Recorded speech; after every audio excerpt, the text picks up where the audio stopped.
A deadly collapse strikes at the heart of a Florida community. They were scrambling to clear the area. Everybody was thinking that they were far enough, but it wasn't. In Texas, a catastrophic collision on a vital crossing.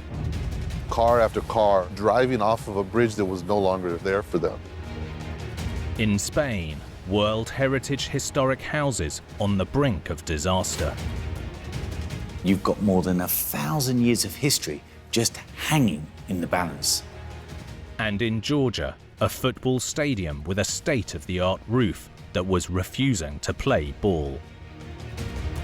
Engineers were still trying to fine-tune it all. No matter how they tried, there was a hole there. With big builds, even the smallest fail can trigger a huge disaster.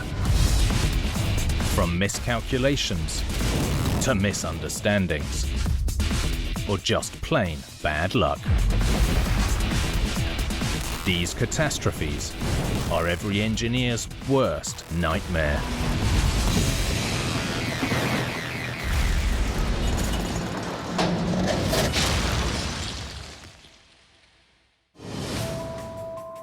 In big engineering, detailed planning and construction is crucial. Any change can be the difference between success and failure.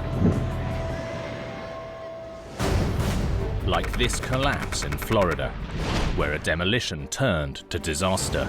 A 13-story apartment block crashed to the ground in the blink of an eye. A tower takedown that caused chaos and catastrophe.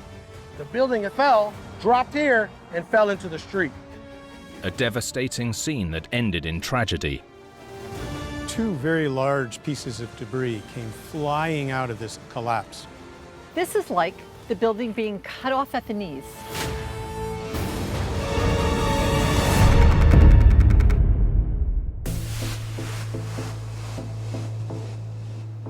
Miami Beach, Florida.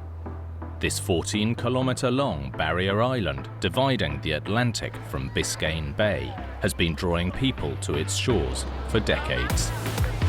Just over 100 years ago, Miami Beach was actually a swampland, but it's been transformed into a tourist mecca, boasting museums and concert halls, but it's best known for the beautiful golden beaches. Local TV journalist Karen Duver knows all about this area's magnetic attraction. Miami has so much to offer. Obviously, the weather is gorgeous year-round. If you love the water, there's boating, there's snorkeling. You're never going to be bored if you live in Miami. In the U.S., Florida is second only to Texas in terms of population growth. And with amazing weather and endless beaches, it's easy to see why. More people means more homes. But on a narrow strip of land hemmed in by the sea, real estate is at a premium. With a growing population, you need housing. And Florida is overbuilt, so you have to keep building up. In 2018, to make way for an up-and-coming development, an aging condo from the 1960s was scheduled for demolition. The 13-story Marlborough house. When you build an apartment tower like this, the intention is for it to stand tall for decades. So when it comes to demolition, engineers always have their work cut out. As forensic engineer Bill Bracken explains, demolition methods can vary. There's two main ways to bring down an existing building. One is to implode the building, which is where you're going to use explosives and bring it down all at once. The other is to demolish the building, where you're going to take it apart in pieces. In a busy neighborhood lined with condos, implosion was firmly off the table. To bring a building like that down, in that space you have environmental concerns, you have adjacent property concerns, using explosives in a dense urban city center. An implosion permit that is that close to the neighboring buildings just is not practical, and you wouldn't see it in a city like Miami. Contractors were granted a demolition permit to bring the tower down the old-fashioned way, piece by piece, floor by floor. Demolition was scheduled for late July and expected to last about 2 weeks. But it turned out this condo wasn't going to hang around for that long.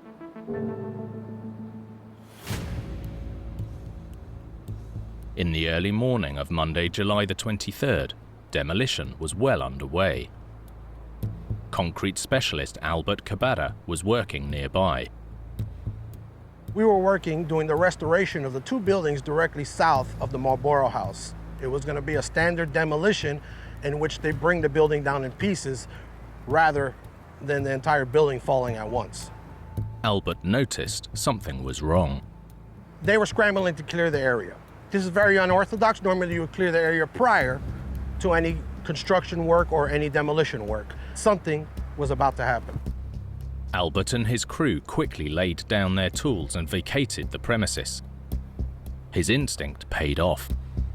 Moments later, disaster struck.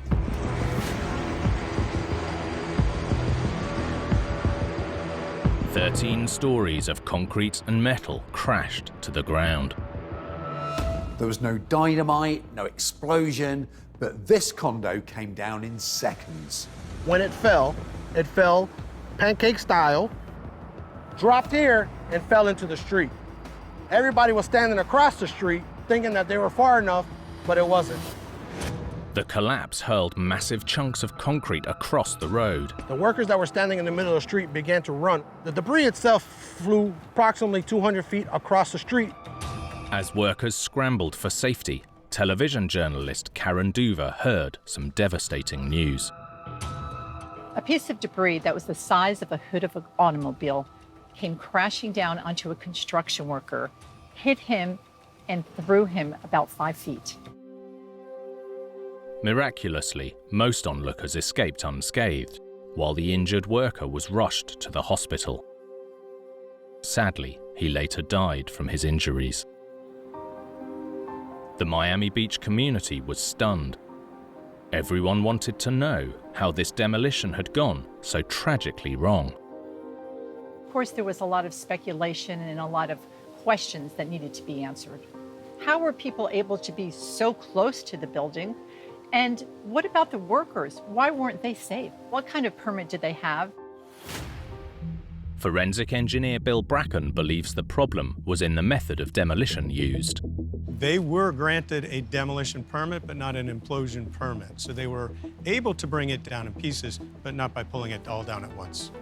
This would involve starting at your upper floors. You would take the outside of the building off, get it down to the frame of the building, and just take it off one level at a time, passing it to the ground. And it takes much longer, it involves much more equipment, and it can often be a more expensive process.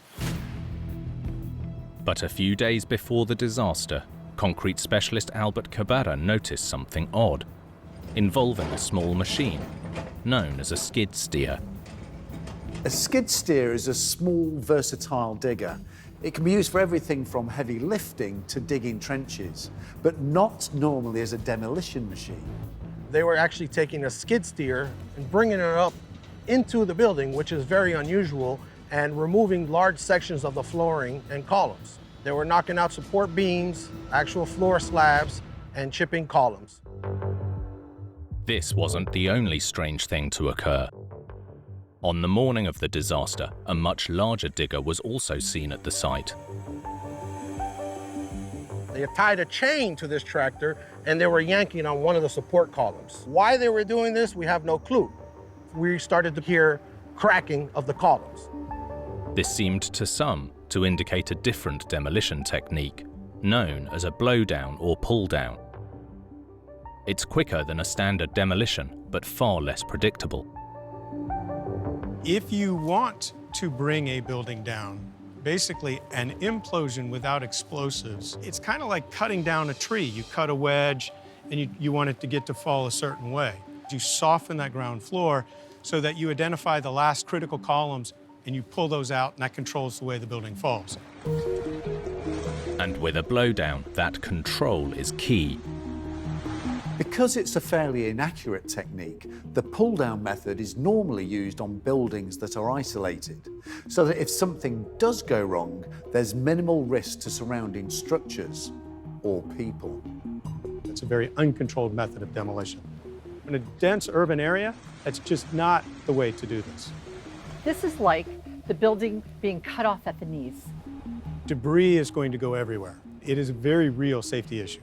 In this instance, two very large pieces of debris came flying out of this uncontrolled collapse and impacted a construction worker just across the street. There were no safety measures, there were no barriers to protect him. While the city of Miami was left reeling, residents and officials alike were determined to make sure this never happened again.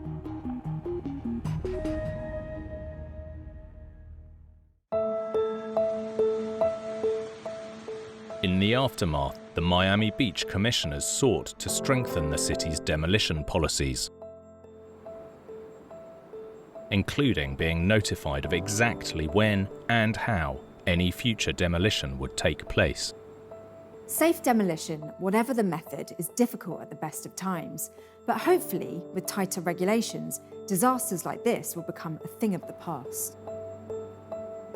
With the site cleared, construction on the new condo began in April 2019 and was completed just over 2 years later.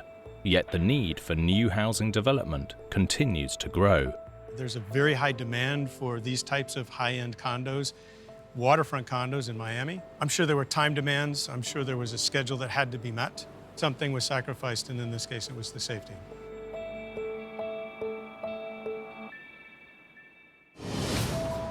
Bridge engineers are constantly battling every weapon in Mother Nature's arsenal, but sometimes disaster can strike from somewhere completely unexpected. Like this catastrophe in Texas, a devastating disaster on one of the state's most vital crossings.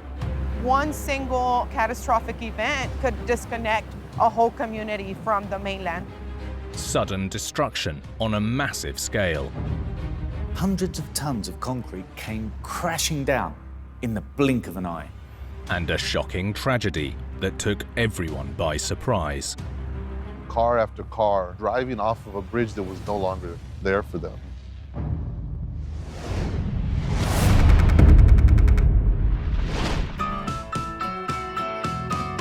South Padre Island sits on the Gulf of Mexico at the very southern tip of Texas. Stretching around 55 kilometers long with stunning beaches, tourists flock to its shores. But there's a catch. The island is accessible via one route.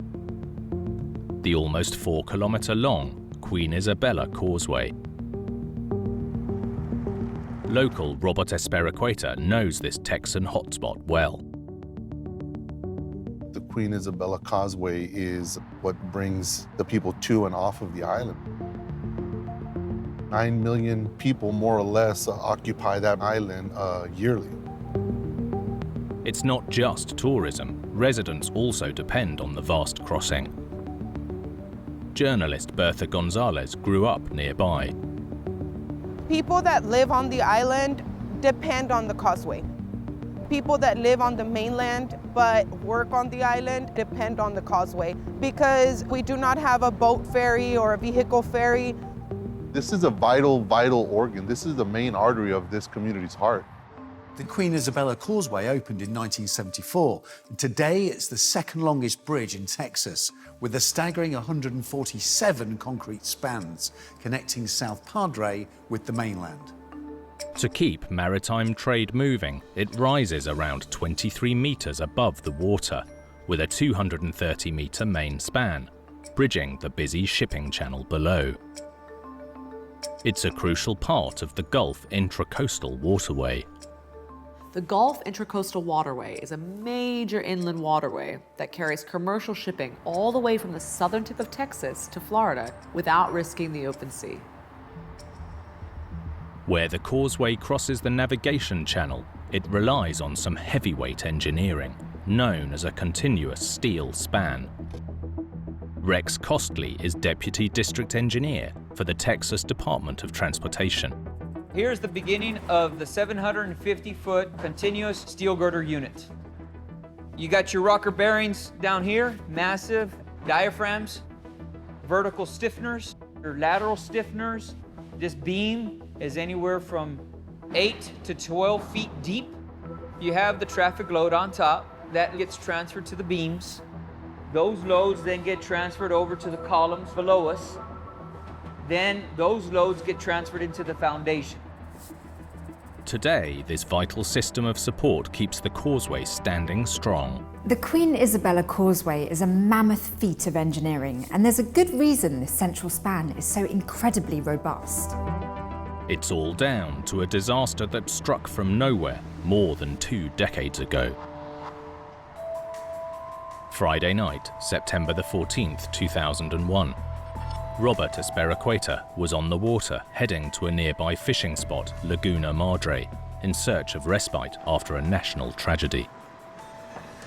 4 days after 9/11, my cousins and I decided that we wanted to go fishing just to kind of get our minds off of what was going on in the world.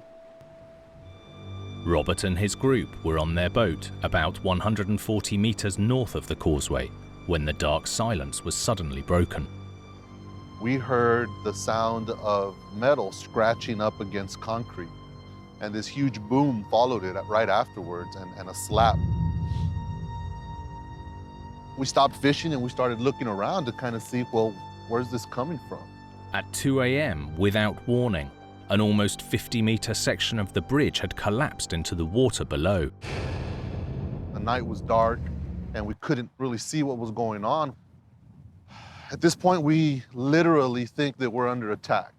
Fledgling reporter Bertha Gonzalez, then just 20 years old, raced to the scene. We did not know what had happened or what had caused it. It was so close, days away from the 9/11 attack. So the main fear for all of us was that it was an attack as well.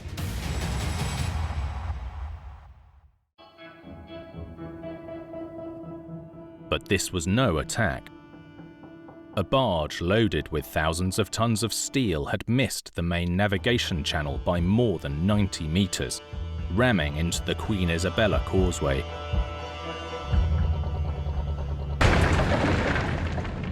The section of highway slapped the water so hard, it splashed the water so high up that it looked like rain to us. In the darkness, vehicles had no idea that the bridge was down. The engines revving out of control where the individuals were slamming on the pedals in desperation, trying to stop or get out of the way or speed up. I could not believe what I was witnessing. Car after car driving off of a bridge that was no longer there for them. Robert and his cousins raced towards the bridge. We were the only ones out there. We struck flares in hopes that the drivers on the bridge would see us. Eventually, somebody saw our flares and stopped the traffic. Their quick thinking and inspired use of safety flares had stopped traffic, but 9 vehicles had already fallen into the chasm where the roadway had collapsed. We began to hear the survivors floating in the water. We were able to approach them and offer them flotation devices and life jackets and ultimately pull them into our vessel and get them out of the water. Of the 11 people that went down with the bridge, tragically 8 lost their lives. Robert and his cousins were able to pull 3 survivors from the water below.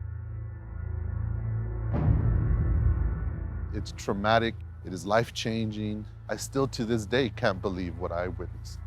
It still seems foreign to me. The tragedy left residents in shock and completely stranded, with their only link to the mainland cut off.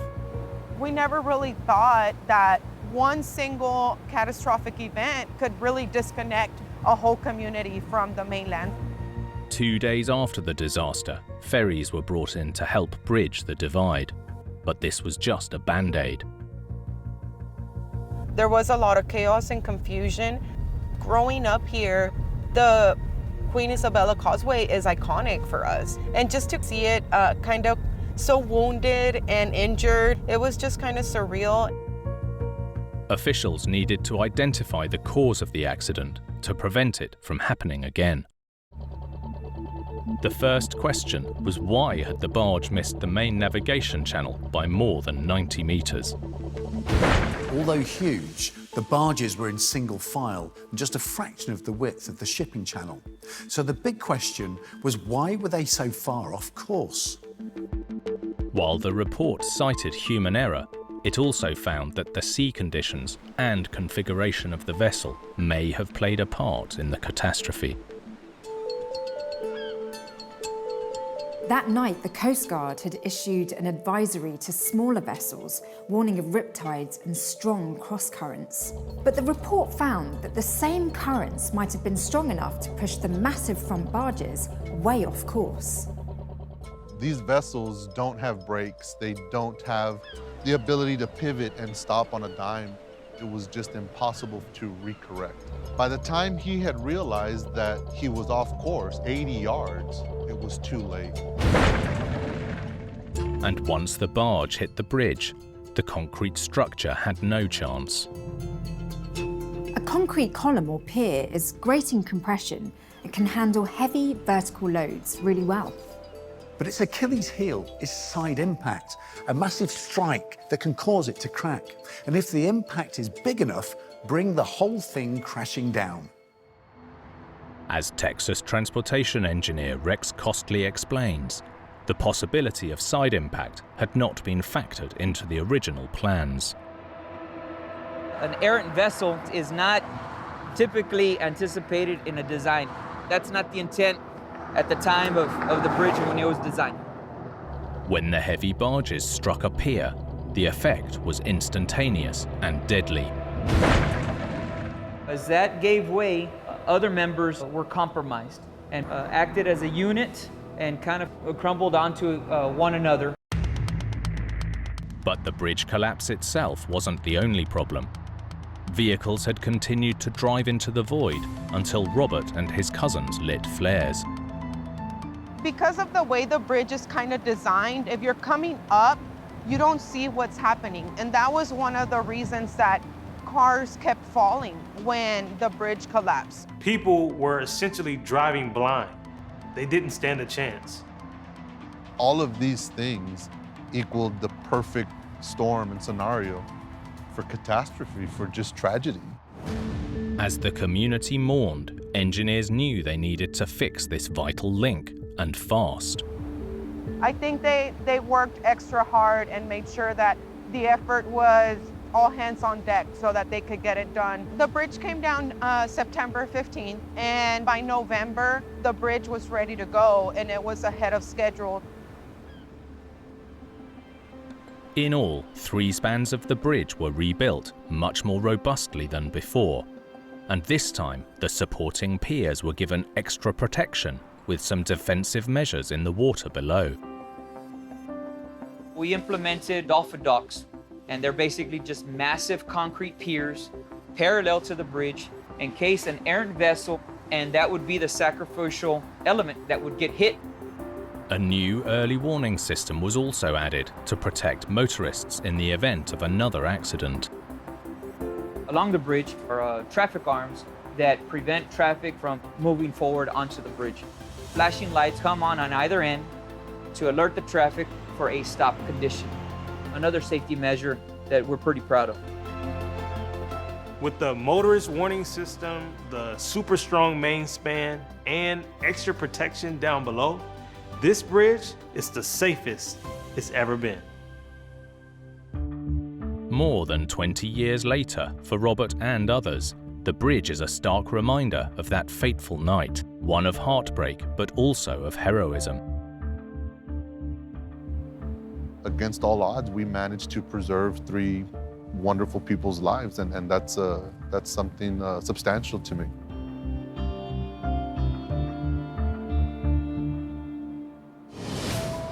From epic structures to towering cities, the mark of good engineering is staying power. But when it comes to centuries-old construction, there's just no fighting the ravages of time. Like this catastrophe in Spain that nearly devastated an ancient hilltop town. The face had slipped, bringing tons of earth and rock crashing down. Y el desastre era increíble que se había arrancado. Todo esto era una especie de zona cero. Destruction that shocked an entire community. You've got more than 1,000 years of history just hanging in the balance. But in the wake of an enormous disaster, this historic town had another priority in mind. Lo primero que preguntamos era si había víctimas mortales. Era algo que no sabíamos todavía y no era descartable.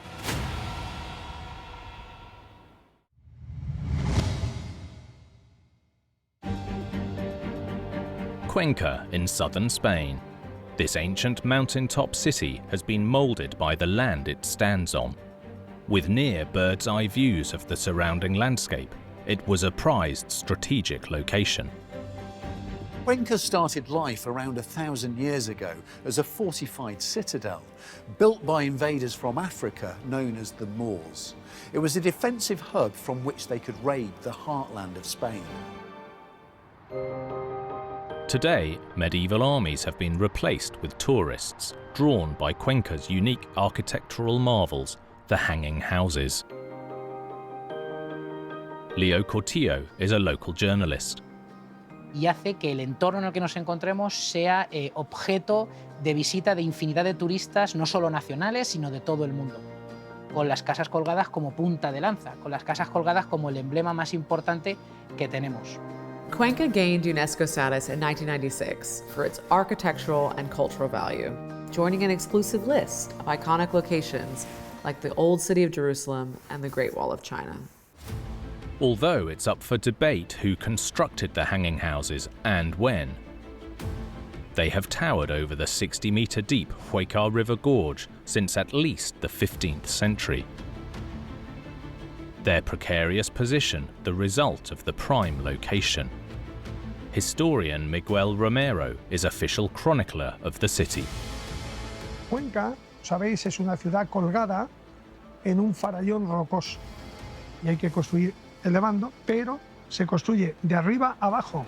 With solid rock foundations, the houses could be built tall and slim, making maximum use of their footprint. These hanging houses are prototype skyscrapers, hewn into the rock centuries before we got our modern versions of glass and steel. 500 years ago, Cuenca's hilltop town was thriving and in need of better access to its surroundings. The decision was made to build a bridge across the Huecar River Gorge, as well as a cliffside road linking both with the hanging houses. By the 20th century, the road, known as Cañonegas Street, had become the main thoroughfare for tourists visiting the hanging houses. But beneath the ancient masonry, a catastrophe was brewing. May 2021. Locals reported hearing a loud boom. They thought it was a garbage collection or something had fallen off a truck.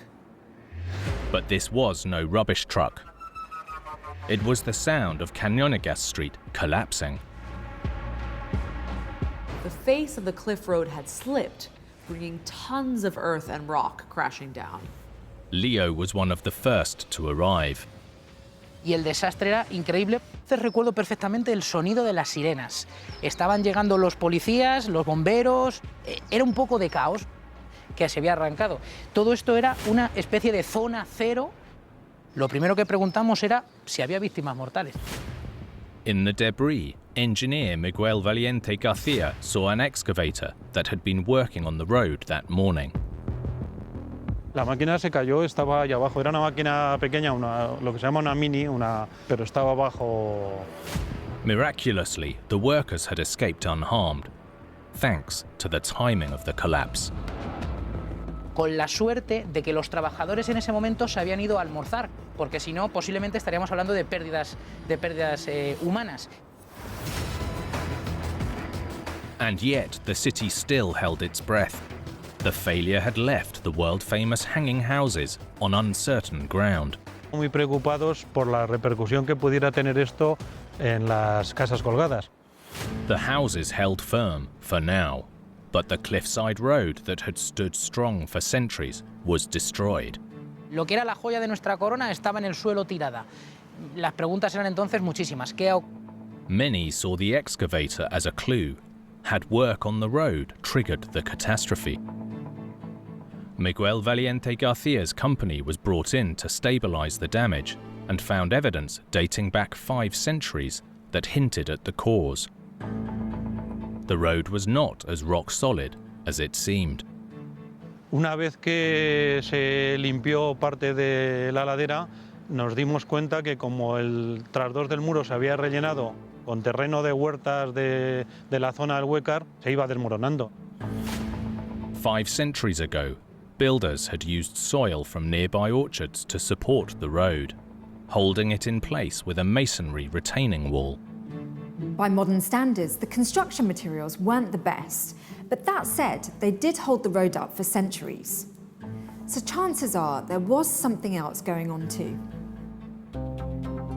Investigators turned to what the workers had been there to fix, a leaky sewer beneath the cliff road. Y lo que los técnicos estudiaron con anterioridad al derrumbe es que había filtraciones. Básicamente eran pérdidas de agua. Esos canales lo que tenían eran agujeritos por los que el agua se iba escapando. All that liquid had destabilized the ancient soil behind the retaining wall.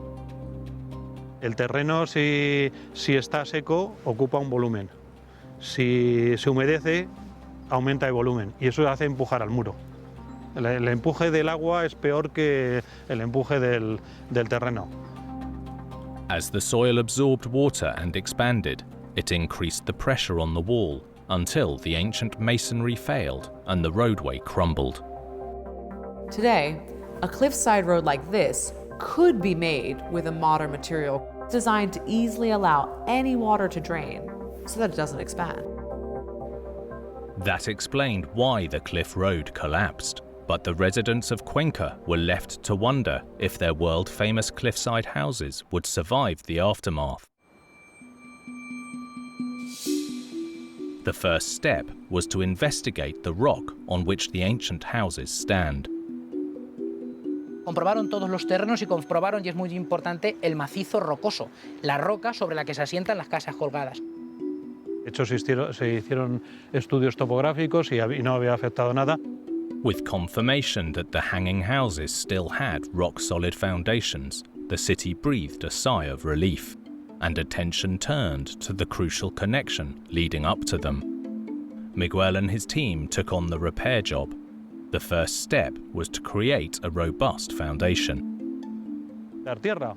Y entonces hubo que hacer una cosa que se llama cunitado, que es ponerle una malla de acero y darle hormigón, y proyectar hormigón para sujetarlo, para que no se cayera más.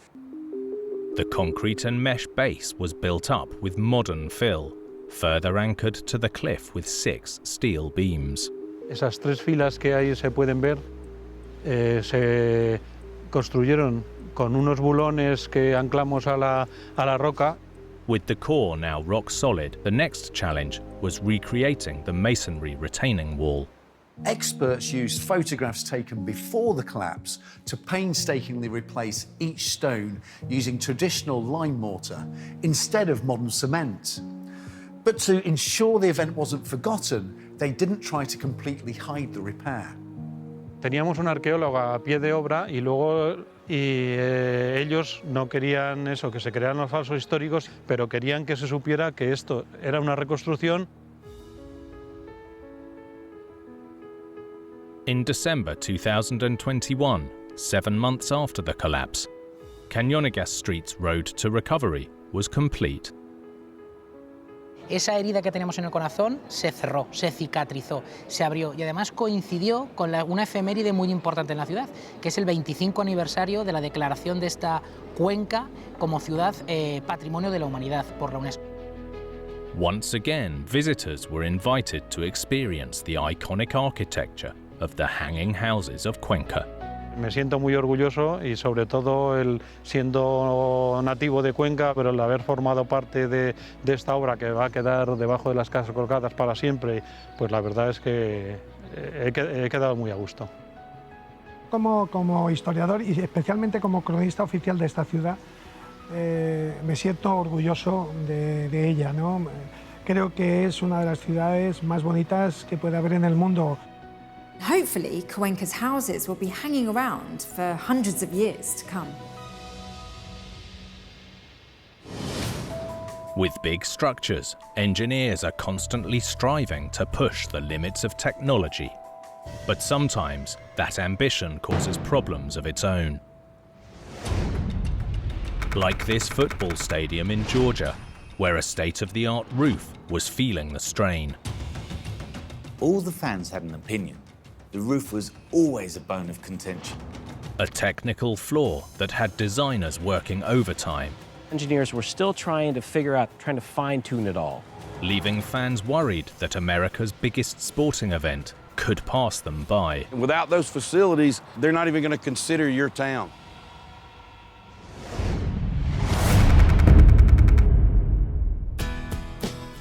Atlanta, Georgia's state capital, is one of America's go-to cities when it comes to big business. Steve Fennessy is a local journalist. Atlanta's home to many Fortune 500 companies. Some of the biggest companies in America are headquartered here. Thousands and thousands of people come through here every single day. Atlanta started life at the end of the Western and Atlantic Railroad and was simply nicknamed Terminus. But it's grown into a major hub for transportation, culture, and big business.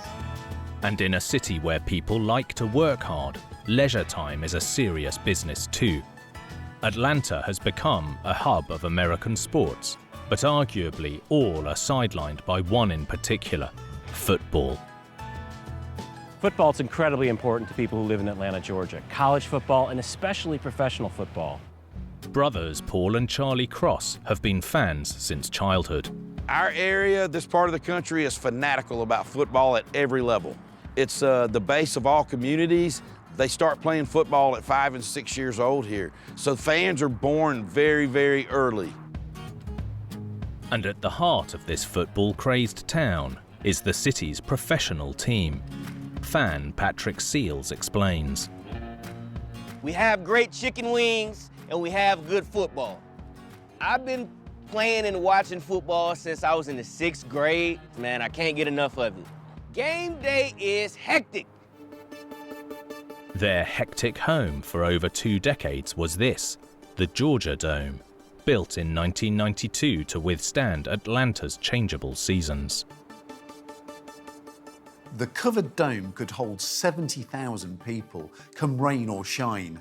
But across a nearly 5-month football season, sometimes being stuck indoors just didn't sit right with the fans. In the Georgia Dome, where people are huddled together, screaming, yelling passionately, and it'd be good every now and again to get a game outside where I can breathe fresh air.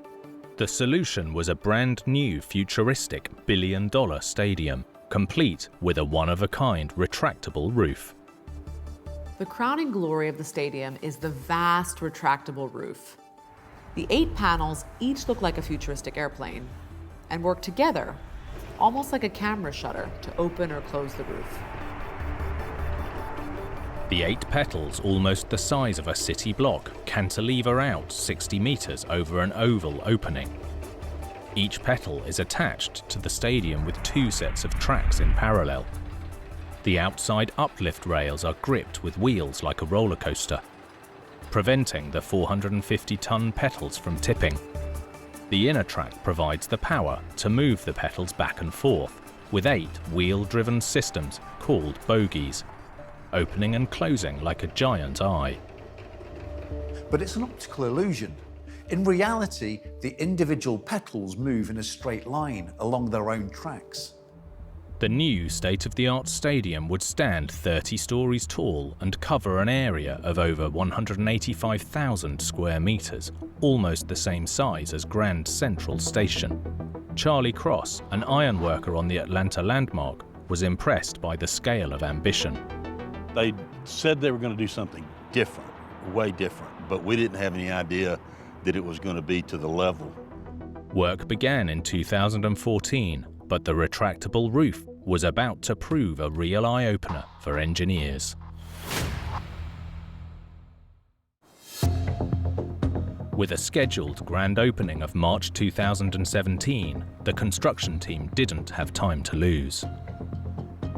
The outside of the stadium and the interior itself, doing the seating and all, that was all on schedule, but things slowed down tremendously when the roof came up. To close, every petal has to fit perfectly together. But it seems reality didn't quite match the magical design plans. When they brought them in without being motorized, they tried it and got it to come together. No matter how they tried, there was a hole left. The problem had engineers stumped, and local sports fans were sure the resulting delays would cost them big. Delays were causing the city to panic because here they were trying to bid for these particular games, but they could not put their bids in with the roof not working correctly.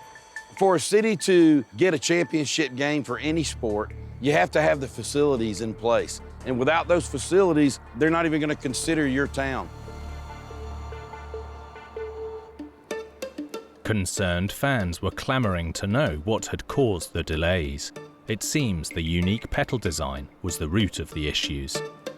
Some of the connections, fabrication connections, some of them had to go back, be refabricated. Just a little bit off. I mean, sometimes just millimeters would cause serious problems. Even with the refabricated parts and the petals reattached, the hole in the roof remained. They had a gap, it wouldn't close up, so they had to make a patch and put this patch over that hole. One of the petals would be equipped with a cap that would seal the stadium when the petals closed. By 2017, the stadium had run out of time. It had to open for the football season, with a roof that wasn't quite ready. The roof wasn't automated, meaning you should be able to hit a button. They couldn't do that because engineers were still trying to figure out, they're trying to fine-tune it all. This is precision engineering. Every petal has to be perfectly balanced, and its mechanized wheels, or bogies, calibrated to move at exactly the right speed. If just one thing goes wrong, the whole structure will grind to a halt. The delays on construction meant that engineers had not yet calibrated the mechanical bogies responsible for moving the petals. The decision was made to keep the roof closed. So the first few events at the stadium, the people are, they're naturally a little disappointed because it had been hyped up a lot that this was going to have a retractable roof. Ultimately, engineers needed one all-too-scarce resource to get the roof's bogies functional and fully automated: time. For safety reasons, the fix couldn't be done when fans were inside. But with a full slate of events from music to sports, finding time to do the job was a massive challenge. This was so complex that calibrating all 8 bogies to deliver exactly the right amount of power could take 40 days. But for the people of Atlanta, 40 straight days without a stadium was not an option. So construction was planned around events, spreading the necessary 40 days over 6 months. Finally, in June 2018, the new stadium roof opened for the first time under its own power. The first game I went to when the stadium opened, I was like a kid in a candy store. I couldn't wait to get inside and see how this thing looked. They had been talking about it all year on TV. I had to find out for myself how it was gonna look. After years of speculation, the stadium's cutting-edge technology was finally effective. When the ceilings open, I don't know how to describe it, it's a canopy. You just feel like everybody can come in from the outside. It took about 3 years. Initial costs it was cost around $1 billion, but it went up to about $1.6 billion ultimately. But whatever the cost of the stadium, for the fans, it was worth the wait. Every year we have more and more activities and championships. The building doesn't seem to be getting old and outdated. It seems like we're still growing with it and we're still getting more and more activity in it. Atlanta's new stadium has proved to be a success for the city, not just a highlight on the professional football schedule, but a showpiece of innovation and design.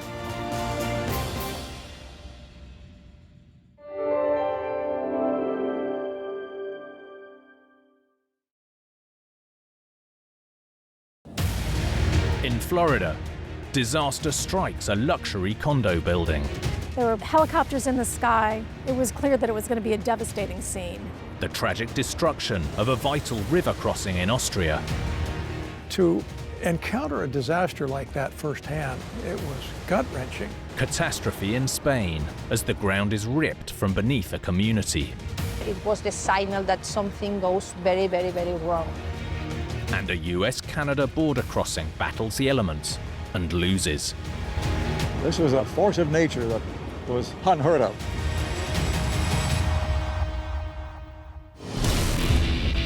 With big builds, even the smallest fail can trigger a huge disaster.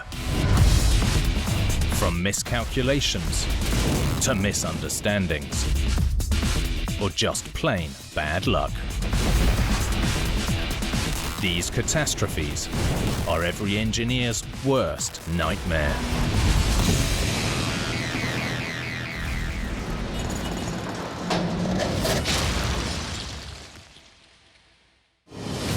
When it comes to big engineering, careful planning is the key to success.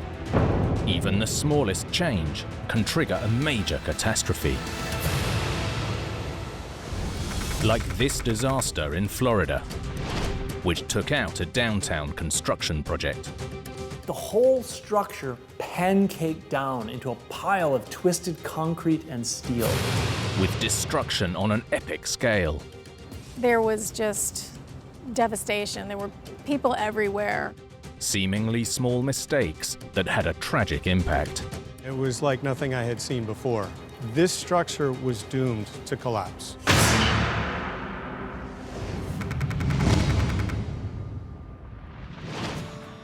Jacksonville, Florida enjoys more than 200 days of sunshine every year.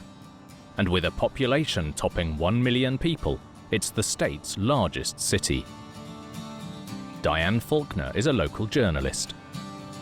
Jacksonville is the largest small town you'll ever want to come to. Jacksonville is known for its skyscrapers, its people, its bridges, its river. Jacksonville owes its success to water, from the nearby beaches to its deep water port, but mostly the St. Johns River that runs through it, earning it the nickname River City. Slicing through the heart of Jacksonville, the St. Johns River provides the backdrop to the city's prime real estate. Luxury condos are being built all the time in Jacksonville, especially on the river. There's a great need for them, or a great want for them.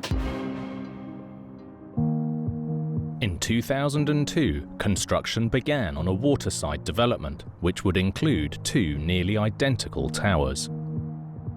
Downtown has been revitalizing for some time, and people were very excited to be able to have another opportunity to live downtown.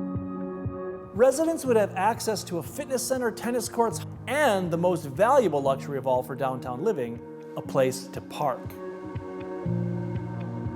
By 2007, the second tower was underway with its own parking garage, which, once complete, was intended to be similar to this one next door.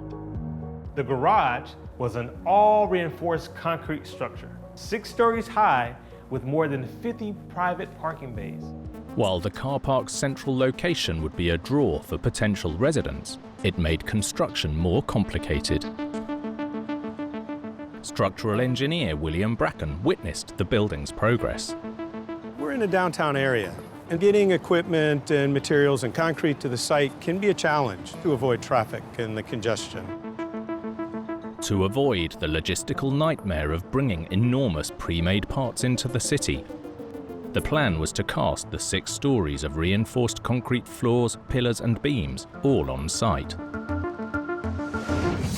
Standard practice when building multi-level concrete structures calls for the use of temporary supporting poles, called shores, to carry the load while the concrete is still solidifying. Only when the concrete is dry and cured are the temporary shores removed. Concrete takes about 28 days to fully cure, by which time it's reached its maximum structural strength. Depending on the thickness, it can be strong enough for work crews after about 7 days. By late 2007, construction was in full swing, while the city geared up for the holiday season. Christmas was coming, the construction was well underway. By December the 6th, all eyes were on the tower.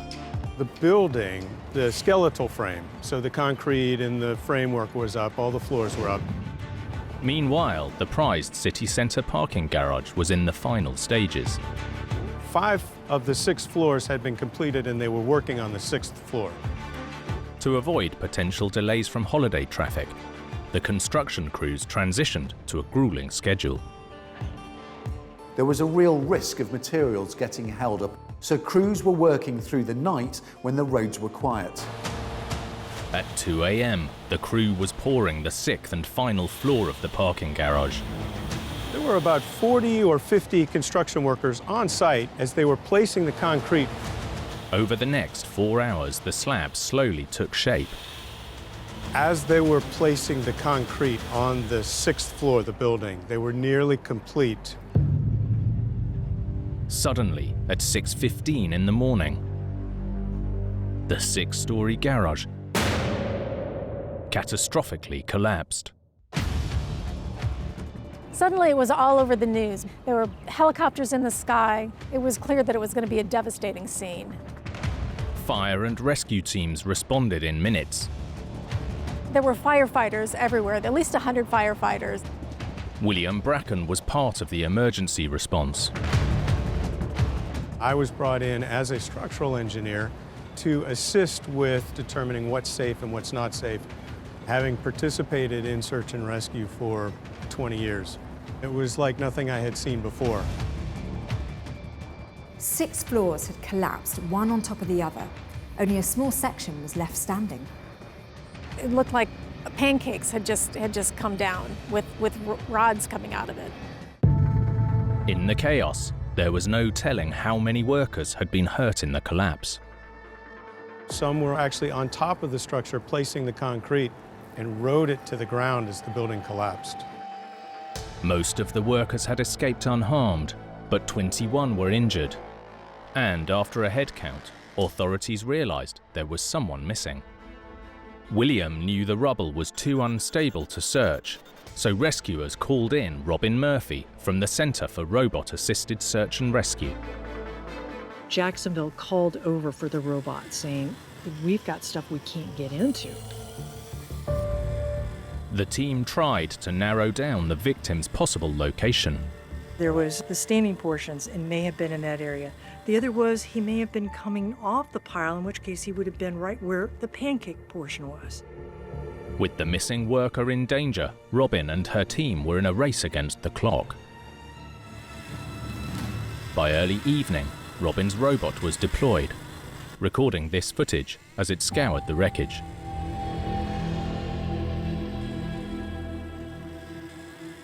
He might have been able to crawl, but insanely dangerous. It was totally unstable. Given the instability and with time ticking away, Robin needed to report back quickly. And sure enough, ran the robot all the way, the length, up and down and back, and it was really clear there was nothing in there. The section that had pancaked would prove a test for even the most advanced machines. There were portions that they wanted to try to go in, and we're talking 3 inches. So that makes it particularly challenging. Nearly 48 hours after the collapse, rescue parties made a tragic discovery: the body of the missing worker. After an extensive rescue operation, it became apparent that the worker sadly died. Well, I was presented with people who were grief-stricken. In the wake of the disaster, officials launched an investigation. Again, forensic engineer William Bracken was on the team. I was asked to participate in the investigation, and then several days later, actually wound up leading the investigation for OSHA. Studying the wreckage, William's team quickly uncovered a problem: a lack of shoring poles to support the partly built structure. Shoring was designed by the engineer to hold the entire structure, all 6 floors up. For some reason, the shoring on the first 2 floors was removed early. Under building code regulations, the shoring poles should be left in place until the structure achieves at least 90% of its structural stability. But here, shoring poles were removed before the lower levels were sufficiently cured, leaving the still hardening levels unable to support the weight of concrete being poured above. As the concrete was being placed, the weight of the structure exceeded the capacity of the shoring, the columns, and the beams. Within the rubble, investigators found other problems. The design flaws included columns that were half the size that they needed to be, that were so densely packed with reinforcing steel that the concrete couldn't even get down into them, and beams that were so densely packed with post-tensioning cables that the concrete couldn't even get in around the cables. The steel and the concrete play different roles, so it's crucial to have the right amount of both. Get it wrong, and the structure might not be able to support itself. And that's what happened here. As concrete was poured above, the unsupported lower levels failed first. The collapse initiated on the ground floor. The columns gave way, and the building gained momentum, crushing into the floor below, each one with more momentum and more power, in a pancake fashion, one story on top of the other. This structure was doomed to collapse. It took 8 months to clear the ruins of the garage. But for William and his team, the investigation was far from over. It actually took 5 years to complete the investigation and everything around the collapse. The tower immediately next to it, construction stopped at the same time. For more than a decade, the half-finished tower stood as a tragic reminder of what had happened. The structure sat there for several years and became structurally unsound, and it finally had to be condemned. In 2022, to the relief of the local community, Jacksonville authorities finally greenlit its demolition.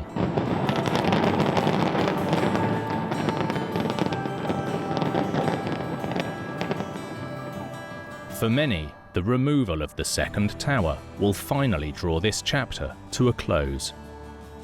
The accident was so tragic, and this tower standing for another 15 years must have been a painful reminder of that day.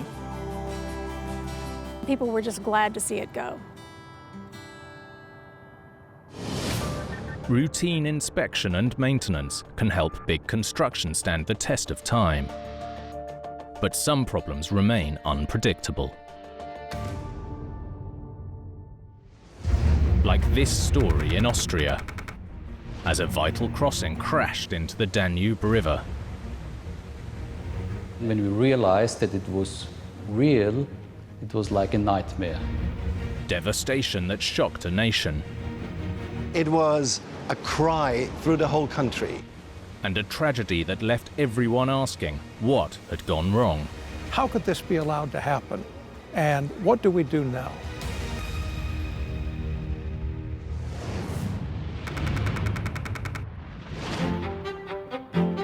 Vienna. This ancient imperial city is known for its arts, architecture, and the mighty Danube River.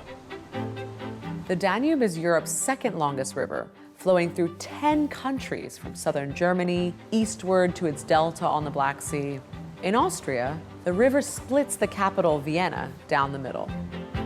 So Vienna has long relied on massive river crossings, one more than any other, the Reichsbrücke, or Imperial Bridge. Wolfgang Horak is a local tour guide. Reichsbrücke connects the old city to the new city, and it's one of the main traffic spots here in Vienna. This modern iteration is the third bridge to bear the Reichsbrücke name. The first was built from iron in the 1870s to carry carts and horses. But by the 20th century, the bridge was too narrow for motorized traffic, and the city needed an upgrade. This was the solution. Built in the 1930s, a much wider, 362-metre long, twin-pylon suspension bridge. The new suspension bridge wouldn't just carry vehicles and pedestrians across the river, but 2 tram lines and utilities like gas and electricity.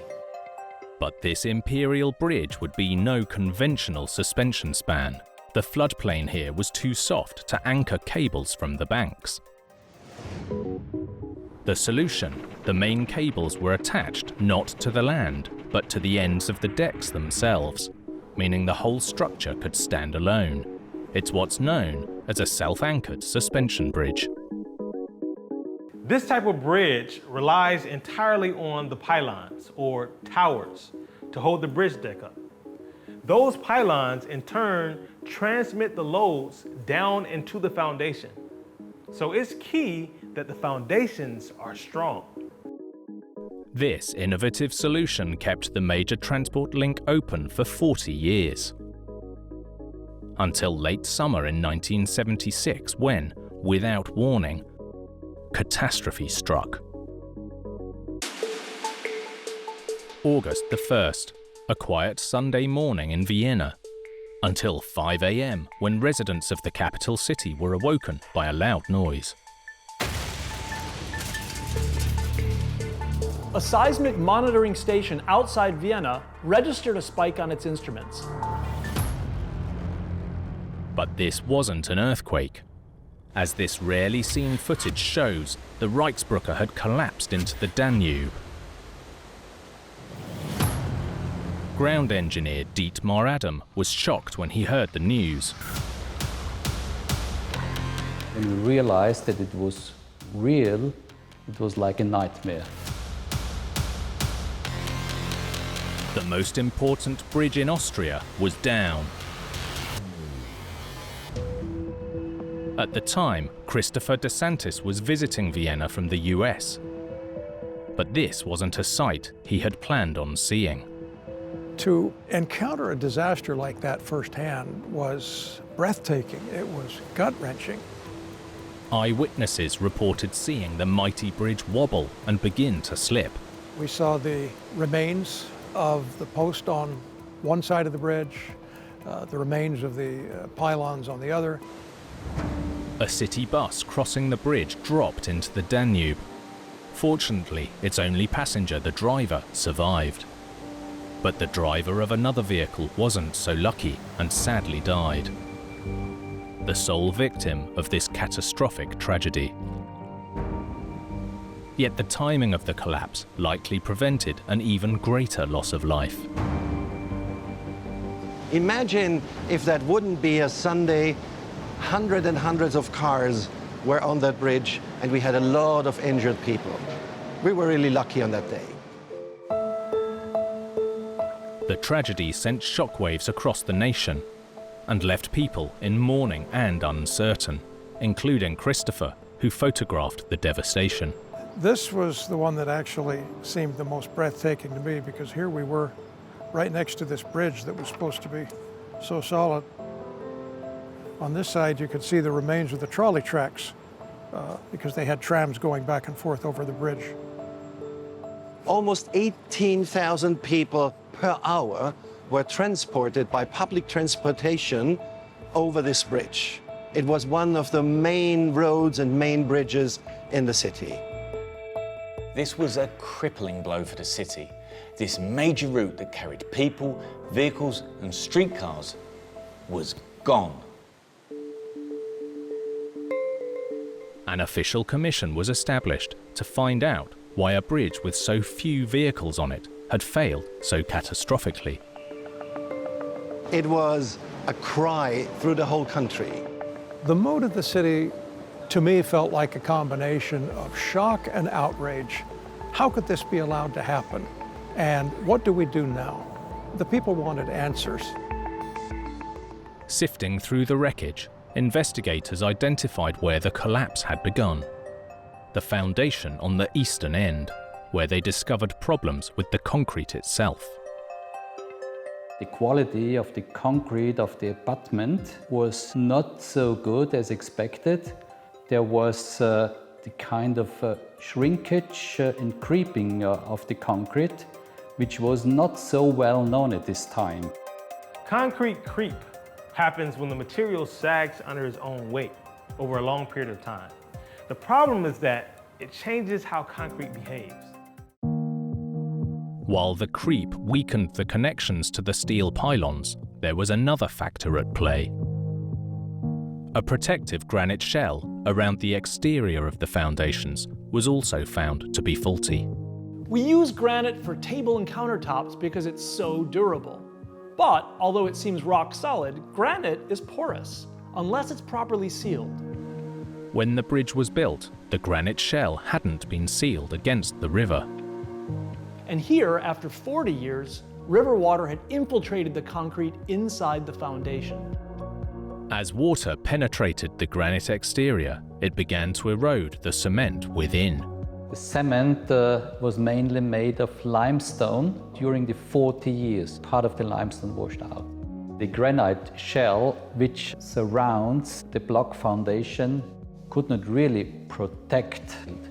And this is also one reason why the concrete failed. 4 decades of water damage had slowly undermined the integrity of the foundations, and on August 1st, 1976, they were no longer able to hold the bridge in place. There was a sudden failure, a sudden shear off of this part of the foundation. The self-supporting design of the bridge meant that when the eastern foundation failed, so did the pylon, pulling the rest of the bridge down with it. The investigation took nearly a year to conclude, but the final findings were clear. Even the most thorough examination of the bridge would not have prevented the collapse, since it is not possible to inspect the concrete in the pier foundations without causing damage. That means this catastrophe was unforeseeable. A replacement bridge was built to new design specifications, this time with more than enough support. The third bridge was designed and constructed as a so-called indeterminate system. That means there are more supports than necessary. Riding atop these supports is a tried and true design. A box girder bridge made of concrete and steel. Today, box girders are one of the most widely used in bridge design. They're found everywhere, from river bridges to elevated interstate and rail viaducts. Box girders are inherently robust and, just as crucially, fairly easy to maintain and repair. The new and improved Reichsbrücke opened in 1980 and has been standing strong ever since. Only 4 short years it took our people, the engineers, to rebuild the bridge, a new one, a very exciting bridge. The third bridge still provides vital access across the Danube for tens of thousands of people every day, residents and tourists alike. I was back last week and we saw the bridge and went over it and was very impressed with how beautiful and modern and strong it was. And hopefully it'll last for hundreds of years.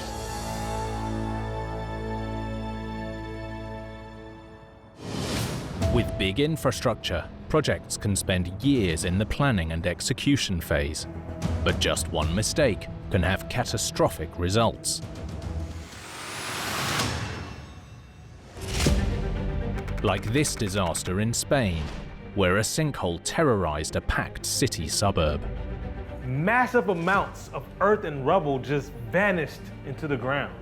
Se empezó a derrumbar todo, que no sabíamos lo que iba a pasar. Catastrophic damage caused by a critical oversight. This is absolutely fundamental, and this created this big sinkhole. And a neighborhood left teetering on the brink of collapse. There were a lot of policemen, firemen, and all the neighbors were very, very nervous.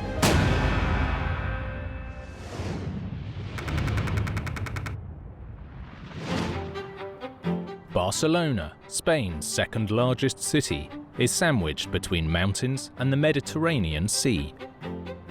People flock to call this historic and cultural hotspot home. Montse Español is a local journalist.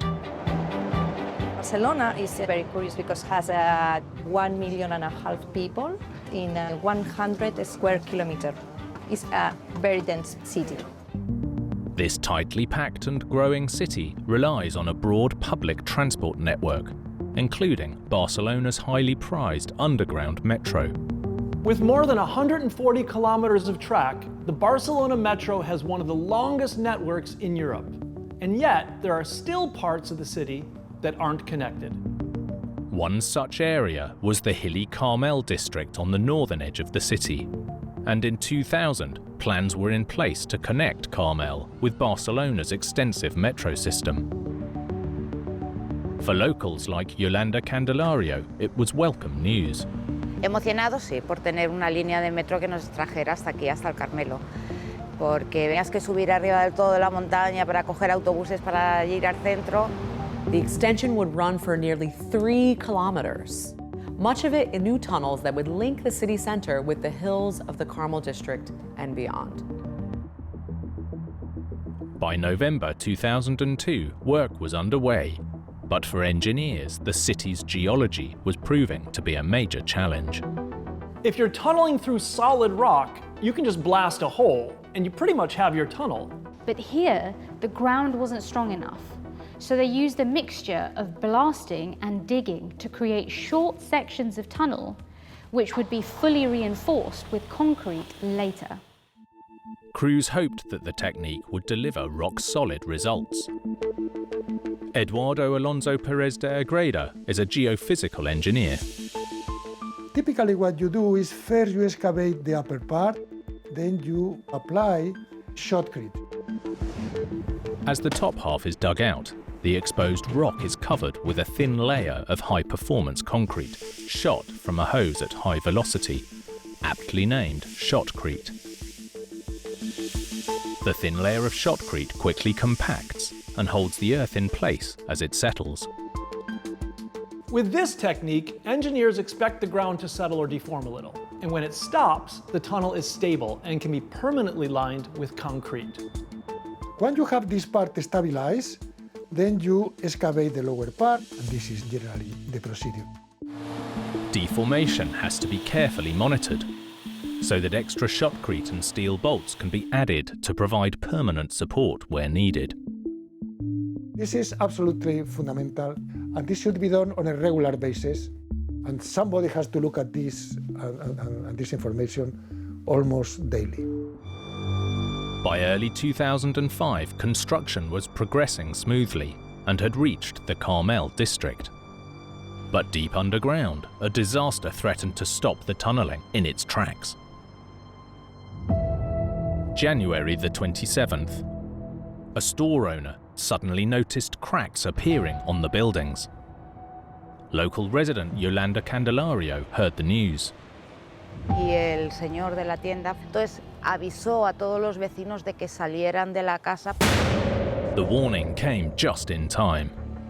Al momento de salir toda la gente, se empezó a derrumbar todo. The tunnel below had failed and the ground above was starting to crumble. As emergency responders raced to the scene, journalist Montse Español witnessed the drama unfolding. There were a lot of policemen, firemen, and all the neighbors were very, very nervous. Homes and businesses were at risk of total collapse. More than 1,000 people were urgently evacuated, but worse was still to come. 48 hours later, a 2-story parking garage was swallowed by a gaping hole. No sabíamos lo que iba a pasar. Se pasó miedo, yo. A massive sinkhole, nearly 30 meters wide and over 30 meters deep, had opened up in the heart of this Spanish neighborhood. Hundreds, even thousands of tons of rubble fell into the tunnel. Luckily, the workers escaped unharmed. And thankfully, no bystanders were injured either. It was a miracle that nobody injuries because it is a highly populated area. As the dust settled, everyone wanted to know, why had this happened? Was the metro or Mother Nature to blame?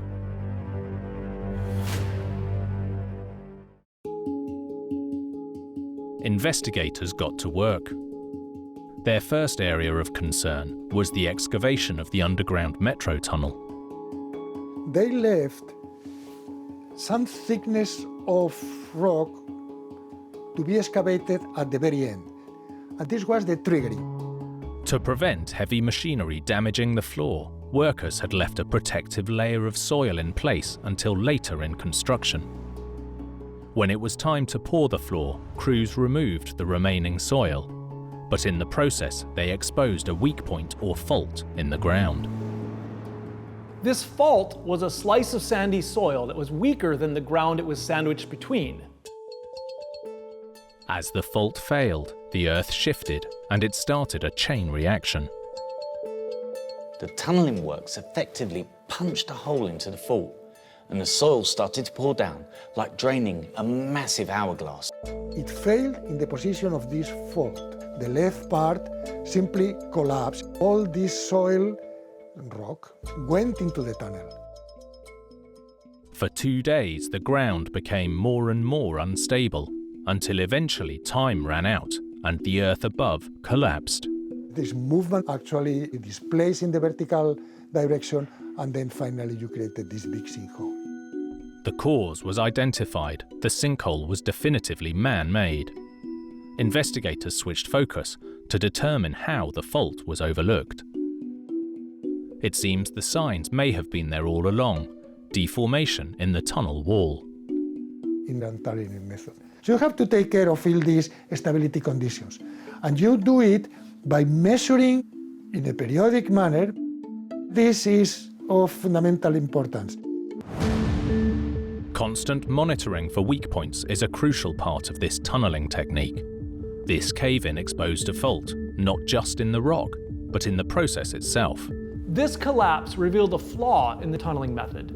If a weak spot in the tunnel is missed during monitoring, there's no knowing if it will collapse.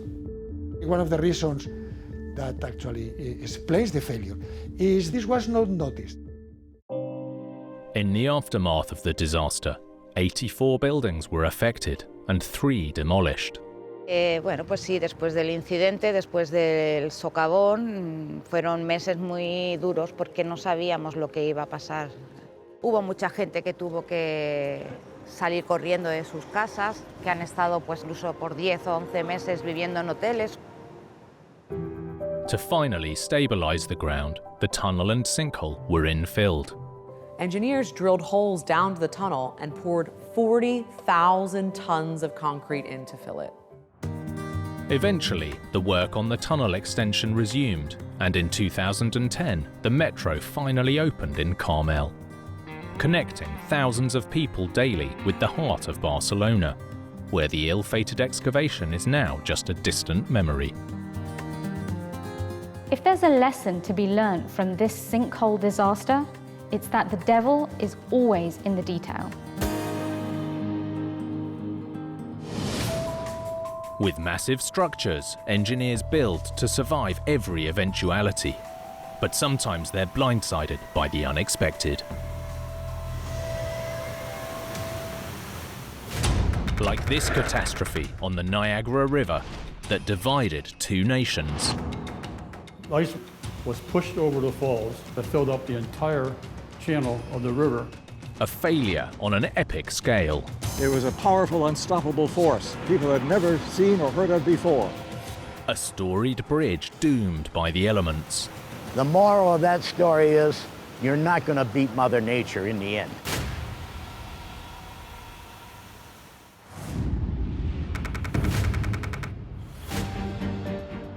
Niagara Falls, one of the world's most iconic locations, carved from rock by the mighty Niagara River, which divides the US and Canada. The falls are always spectacular, and at full flow, enough water tumbles over the crest to fill around 1 million bathtubs every minute. One of nature's grandest creations, the falls have enraptured locals and visitors for generations. Sherman Zavitz is a local historian. I've lived here, 62 years, I guess, most of my life. And I never get tired of seeing the falls. And I'm always thrilled to see all the people that have come to see them as well. In recent decades, journalist Patrick Siriani has seen a boom in popularity. Gone through a lot of changes in Niagara Falls over the years. When I drove tour bus in the 1980s out of the bus terminal, I'd get 40 people on the bus, and then today we get so many visitors. I've even heard as high as 16 million people. Many come to see the falls close up, but there are others who have taken things a little bit further. This place has been the setting for some seriously dangerous stunts, from crossing the raging waters on a tightrope to riding a barrel over the falls. While a tightrope is one way of seeing the falls, one of the most spectacular views is found just downstream, the Rainbow Bridge. For the last 80 years, the bridge has served as a checkpoint on the US-Canada border. It's an entrance point, an important one for Niagara Falls, Ontario, and Canada for that matter, for American visitors. And likewise, of course, in the opposite direction. One of the busiest routes across the river, its predecessor was just as popular, but for more romantic reasons. Yeah, it was called the Honeymoon Bridge because many honeymooners came here. For many years, this was the honeymoon capital. So that kind of tradition eventually gave the bridge its nickname. Completed in 1897, the Honeymoon Bridge was created to replace an older crossing that was too weak for modern traffic. In the late 1800s, the horse and cart was starting to be replaced here by light railways and automobiles, heavy loads that the new bridge would have to be able to carry. A multi-purpose roadway spanned 250 metres across the river, supported from beneath by an arched truss. The design of the bridge was elegant but robust and relied on two incredibly strong shapes to support it: the arch itself and the triangles of steel within the truss.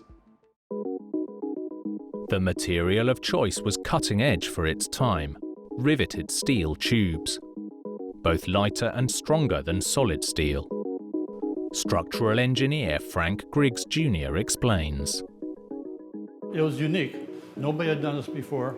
Large riveted tubes, bottom plates, top plates, diaphragm plates, so the whole thing is very, very rigid.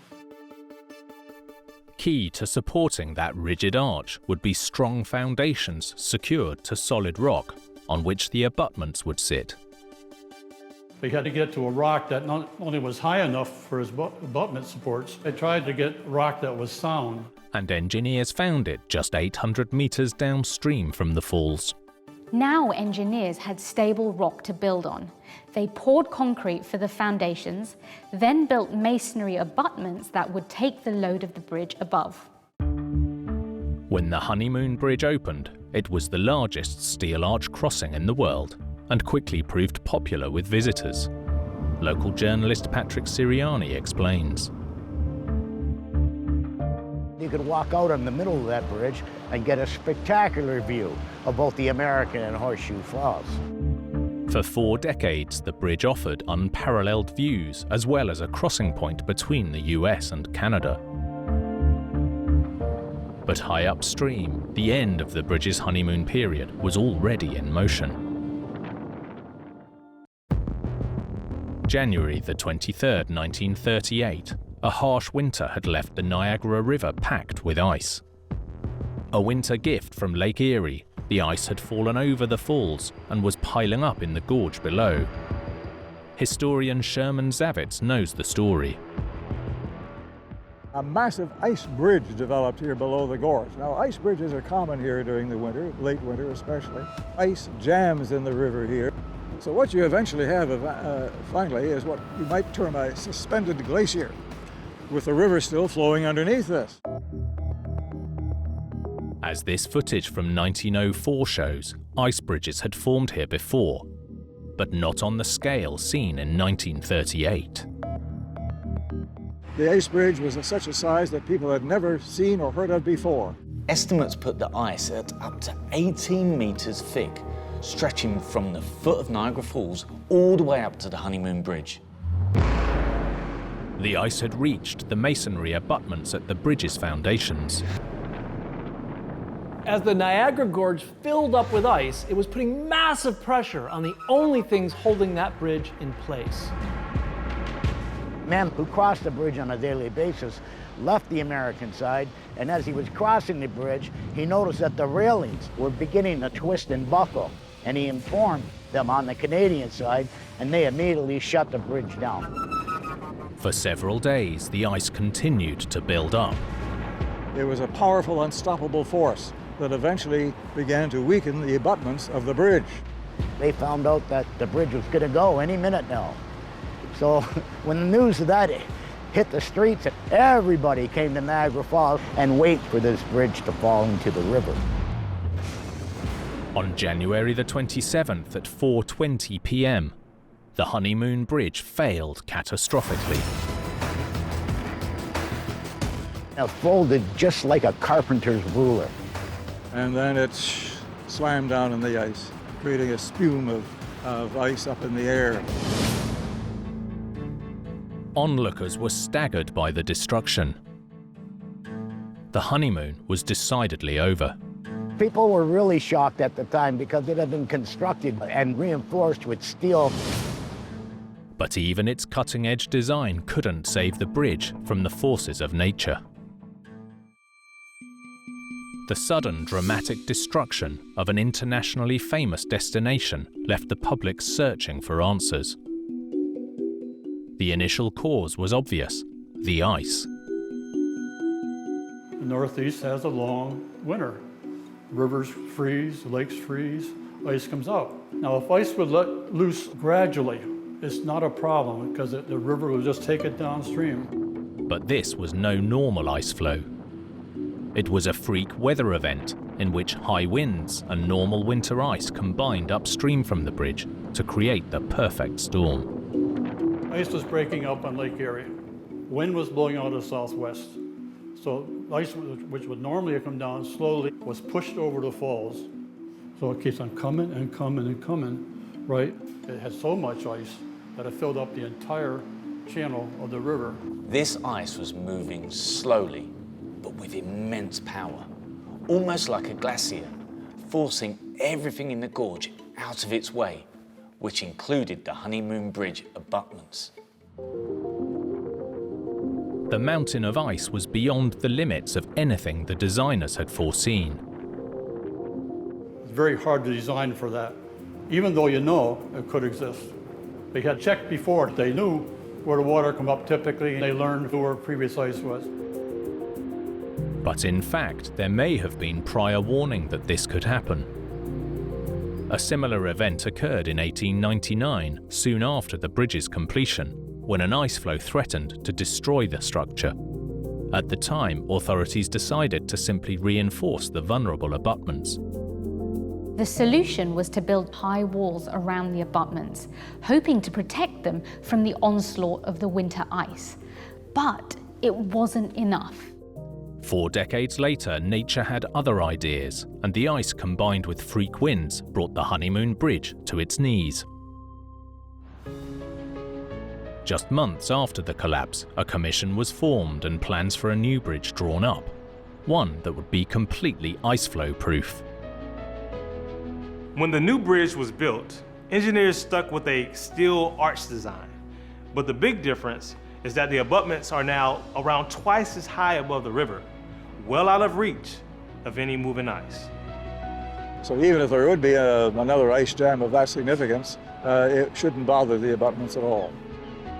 3 years after the catastrophe, the replacement Rainbow Bridge opened.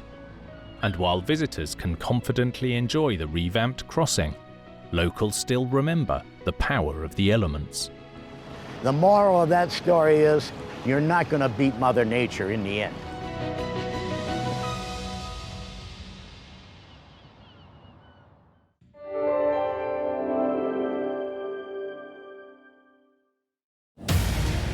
In Tennessee, a mighty Mississippi crossing in danger of imminent collapse. Once you fall into this river, your chances of survival are minuscule. In Australia, huge demolition turns to disaster. It went bang, started to collapse, then nothing. The catastrophic destruction of a federal building in Florida ends in tragedy. It just all collapsed. Oh my God, there's people in there. Just how bad is this? And in New Jersey, a devastating failure on a crucial highway project. It was just unbelievable. We saw the collapse. We saw the highway and the whole structure just fall. With big bills, even the smallest fail can trigger a huge disaster. From miscalculations to misunderstandings, or just plain bad luck. These catastrophes are every engineer's worst nightmare.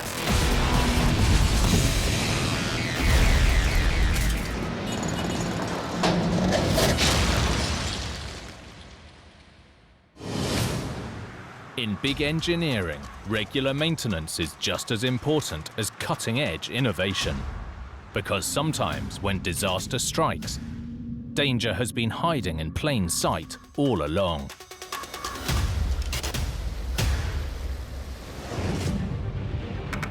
Like this catastrophe in Tennessee, a vital crossing with a potentially life-threatening weakness.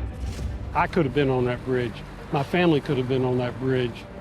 A busy Mississippi bridge with a perilous crack. We need to get people off the bridge as soon as possible in both directions. And a race against time to keep commuters safe. We're like, what the heck's going on? It was not good.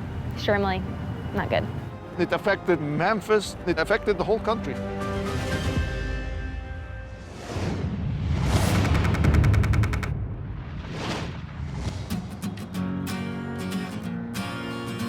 Memphis, Tennessee. The mighty Mississippi runs through its heart, but it got its soul from rock and roll. Some of the greatest music of all time has been recorded in Memphis. Everybody who is anybody, from Johnny Cash to B.B. King to Elvis. I mean, this is the home of Graceland. Barry Moore was born and raised in Memphis. What really put Memphis on the map is the music. All this stuff was taking place when I was growing up. It just made for a fantastic time. That's what makes Memphis special. Music is still a big moneymaker for Memphis. The area attracts around 11 million tourists a year, generating more than $3 billion for the local economy. For many travelers coming to honor the Memphis musical legacy, their first taste of the historic home of the blues is this.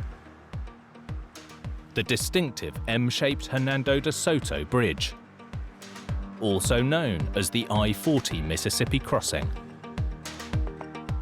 The I-40 is one of the nation's most important interstates, stretching more than 4,000 kilometers from California to North Carolina. More of it passes through Tennessee than any other state.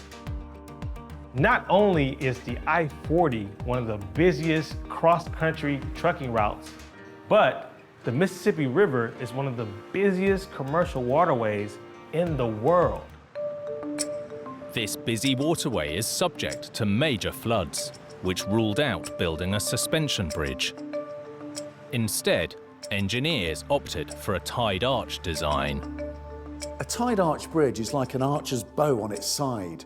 The ends of the curved arch are held together under tension by a horizontal beam acting like a bowstring. Ted Kanazowicz is Director of Structures at the Tennessee Department of Transportation. This is the tied arch structure, and the arch shape is held together by this tension tie beam. So the truss arch carries all the load of the bridge. And this tie girder doesn't carry the deck load, it only tries to hold the shape of the arch. But with 60,000 vehicles crossing every day, the bow and string have to work in perfect harmony. Adel Abdelnabi is an associate professor of engineering. You see that truck driving on top of the bridge? The weight of that truck will transfer using these cables up to the arch truss above. And at the same time, the truss will try to open because you're pulling them down. The only thing that's preventing them from opening is that tie girder. You can see it below the bridge deck. That's how this system works. Construction was completed in 1973, and residents like Barry were so excited to try out their new crossing, they didn't want to wait for the official opening. My family, before an interstate roadway would open, we'd get our bicycles, load them up, and then we'd go ride the interstate for a while. For 5 decades, this epic bridge safely carried I-40 over the mighty Mississippi, an iconic gateway to Memphis. One of the greatest things about this bridge, coming back home from a long trip, when you come across this bridge, you know you're back home. Seeing the city here kind of makes you want to pull off and check it out. But in 2021, officials discovered the Hernando de Soto was on the brink of catastrophe.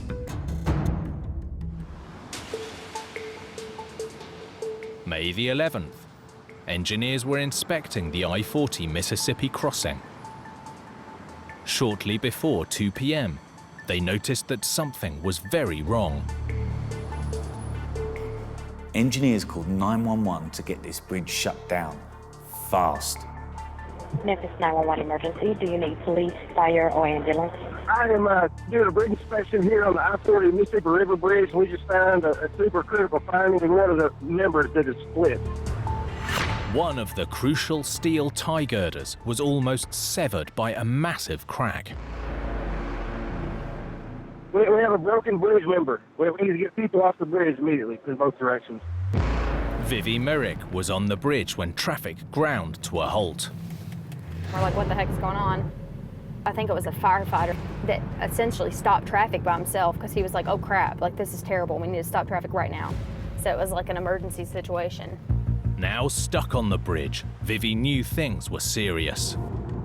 We realized that it was not just a normal traffic jam. Oh my gosh, that's where we're kind of panicking. What are we gonna do? This particular bridge carries 60,000 vehicles a day, but not only was it the closure of the bridge to traffic, it was the closure of the river to river traffic. If this bridge collapsed, it could have been a huge disaster, not just for Memphis, but the entire country. While it took around 2 hours to clear the bridge, thankfully for the time being, the almost 50-year-old crossing held firm. I've been going over this bridge my whole life. I could have been driving across it the day later and it would have collapsed. So I'm glad that it was caught when it was. It was not good. With the Hernando de Soto shut down, traffic was forced to detour through the city and over what's known as the Older Bridge. The traffic tie-ups in the city of Memphis was just horrendous. Bumper to bumper, stop and go. It was a bottleneck everywhere. Reverberations were felt across the entire country. If you look at the map of the US, this represents the heart of the country. So having it shut down is like having a heart attack, and we saw that. It affected Memphis, affected the whole country. A team of engineers was immediately sent out to assess the critical health of the structure, and within 3 days it was deemed safe enough for river traffic to pass below. So the first thing that we did as a department was to declare that this was an emergency within the state because of the major corridor that it was. In the 3 days that the river was closed, more than 1,000 barges had already backed up on the river. So we knew that time was of the essence to get this resolved. Allowing heavy lorries and other vehicles to drive over the top was a different matter. As a temporary fix, steel plates were secured around the crack. But while the team continued to investigate, the bridge remained closed. This is the main navigation span for the river. The fracture was found about 80 foot from this pier on the northern side of the bridge. The fracture occurred in one of the plates on the side, one of the plates on the top, and part of the plate on the bottom. So more than half of the section had been compromised. The crack was in a critical girder which held one of the arches tightly in place.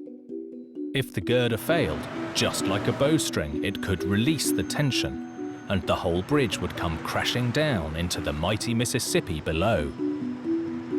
If we were building a bridge like this today, we would not use this type of structure because it's considered fracture critical. If that beam had completely cracked, the entire bridge could have collapsed. It was just lucky the engineers found it in time. The bridge inspector's swift action likely saved lives. With the weakness now identified, it was time for Memphis officials to devise a solution. But a crack this large doesn't appear overnight.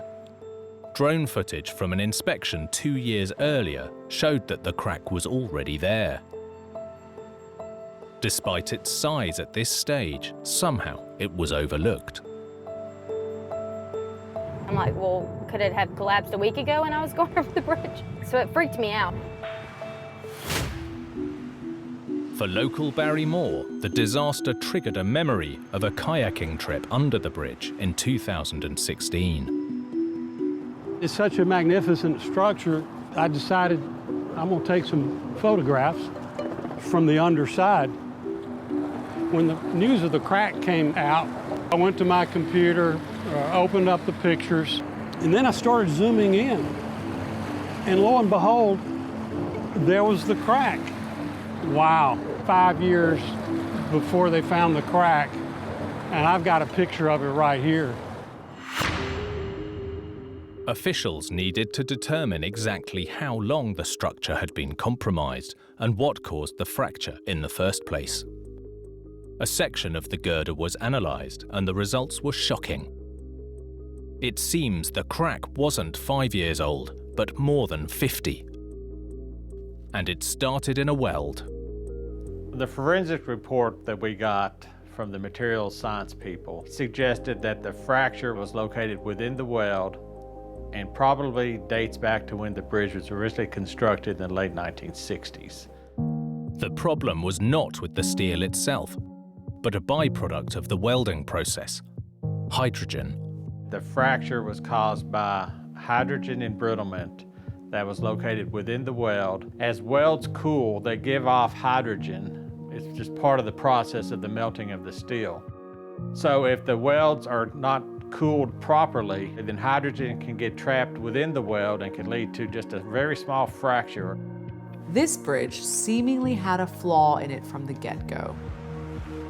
If left unchecked, a small fracture can develop into a huge problem.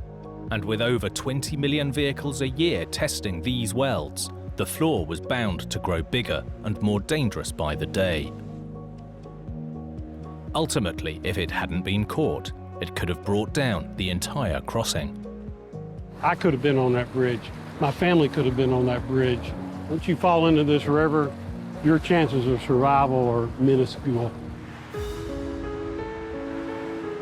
While the road remained closed, Ted Kanazowicz was tasked with the massive job of getting one of the country's most vital trucking routes up and running. The solution that was chosen was to add capacity. For about 180 feet on the structure, we were able to get 50,000 pounds of steel plates located, fabricated, and installed. And we put plates on this outside where the fracture was, and we put plates on the inside that wasn't fractured. Just in case something were to happen, we wanted to have enough capacity on the structure to carry the load. The bridge was fixed and fully reopened to traffic less than 3 months after the emergency closure on August 2nd, 2021. It was a feeling of relief to have the bridge open, knowing that we had done a good job in fixing it. The new welds were made stronger and cooled longer than the original construction. A federal mandate now requires that inspections are also carried out every 12 months on all fracture-critical bridges. This was a lucky escape and a powerful reminder that with aging infrastructure, thorough inspections really are the key to avoiding potential catastrophe.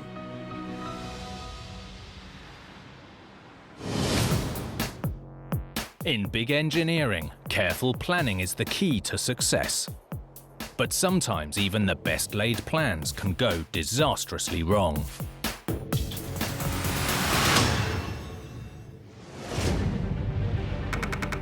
Like this catastrophe in Australia, where a routine detonation failed to deliver. It went bang, started to collapse, and then nothing. A demolition down under that went viral around the world.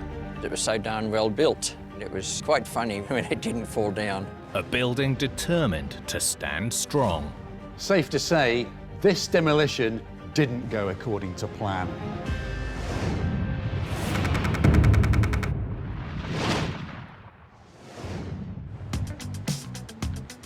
Brisbane is Australia's third largest city and the state capital of Queensland. Joel Dry is a local TV news reporter. Brisbane has a really vibrant culture, and it's also the climate that makes this a really amazing place to live and visit. To the north and south, you have the Sunshine Coast and the Gold Coast. Beautiful, world-class beaches, the crystal clear waters, the wildlife. It's an amazing and vibrant place to live and work. Brisbane owes its success not just to the beaches, but to some of the world's most fertile farmland, just west of the city. As well as the climate, it is also the soil that makes this part of Australia so special. And that was recognised shortly after the city was founded. Farmers moved in, started growing crops. That continues to this day. It is now known as the food bowl of Australia. Farmers took advantage of the rich economic opportunities that came with the fertile land. This small town, Redbank, found its niche in a specific crop: malt. Malt is the unsung hero of one of Australia's most popular industries, and some might say favorite pastimes, beer. Beer is a really popular drink in this part of the country, and the brewing culture has always been really strong in Brisbane ever since the city was founded. From the 1960s, Redbank's malt was stored in this 4,000-ton bank of concrete silos. The structure might look like a simple piece of engineering, but like all silos, it had to withstand the pressure of thousands of tons of crops or other materials pushing against the walls from the inside. Redbank became an integral supplier for Brisbane's biggest brewer, producing one of the country's most famous beers. Paul Tully was a member of the local government at the time. The silo was an integral part of Redbank, and it was a prominent part of the Redbank community. It was a major employer in our local district. By 2013, the industry had moved elsewhere and the silo stood unused and empty. The land was to be sold for a warehouse development, and the structure was slated for demolition. For silo worker Brian Verrill, it was the end of an era. Worked there for about 20 years. I was employed to keep the plant running and producing malt. The workers there, we were pretty much like a family. It was like, that was it, no more work there. But this building was not going down without a fight. Sunday, May the 12th, 2013. Demolition Day. Reporter Joel Dry was in Redbank to capture the event. I was sent down here really just to cover what was going to be a spectacular shot, an amazing picture of a big silo going bang and then falling over. Almost 100 kilos of explosives were primed and ready to go. They let off a couple of siren noises to prepare everyone. There was a bit of a countdown and then the big bang. She came down a couple of feet and then started leaning. It went bang, started to collapse, and then nothing. Built to withstand huge internal forces, it seemed this silo wasn't going anywhere. It didn't break. Some were excited, some were in awe, and some were laughing. It paused, it got stuck, and the big question for a lot of people was, is that it? Is that what's supposed to happen? The silo that had stood tall for 50 years was still standing, but just barely. The whole thing was meant to crash down in seconds. Instead, this 4,000-ton building was left looking more like the Leaning Tower of Redbank. After a few minutes, it became clear that something had clearly gone wrong. But how had a supposedly routine demolition failed so spectacularly? Every rumour in the book was raised by the locals. The plan was to bring down a silo like a tree by blasting a wedge in one side. The challenge was using just the right amount of explosives. Alex Remenikov is a professor of structural engineering. So here we have a model of the Red Bank silo. So what happened during demolition? The bottom part where the explosives were placed was removed by explosives. The building started moving and stopped. And the critical question is how much explosives is required to make sure that the building will tip over in this direction and completely collapse. Too many explosives would risk hurling debris around the site, but use too little and the building wouldn't come down. The explosives are the triggers. They do not bring the structure down. It's the gravity that brings the structure down. There was a lot of speculation about exactly what went wrong. Most people tended to think that they hadn't used enough explosive. So, what actually went wrong? This structure was incredibly strong, reinforced with steel to cope with the massive forces from the stored grain, pushing both down from above and on the walls from inside. Here, it looks like they may have underestimated just how robust this building was. Another possible factor is the precise way the silo was built. Having witnessed its strength after working at the silo for more than 20 years, Brian Verrill explains the process, known as slip form. Silos were made in one piece, where the whole thing went up in the air as they poured until the desired height, and the walls were about a foot thick. In slip-form construction, the structure isn't built in sections. Instead, concrete is poured into a vertical mould, with the liquid rising slowly enough for the growing walls to support the weight above. Once fully cured, the continuous concrete structure is incredibly strong and has no joints to create weak points. Which is why it took an awful lot to blow it up. With the blast in the past and the silo still standing, it was time for Plan B. Then we started to see some heavy machinery roll onto site, some excavators. We then started to get a sense of what they're going to try to do is try to push it down manually. They kept knocking out brick after brick. 40 minutes later, after the bulldozers had come in, it finally hit the ground. Despite strong resistance, the silo was finally defeated. Gone to make way for a new warehouse development. Engineers remain tight-lipped, so we may never know for sure why the initial demolition went awry. But one thing is certain, this silo was built to last. People and buildings are built tough in this part of Australia. When we get knocked down, we get up again. This silo, it's not going to get back up again, but geez, it was hard to knock down.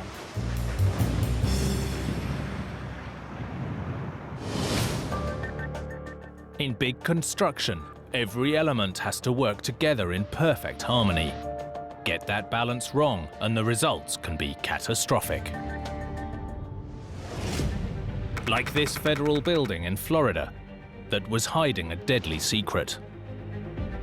It just all collapsed. What happened and what made this building fall apart? A disaster that rained down wreckage on the people below. You're looking at this building with a caved-in roof and vehicles piled on top. Oh my God, there's people in there. Just how bad is this? And a tragedy that inspired a young engineer to bring about a dramatic change in regulations. We don't want to put a price on human life. What can we do to prevent this from happening again?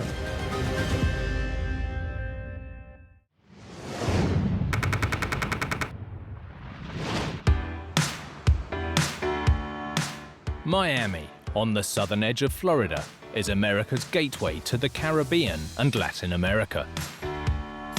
But while this sun-drenched city has a lot to write home about, it also has a darker story to tell. Francisco Alvarado is a local investigative reporter. If I had to describe Miami in 3 words, I'd call it a grimy, glamorous paradise. And the reason I say that is because it's a place that's full of beautiful people, beautiful buildings, but at the same time, there's a lot of people trying to come up and get away with things that they shouldn't be getting away with. In the 1970s, Miami became a gateway for drugs being smuggled into the country. There was this underbelly where, the drug trade started to blossom, and you had cartels starting to make inroads into Miami to start distributing cocaine. In the 1970s, Miami became a gateway for drugs entering into the country. And it gained a reputation that was immortalized in popular culture with dramas like Scarface and Miami Vice. It was time for law enforcement to take action. Now a construction site, in 1971 this plot was home to around 150 drug enforcement agents and staff, chasing down some of the biggest drug lords in the world. After graduating from high school, then 18 years old, Kevin Kramer inadvertently found himself with a summer job, fighting the war on drugs. So when I first showed up for the job, I didn't realize it was for the DEA. Little did I know, though, that it was going to be in the forensic lab where they actually tested drugs that had been confiscated. It was not your run-of-the-mill kind of a thing that an 18-year-old would be doing. Originally built in 1925, this 3-story building had a history that made it perfect for the DEA's purposes. Back in the day, the building was actually a car dealership, so it had a unique feature where you could park cars on the roof. So once the DEA set up the operations, there was no shortage of drug lords to go after. And they basically, when they would, get these guys, they would take their exotic cars and park them on top of the roof of the new DEA headquarters. But the DEA's war on drugs was about to be dealt a major blow by a catastrophe that no one saw coming.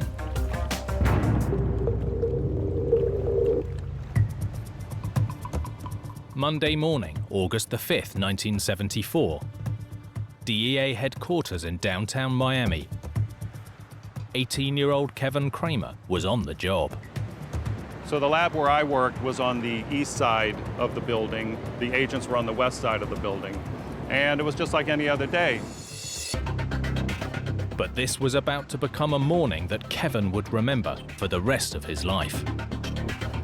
At 10:24 a.m., the rooftop parking lot directly above DEA agents and support staff collapsed.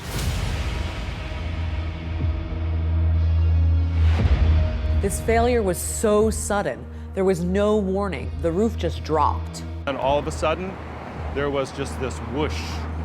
The lights flickered. It went dark for a little bit, and then the lights came back on, and we were all trying to figure out what the heck had happened. Kevin and his colleagues were unaware that the west end of the building was now a pile of rubble. Somebody said, "Clear the building." So we all raced out, and it was like something you'd never seen before. Just minutes ago, 57 confiscated cars had been parked on the roof. Now they lay scattered among tons of concrete and debris, where moments before an office full of workers was having a normal day. You're looking at this building with a caved-in roof and vehicles piled on top. All that comes to mind is like, oh my God, there's people in there. Just how bad is this? First responders rushed to the scene as news of the disaster spread. And families across the city were left to wonder if their loved ones had made it out of the collapse alive. The first thing that kind of crossed my mind after witnessing this was I had to let my parents know that I was okay. Later on, my mom has always told me that my dad, he was just quiet that whole morning. As rescue workers frantically searched through the devastation, reporters like Francisco Alvarado knew early on that the disaster was serious. At the time, it was the biggest news story in Miami. Half of the building came down. It just all collapsed. It was one of the most horrific tragedies to happen in Miami. 16 people were injured in the tragedy, and sadly, 7 more lost their lives. There was one story that really stood out of an agent. He was a Vietnam veteran, and it was like his first day on the job. And you start to think about things like that, and you realize just how lucky you were. Half the building was lying crushed under tons of rubble and cars. Engineer John Pistorino, an expert in the field, was called to the site just hours after the disaster. We were there right after the collapse. We were asked to go over there and investigate and find out what happened and why did it happen. At first sight, some believed the culprit was the weight of the 57 cars parked on the roof. As they accumulated more cars, that just created more load on top of the roof, which was one of the contributing factors to the building collapsing. While there's little doubt what triggered the collapse, a parking lot is designed to hold cars, whether it's on the ground or up on the roof, so there had to be another reason why this one failed. In an office used by undercover agents, John Pistorino quickly discovered that the building was hiding its own secret. While initial suspicions had focused on the weight of cars parked on the roof, John uncovered evidence pointing to a different reason. When I started to look at what the issues were, I immediately recognized that it wasn't because it was overloaded or anything of that nature. I found corrosions and cracking concrete that had been hidden behind cosmetic paint. The cause was tragically simple: massive corrosion to the building's infrastructure that was hidden behind a recent paint job. It turned out an engineer had certified the building 6 years earlier, without conducting what's known as a destructive investigation. A destructive investigation is exactly what it sounds like. You have to damage part of the structure so you can really see what condition it's in. For example, chipping away at the surface paint to uncover what's lurking behind. Removing the curtain, so to speak, to see what's behind it. But the source of the corrosion remained a mystery. This building was over 40 years old, and Miami's humid and salty ocean air had long been corroding the reinforcing steel. But it turns out that inside this particular building, there was another ticking time bomb from the get-go. While examining nearly 6 tons of rubble, John Pistorino and the team discovered that the source of the destructive salt wasn't the local sea air alone. Rather, the salt was in the building's structure from the beginning, a result of sand composing 1/3 of the concrete mix. Here, the specific sand was laden with salt, and they were using salt-contaminated water to make the mixture. You have to recognize that we're here on the coast of Florida, so there's a lot of salt already present in the materials that make up the concrete. When we build buildings, we have to wash the rocks and the concrete and make sure we get the salt out of it down to a very low level so that we don't have salt in the concrete attacking the steel. In the case of this building, it appears that the thorough desalination process wasn't done. Salt was actually embedded in the original construction, so it had a high content of salt, which attacked the steel. So as the steel got bigger and bigger, it simply cracked the concrete. This structure was in trouble from the beginning.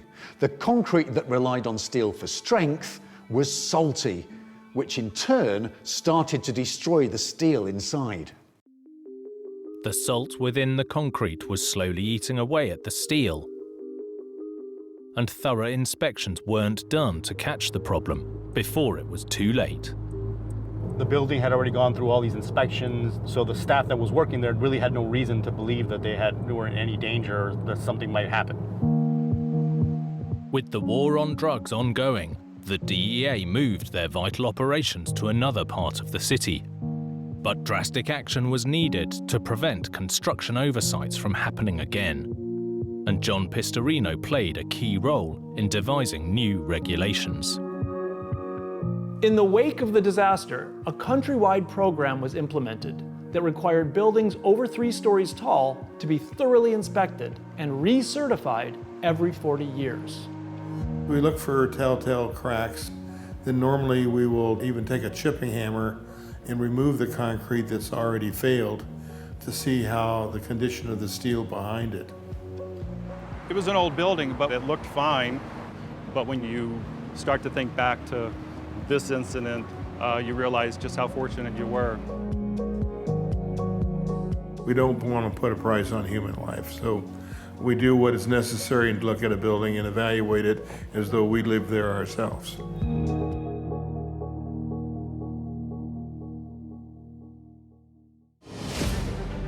An engineer's work is never done, providing bigger and better resources for a growing population. And the bigger the project, the bigger the problems. Like this calamity in New Jersey that took down a brand new roadway. This failure jacked up one of New Jersey's busiest intersections. A catastrophic failure during the middle of construction. When I first saw the wall bulging out and the ground lifting up, it was just unbelievable. This disaster left residents reeling. We saw the collapse. We saw the highway and the whole structure just fall.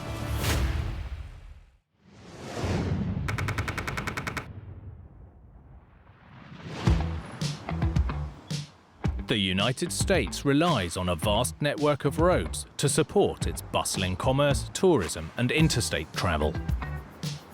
And for the East Coast, one crucial piece of pavement is this intersection on the New Jersey Turnpike near the small town of Belmar. Mark Matthews is a local writer.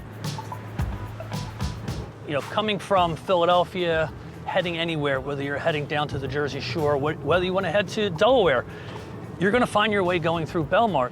It really is sort of the gateway into South Jersey. But in recent years, this 70-year-old interchange between Interstate 76 and 295 had become a nightmare for modern traffic. And locals like Marie Hiley. The problem seems that you have to do a lot of weaving to get over to 295 and slow down on the ramps to 35 miles an hour. You hit this point where everything just merges together. It's sort of like, you know, in high school when the bell rings and just all the kids are just kind of like bouncing off each other trying to get to the next class. By 2010, plans were underway for a massive upgrade. The goal, to reduce the volume of traffic meeting at a single point. The state looked at more than 20 alternative options, including tunnels and bridges and various combinations of both. In 2013, the authorities revealed their $1 billion answer. Elevate the lanes of I-295 above I-76 with a 1.6-kilometer bridgeway. In the end, they settled on a system of ramps and bridges that would allow traffic to flow smoothly through the intersection. Before the bridge section was built, work began on the approach ramps. The simplest way to support an approach ramp is to create a wide sloping embankment and build the road along the top. But at its eastern end, the approach ramp would have to fit between existing developments. On one side is a very large cemetery, and there's a Belmar Park housing development, which was on the other side. So they had to sort of wedge things in between these two very large developments. With no room for large embankments, engineers designed a narrow ramp held in place with retaining walls, sitting on a smaller embankment. There was one more complication. The existing interchange was critical to both residents and commerce, so it had to remain open during construction.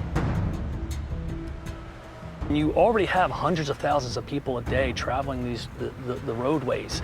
There's no way that's going to be fast and easy and painless. The momentous project unfolded over 8 years while traffic flowed all around it, until one wet weekday in 2021. March the 25th, the town of Belmar was recovering from a torrential rainstorm. This area had seen unusually bad weather, with almost double its normal rainfall levels. Despite the weather, work continued on the new ramp while commuters travelled through the intersection. Just before noon, the retaining wall of the new ramp failed catastrophically. Local journalist Mark Matthews arrived to witness the devastation. But when I first saw the wall bulging out and the ground lifting up, it was just unbelievable. Just shocked. The ramp was left on the edge of total collapse. The wall had just sunk. It kind of went like a U and had sunk down, and portions of the wall were crumpled. It's very frightening. The interchange below ground to a halt as authorities raced to assess the situation. Luckily, no workers were on site when the wall failed. Authorities were forced to close an entire lane of I-295 as they stabilized the damaged wall. This was going to be key to one of the state's most vital intersections, and it was failing even before it was completed. An official inquiry was launched to uncover the cause of the collapse. Residents and drivers wanted answers too. How does something that is brand new, hasn't even had any traffic driven on it, just collapse? Just seeing that collapse has made everybody fearful of the integrity of the whole project. Although the investigation is ongoing, Professor of Civil and Environmental Engineering George Guar spotted a clue in the earthen embankment supporting the ramp. You can see the big crack here, and also the earth embankment shifted to the left. So I believe the sequence is that earth embankment fell first, and then soil contained by the retaining wall fell in because you're losing the support below the retaining wall. The initial failure was caused by waterlogging. A shallow drainage channel at the foot of the embankment, called a swale, was specifically designed to allow water to collect and soak away. But here it looks like the recent storms may have tipped the balance in Mother Nature's favor. I believe after the rainfall, a lot of water got into the swale. So if water level goes up in the swale, then it will raise up the groundwater table inside the earth embankment. With the ditch full, the water couldn't drain properly from the material inside the new ramp, which made the whole structure vulnerable to movement. The heightened groundwater table wasn't the only side effect. The water that accumulated in the ditch likely also caused erosion at the base of the saturated earth bank. I believe that inflow have caused the erosion and scour at the toe of the earth embankment. I have a good reason to believe that led to the embankment failure. The eroded embankment collapsed like a landslide, pulling the earth and the road with it. I really hope that for future projects on our highways, that they would really study this project, the collapse of it, what happened. Whatever the exact cause of the collapse, as the project moves forward, there's no doubt lessons will have been learned. It's an unfortunate thing what happened, but it has attention now, it has the engineers looking at it, and I really do expect we're going to end up with a roadway that is going to be stronger, safer, and it's really going to solve a lot of the local road problems that we're dealing with, both for commuters coming through the area and for the town of Belmar.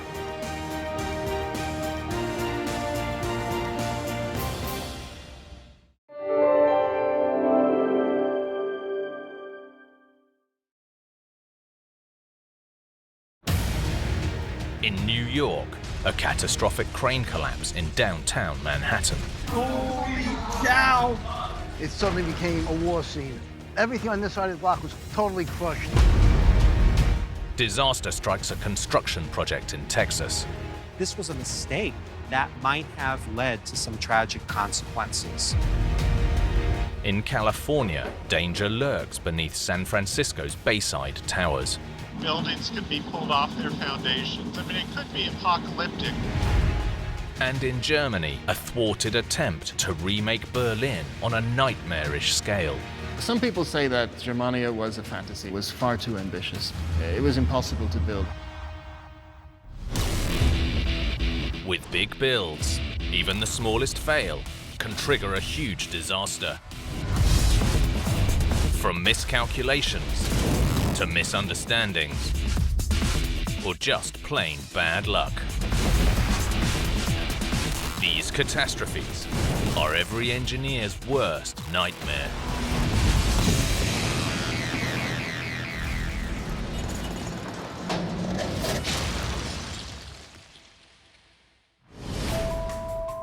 Big engineering can make a lasting mark on a city skyline.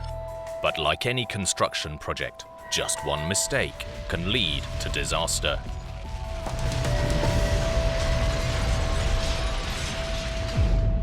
Like this catastrophe in New York that gave residents a rude awakening.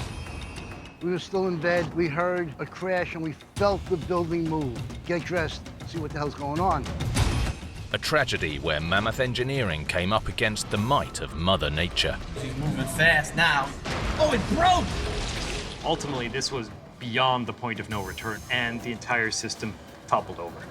This devastating collapse caused chaos on the streets of Manhattan.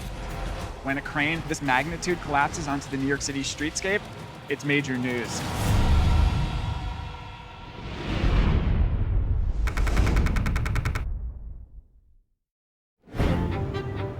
New York, the Big Apple, is the city with a world-famous skyline.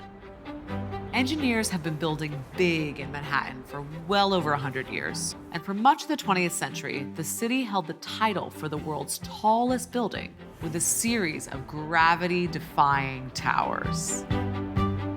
Nowhere more so than in the financial powerhouse of Lower Manhattan. Born and bred New Yorker and city planner, Josh Vogel knows all about this area's bold high-rise history. Banks and large companies started to build skyscrapers. They did that with the intent of kind of showcasing their wealth and their strength to the city. The climb skywards continues today, but it started more than a century ago. It's really amazing to think how old some of these buildings are and how historic of a city New York City actually is. We have buildings that are 100, 150 years old that are still standing today. Sometimes this historic cityscape needs a helping hand to meet the needs of a modern-day metropolis. Over time, there are different factors at play, like being more environmentally friendly, retrograding them for energy efficiency, but overall, as long as these buildings are upkept and taken care of, there's no time limit on them. Maintaining these aging giants in an already crowded city is no easy task. Adrian Prüger is a civil engineer. Arguably, this is one of the most challenging places to actually have to lift a load in the world. If you go downtown, specifically the financial district area, the streets are extremely tight. So this is the old part of the city. The streets were built for small buildings and then replaced by skyscrapers. So you can imagine there's very little room to move. In early 2016, one historic building needed to upgrade its modern utilities. So work began to install air conditioning units on the roof, more than 100 meters up. This Art Deco office block is more than 20 stories tall, so it needed a monster machine to match. Luckily, everything is big in Manhattan, and that includes the cranes. These cranes are massive, often taller than the building that they're building. You have a crane that's 3-4 blocks long, brought in on large tractor trailers, and then they're assembled here on site. To hoist the cooling units high into position, engineers would be using a giant crawler crane with a boom around 60 meters long, attached to a 113-meter arm, known as a luffing jib. The mission of this crane was to pick these loads up from the street and then literally turn and reach over a building and drop it more or less at the center of the roof. The luffing jib is this attachment to the boom that essentially gives you extra reach. It's almost like you're reaching into a kitchen cabinet. It's your hand that will be the luffing jib, where you can go to the back of a cabinet and pull out marmalade or whatever's in the cabinet. These cranes don't just need great reach.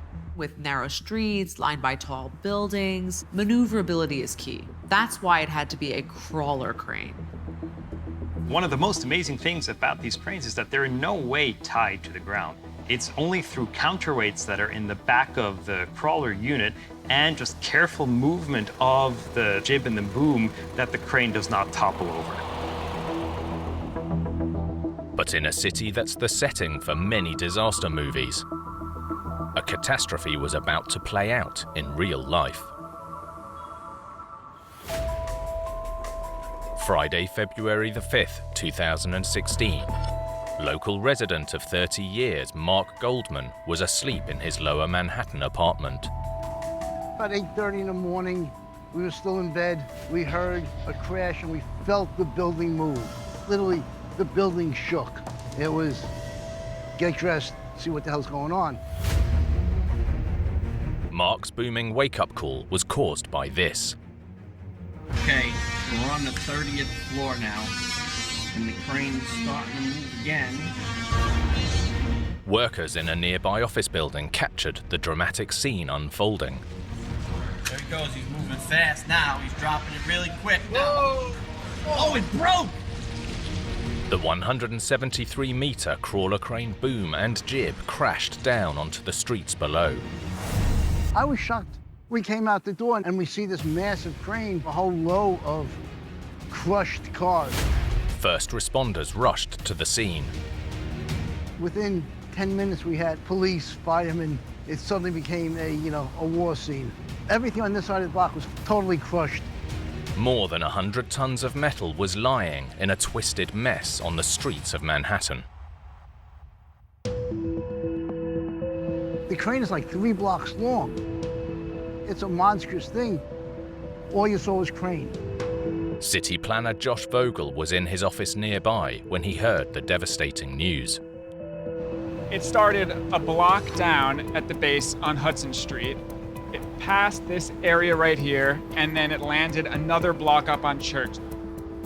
This is not a normal occurrence. So when a crane, especially of this magnitude, collapses onto the New York City streetscape, it's major news. The impact had damaged more than just the streets, rupturing gas pipelines, forcing an evacuation of nearby residents. This was not a good situation. We smelled gas. We knew we'd have to evacuate. It was obvious. While buildings escaped largely unscathed, 3 people were injured in the disaster, including the crane operator. And tragically, 1 passerby was killed. As the city reeled, New Yorkers wanted to know, why had this crane crashed to the ground so catastrophically? Much like the city's signature skyscrapers, the answer could be found by looking upwards. This was New York winter, and on the morning of the collapse, it was both windy and snowing. Not a hurricane or a storm type of wind. It was windy. It was a cold winter day. But with a crane this tall, a typical winter's day can be enough to create catastrophe. As civil engineer Adrian Brugger knows only too well. Wind is an incredibly strong force on cranes. A normal building or a bridge has a foundation that actually ties that building into the ground. In the case of the crane, it's just sitting on the street. The key to safe operations with any crane is balance. And the taller the crane, the more sideways force the wind is likely to exert on it. So these monster machines have to work within strict limits. In the case of the crane, if we have any sort of lateral force pushing on this crane, which has this incredibly long footprint, that can relatively easily topple it, which is why any wind over 20 miles per hour essentially negates the use of this crane. So you can see that it's very susceptible to wind. On the day of the incident, the wind was gusting between 35 and 48 kilometers per hour. so the crane wasn't actually in operation. It was being lowered to safety. If you've ever been in downtown New York City, the winds inside those street alleys can be quite intense. So at this point, the operator is just trying as quickly as possible to bring this crane down. To do this, the more than 170-meter long boom and luffing jib would have to be carefully laid on the street, essentially attempting to park a giant arm longer than a city block. The strategic way to do this is to pull the boom up as tightly as possible and then actually lower the jib until it hits the roadway, and the jib head actually has a set of wheels that then allow the jib to run along the street and just more or less just allow you to open up the crane on the street flat. You have this 2-block long creature, more or less. It's almost like a dinosaur going to sleep on a New York City street. And just like when a crane is being operated, balance is key to a safe laydown. But here, the equilibrium was thrown off. For some reason, the boom actually moves forward, so it lowers an angle. And what happened at the center of mass, along with the wind that is also pushing on the crane from behind, has moved beyond the tipping point where just the feet of the crane can no longer hold the whole structure in place, and the entire system toppled over. Analyzing the onboard computer, the investigation discovered that the boom was lowered 5 degrees further than expected. And long before the jib was anywhere near the ground, the crane lost balance. With massive, carefully balanced machines like this, even a gust of wind that we might barely feel can make all the difference. In the grand scheme of things, 5 degrees might not seem a lot, but here this small amount likely proved catastrophic. Just as the crane starts tipping, it looks like the crane operator actually pulled back on the boom to pull it back. But you can imagine, if I start tipping forward at that point, if I pull back, I still collapse. Ultimately, this was beyond the point of no return. If this crane had crashed into a building rather than straight down onto the street, this disaster could have been a lot worse.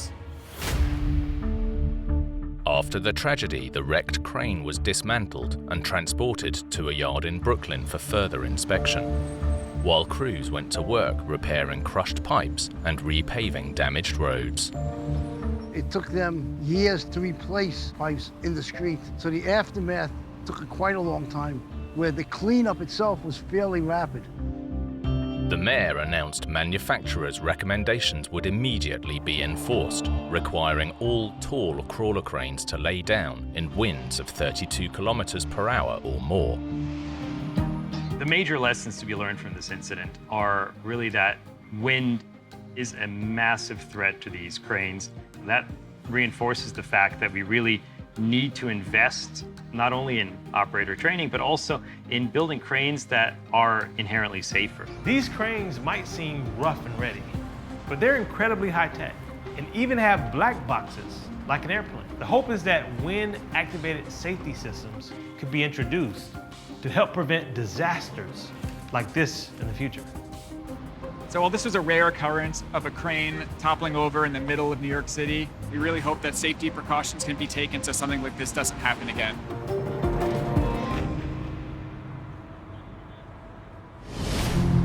In big engineering, regardless of what you're building, the devil is in the details. Miss just one thing, and the consequences can be catastrophic. Like this disaster in Texas that struck a hospital car park. More than 100 workers heard a rumbling seconds before the whole thing crashed to the ground. A collapse that shocked the community. We got a little bit closer. It was devastating. And revealed a small but potentially deadly weakness. This was a mistake that might have led to some tragic consequences.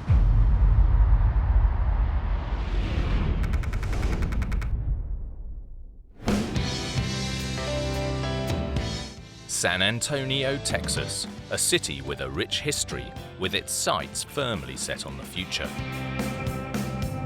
Lucia Garcia is a lifelong resident.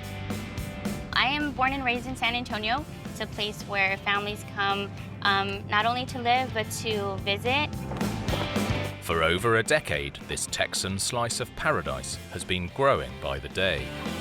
Lots of new buildings going up around San Antonio to accommodate so many people that are moving here. Definitely a place that is fast growing with lots of modern attractions. As the population boomed, the city's infrastructure had to keep up. That includes vital services like this hospital in northwest San Antonio, which, in 2010, was due for an upgrade. There was more people coming in to the hospital. There was plans for expansion of more beds and more emergency care. The $900 million upgrade included a multi-story car park with space for more than 3,000 vehicles. The bulk of the parking garage was an 11-story structure, but at one end, it crossed an access road, so engineers had to build a special 7-story extension called the North Prow. Step 1 was to build the skeleton before adding the parking decks. Dr. Jack Leifer is an associate professor of engineering science. What they intended to end up with was essentially a concrete cage of columns and beams that was going to be completely in place before they started to lay the cast concrete floors in. The first layer would sit above 16 concrete piers, each nearly 5 meters tall and joined by concrete beams, with 6 more layers of columns and beams above, creating a framework, before the decks would be poured. To minimize disruption, the main elements would be precast off-site before being brought on-site for installation. Using precast elements is a really efficient way to build.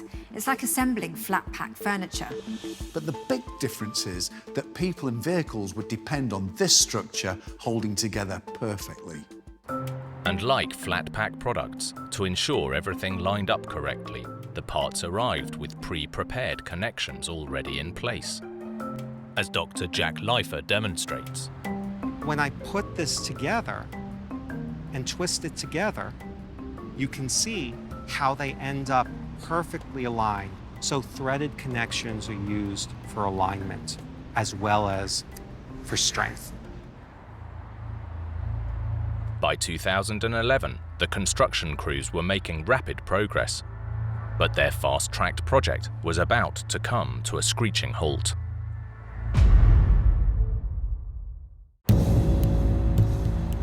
February the 14th. In San Antonio, workers were midway through construction of the multi-story car park. At around 11:38, they reported hearing a loud rumbling and sounded the alarm. The crew rushed to clear the area. Witnesses reported basketball-sized chunks of concrete falling to the ground. One said he saw columns leaning over. A security camera across a parking lot captured grainy images of the collapse.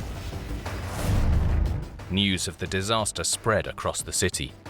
Around 1,500 tons of concrete and steel crashed to earth in less than 10 seconds. When I first heard about the hospital collapse, I was pretty shocked about it. First responders and trauma surgeons rushed to the scene. Thankfully, it did happen in the medical center district, so that way there was help that was close by. 2 workers were injured, 1 seriously, but miraculously, everyone else escaped unharmed. It's so lucky that workers heard the rumble and raised the alarm. Otherwise, the frame would have collapsed around them, and there could have been multiple fatalities. An investigation was quickly launched to establish how a routine build could have gone so wrong. The security camera footage offered investigators a significant clue. It showed which columns were the first to collapse. Professor of Engineering Dr. Jack Leifer explains. What you see is that you have those 4 columns, and the 4 columns were labeled in the construction diagrams. Column O is right up against the glass facade. Then you have P, Q, and R. From the footage, row Q appeared to collapse first. After inspecting the columns, the team discovered the alignment bolts were bent sideways. These bolts were key to lining things up, but they weren't designed to support the entire structure. Once in place, grout would provide permanent support where the columns met. This grout is squeezed like toothpaste into the gaps around the bolts. But unlike toothpaste, this grout sets rock solid, supporting the columns above, meaning that the bolts are essentially redundant. We don't want the building structurally to act like a whole bunch of individual stacked beams. We want the beams to act like one long beam structurally. So the grout allows us to do that. This isn't any old bathroom filler. This special grout is designed to withstand around 600 kilograms per square centimetre. That's like an adult elephant standing on a 2-centimetre square block. As investigators scanned the damage, they found no traces of grout, which suggested that a key step had been missed for reasons that remain unknown. And there was a second problem with the bolts themselves. When they went back after the building collapsed to check whether the bolts were correct or not, they found that they were too small. They found there were some holes in some of the plates that were found to be too large, and that contributed to misalignment that wasn't supposed to be there. In other words, the columns weren't stacked up exactly right. They weren't exactly aligned. Again, for unknown reasons, the bolts used were not as specified in the design. And another key factor would only exacerbate the car park's instability: a lack of lateral support. There were supports in place. There were lateral beams in place between P and Q and rows Q and R. But between O and P, there was only one set of temporary supports, and there were supposed to be 7 levels of support. So this face was essentially standing flat. There was nothing supporting it. This structure was already potentially unstable. The lack of lateral or sideways support made things much worse. On that day, these factors created nearly deadly results. As one stack of columns started to collapse, it pulled everything else down with it. This really did come down like a house of cards. After the investigation, construction began on a new car park, this time with lessons learned. I would guarantee you that when they built this new and improved version, everything was inspected very carefully, and that no elements of the design were left out. More than a decade later, the new and improved North Prow still provides the people of San Antonio with essential hospital parking. If there's one lesson that can be taken from this, it's that whether you're building flat-pack furniture or a 7-story parking garage, you really do need to follow the instructions.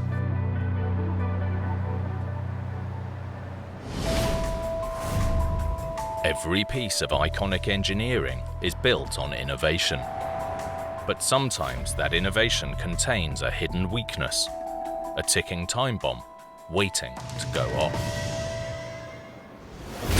Like this flashpoint in California, where an entire city district could be wiped from the map. This doesn't just threaten one building, an entire neighborhood is in danger. Residents have already had a taste of the risks. The support of the restaurant separated from the walkway. There was a gap of about 2 feet. More than 100 years of history could fall into the sea. Buildings could be pulled off their foundations. I mean, it could be apocalyptic. This could change the face of San Francisco forever.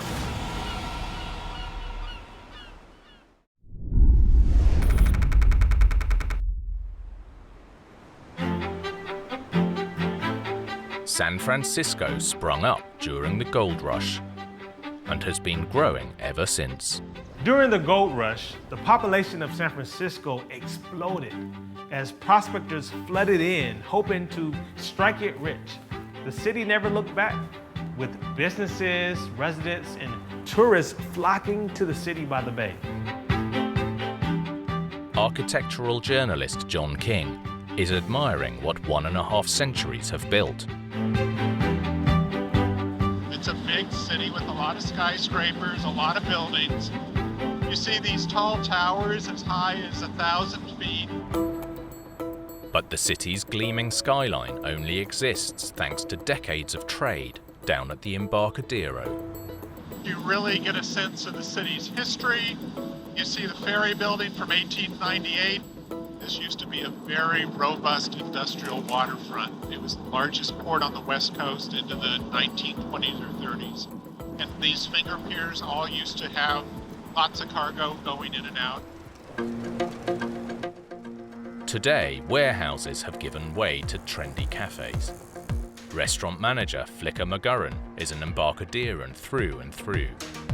When we first started, we were the only waterfront restaurant. I knew that this was something that the locals wanted because I grew up here, and we used to have to go out of town to go and seek this kind of experience. So definitely very lucky to get this beautiful location. With its long working history, the Embarcadero might seem like one of the oldest parts of the city. But it's actually one of the youngest, at least when it comes to the land that everything is built on.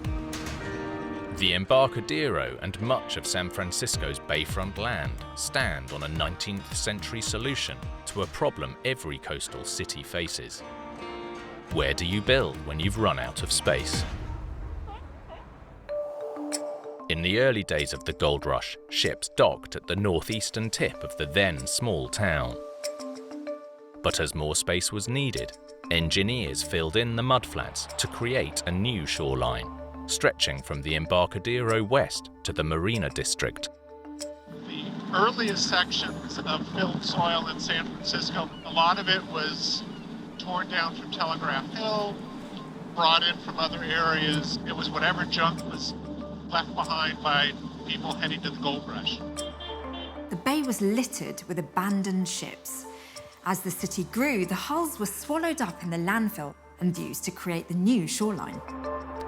A 5-kilometre sea wall was built to buffer the new land against the bay. It's behind this sea wall that the looming towers of San Francisco's financial district now stand. It wasn't until 3 decades ago that a shocking event revealed how unstable this man-made ground had become. October 17th, 1989. The Bay Area was shaken by a magnitude 6.9 earthquake. This was the largest tremor here since 1906. In Oakland, the Cypress Street Viaduct devastatingly collapsed, as did a span of the Bay Bridge. Incredibly, San Francisco's skyscrapers emerged intact, but structures closer to the bay weren't so lucky. Residents like Flicker were left reeling as the sea wall was damaged. I was here in the '89 earthquake. We were at the restaurant, roadway separated from the docks, and that was horrendous. The support of the restaurant separated from the walkway, and there was a gap of about, I would say 1.5, 2 feet. So then we had to use a 3/4-inch piece of plywood in order to get into the restaurant. But just along the coast, the Marina District was hit hardest. In San Francisco itself, one of the worst affected areas was the Marina District on the city's northern tip, which saw multiple collapsed buildings with dozens damaged beyond repair. Like the Embarcadero, the Marina District was built on the historic landfill. Embarcaderans knew they'd escaped lightly compared to the Marina District. But if another quake struck, would they and the looming towers suffer the same fate?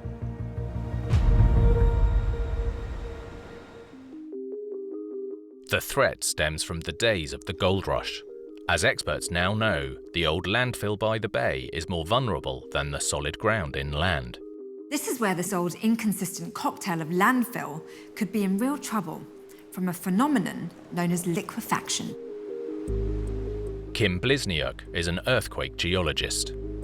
The Embarcadero is at risk because it sits on a layer of sediment, and because that sediment is near water, the shaking from the earthquake allows for water to move through to the surface of Earth. As the water moves through the surface of Earth, it reaches sediment and saturates that sediment.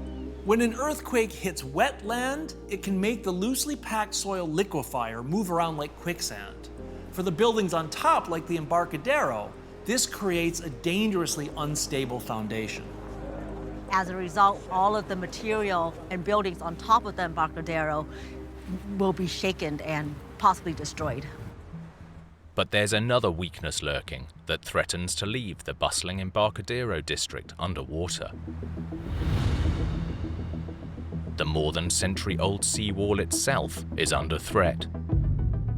The Embarcadero seawall is not a masterpiece of construction. Recent surveys have revealed that the seawall is a cocktail of more than 50 types of concrete, sand, and rock in 23 different sections. There was no master plan. This was organic growth, using whatever was at hand. A major earthquake could cause the seawall to just lurch forward. And once you lurch forward, everything behind it that maybe is already liquefied, it can just move. The liquefied historical fill could slip, falling into the San Francisco Bay, taking dozens of towers with it. You have all the utility lines under the Embarcadero, you have streetcar lines on the Embarcadero, you have the Barton and Muni subway tunnel going beneath. All those things can be shut down. Buildings can be pulled off their foundations. I mean, it could be apocalyptic. This sounds like a disaster movie, but the threat is very real. All it would take is for a quake to strike in the wrong place, and the Embarcadero could be devastated. As the danger looms, geologists like Kim Blizniuk are racing to learn when the next major earthquake might hit. What I do to better understand earthquakes is I look at the landscape. I walk these faults, and I can assess how fast they've moved over geologic time. That is a fault slip rate. And a fault slip rate is directly correlated to when the fault will rupture next. Experts predict a 72% chance of a major earthquake in San Francisco within the next 30 years, with the potential to shake the city at levels not seen for over a century. But the city isn't sitting and waiting for the next big one to strike. Plans are being laid to shore up the seawall so that the Embarcadero and the towers have the best chance of survival. San Franciscans, to their credit, voted a $425 million bond to start work on the seawall. Just now you're starting to see detailed project proposals starting to be researched and designed. And citywide, discussions are underway for an early warning system that would buy crucial time, capitalizing on the critical delay between the first jolt from a quake and the destructive waves that follow 10 seconds later. In those 10 to 15 seconds, we can duck and cover, shut off gas lines, we can stop transit systems, and by doing that, we can save lives.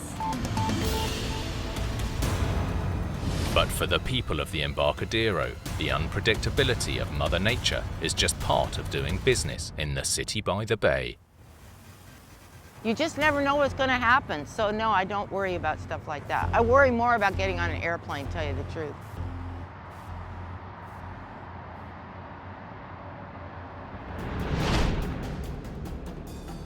In big engineering, designers try to leave a lasting impression on the world. But sometimes big ideas lead to abject failure. Like this construction in Germany. A grand plan to create a dystopian nightmare. This immense project would lay waste to one of Europe's most iconic capital cities. An evil empire with a twisted engineering design. That's the nature of Nazi architecture. It was meant to make the individual feel small and the state feel very large. It's the closest thing to bullying cast in stone. As Hitler attempted to conquer nature itself. Some people say that Germania was a fantasy. It was far too ambitious. It was impossible to build.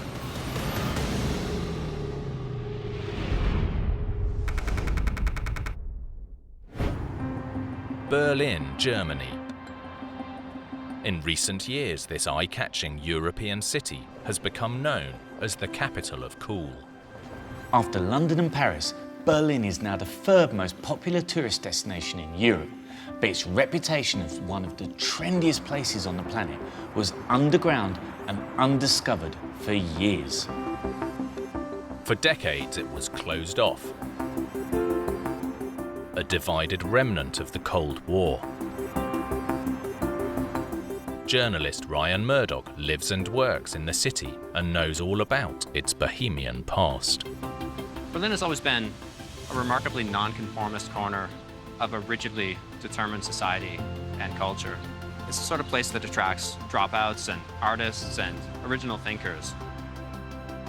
But nonconformity and free thinking were in stark contrast to the ideology of the city's most infamous ruler, Adolf Hitler.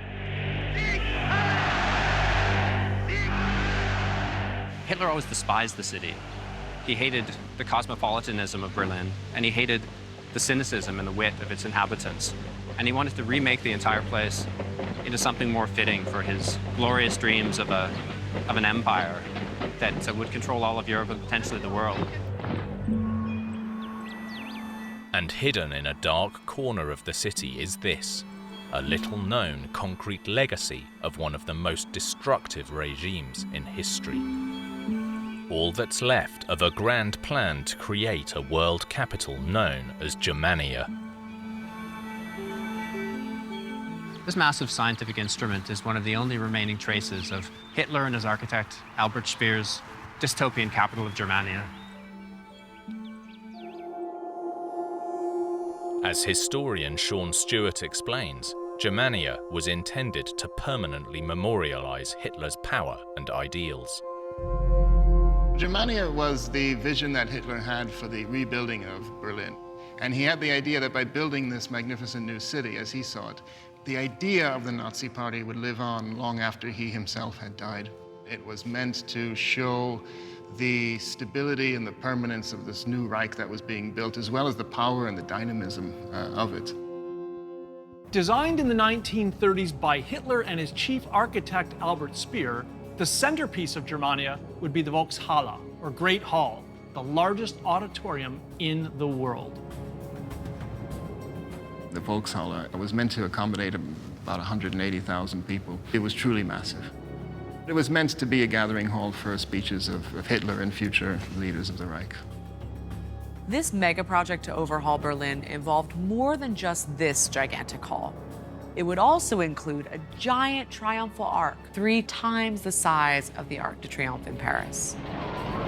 Yet two things stood in Hitler's way: the outbreak of war in Europe and the very ground he was standing on.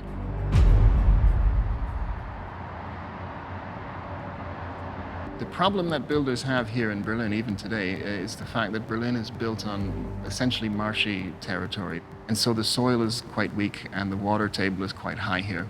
So to build heavy structures in Berlin is a difficult undertaking. With these difficult building conditions and the war ramping up, Hitler's grand plans were a long shot from the start. So officials devised a way to test the swampy ground before construction officially began. They created a giant concrete structure known as the Schwerbelastungskörper, or heavy load-bearing body. The idea was to begin with an experiment. If this structure held up to Berlin's marshy ground, then they could scale it up, and Germania, Hitler's vision for a world capital, would go ahead. So the Schwerbelastungskörper was built to test the ground, basically. Michael Richter is an architect and specialist on Berlin's underground history. Der Schwerbelastungskörper als Probe für die Baubarkeit des Triumphbogens ist auf einen Bereich gestellt worden, wo mehr oder weniger auch der Triumphbogen gestanden hätte, um zu schauen, wie sehr der Boden unter der Last des Triumphbogens zusammengedrückt werden würde. Und hat in seiner Belastung simuliert. The huge concrete cylinder would weigh more than 12,000 tons. What they wanted to do was to build something that was going to be equal in weight to one of the pillars of the triumphal arch. And for tolerances, they were willing to accept 6 centimeters of subsidence. Construction began in 1941, and once complete, the 21-meter diameter cylinder perfectly mimicked the ground pressure 1 foot of the arch would exert on the swamp below. Sie wussten nicht, wie weit es einsinken würde, während man das baut. Und das wollten sie halt 1:1 untersuchen, um dann einen klaren Plan für die Fundamente dieses Triumphbogens zu haben. But Mother Nature had a surprise in store. The structure sank over 19 centimeters, 3 times more than expected, in just over 2 years. And so the result was that, of course, the ground wasn't strong enough to support such enormous loads. Some people say that Germania was a fantasy. It was far too ambitious. Albert Speer's father looked at the original version of this model, and he just stood there, and he, according to Speer's memoirs, he just looked at it for a minute, and then 2 minutes passed. He didn't say a word. Then he looked up to his son and said, "You're all mad," and walked out, didn't say anything more. For all its hubris, Hitler's regime had got its calculations wrong, dooming the fantasy city from the start. This is where Germania began and ended. The ground was too soft to support the weight of the triumphal arch they wanted to build here. The water table in Berlin is very shallow, and the soil is a mix of sand and clay. So it's completely the wrong sort of place to build megastructures of this size. Despite the evidence undermining the arch, one report suggests that Hitler decided to ignore the results completely and planned to go ahead with the Great Hall anyway. But weight alone wouldn't have been the only problem facing the gigantic dome. Its acoustic design was so flawed that most of the audience wouldn't have been able to hear any speeches made inside the structure. The dome would be 16 times higher than St. Peter's in Rome. This construction was so big that once filled, it could even generate its own weather. The designers of the structure were concerned that it would hold so many people, like 180,000 fawning supporters. The moisture of their breath would form clouds near the ceiling. Dutiful citizens would troop to the Volkshall and spend their Saturday afternoons listening to the ranting of the Führer while being rained on indoors. In the end, Hitler's defeat prevented the doomed project from ever getting fully started. After the war ended, demolition of the Schwerbelastungskörper was declared impossible due to the enormous concrete cylinder's close proximity to multiple residential buildings. Now overgrown by nature, it's another memory of a long, dark period for humanity. The traces of the Second World War and the Cold War are all around us in Berlin, and this is one of the more bizarre elements of it. In 1995, the heavy load-bearing body was entered into the list of Berlin's historic buildings, now preserved as the only tangible relic of Nazi urban planning. This bleak building shows the length that this regime was willing to go to force its will and ideology on even its own people, and serves as a stark reminder of what might have been.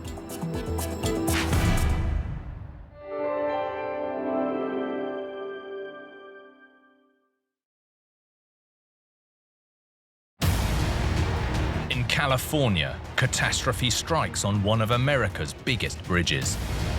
I felt the bridge going sideways. Oh, we're having an earthquake. We're having an earthquake, folks. Hang on. In Texas, homes on the brink of disaster. One of the residents called 911 and reported that his backyard was sliding down the hill. A Manhattan skyscraper causing supersized problems.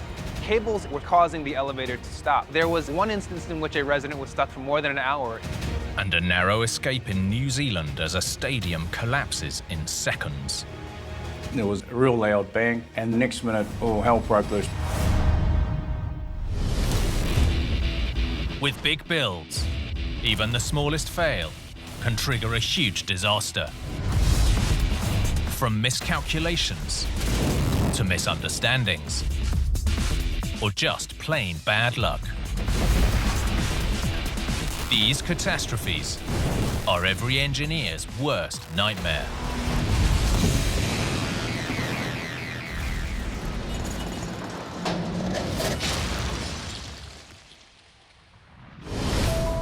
Engineers are constantly battling the might of Mother Nature.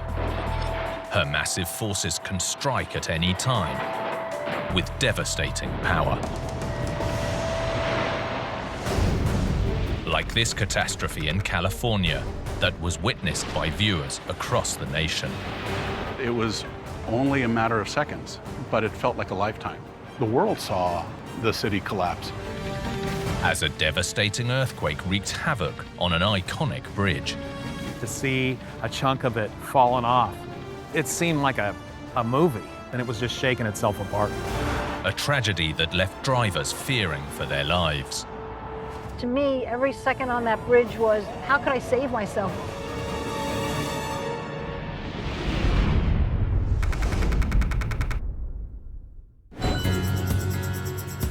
San Francisco, California, is one of America's most iconic cities. News photographer Carlos Gonzalez has always felt the lure of the city by the bay. It's one of those places that just embodies sort of a magical feeling about it. This is where I wanted to be, in San Francisco. With the city surrounded on 3 sides by water, life here depends on 2 epic bridges. The Golden Gate Bridge is without doubt one of the most famous crossings in the world. But the real workhorse in this city is the mighty Bay Bridge. This gargantuan feat of engineering is one of the busiest bridges in the nation, carrying around 100 million vehicles a year. Bartney is head of public affairs for the California Department of Transportation, Caltrans, and knows the might of the Bay Bridge firsthand. Well, San Francisco Bay Bridge is a vital transportation link for the entire state of California. For example, when we take this bridge out of service, which is almost never, we have to let the entire state know. And there's much more to the Bay Bridge than the suspension span you see from downtown. The easiest way to understand the Bay Bridge is to think of it in really 2 parts. It's several different bridges, but 2 different parts. A western part where we are right now, which is made up of 2 suspension bridges and an approach that goes down into San Francisco, and an eastern part that touches down in Oakland. This eastern section carried traffic toward Oakland for more than 50 years. At the time of its construction in the 1930s, this was the longest span of its type in the nation. But it was just one link in a much longer bridge. The eastern span had a vast cantilever span bridging the ship channel. But about 3/4 of the bridge was built more like a long causeway over the shallows leading to Oakland. The old eastern span of the Bay Bridge is completely different than the modern new one that you see out there today. It was almost all steel. Driving through it was almost like flying through the Death Star trench. It really evoked the period of time that it was built in. It was a masterpiece of steelwork. But in the late 1980s, this steel colossus encountered an unstoppable force that would shake it to its core.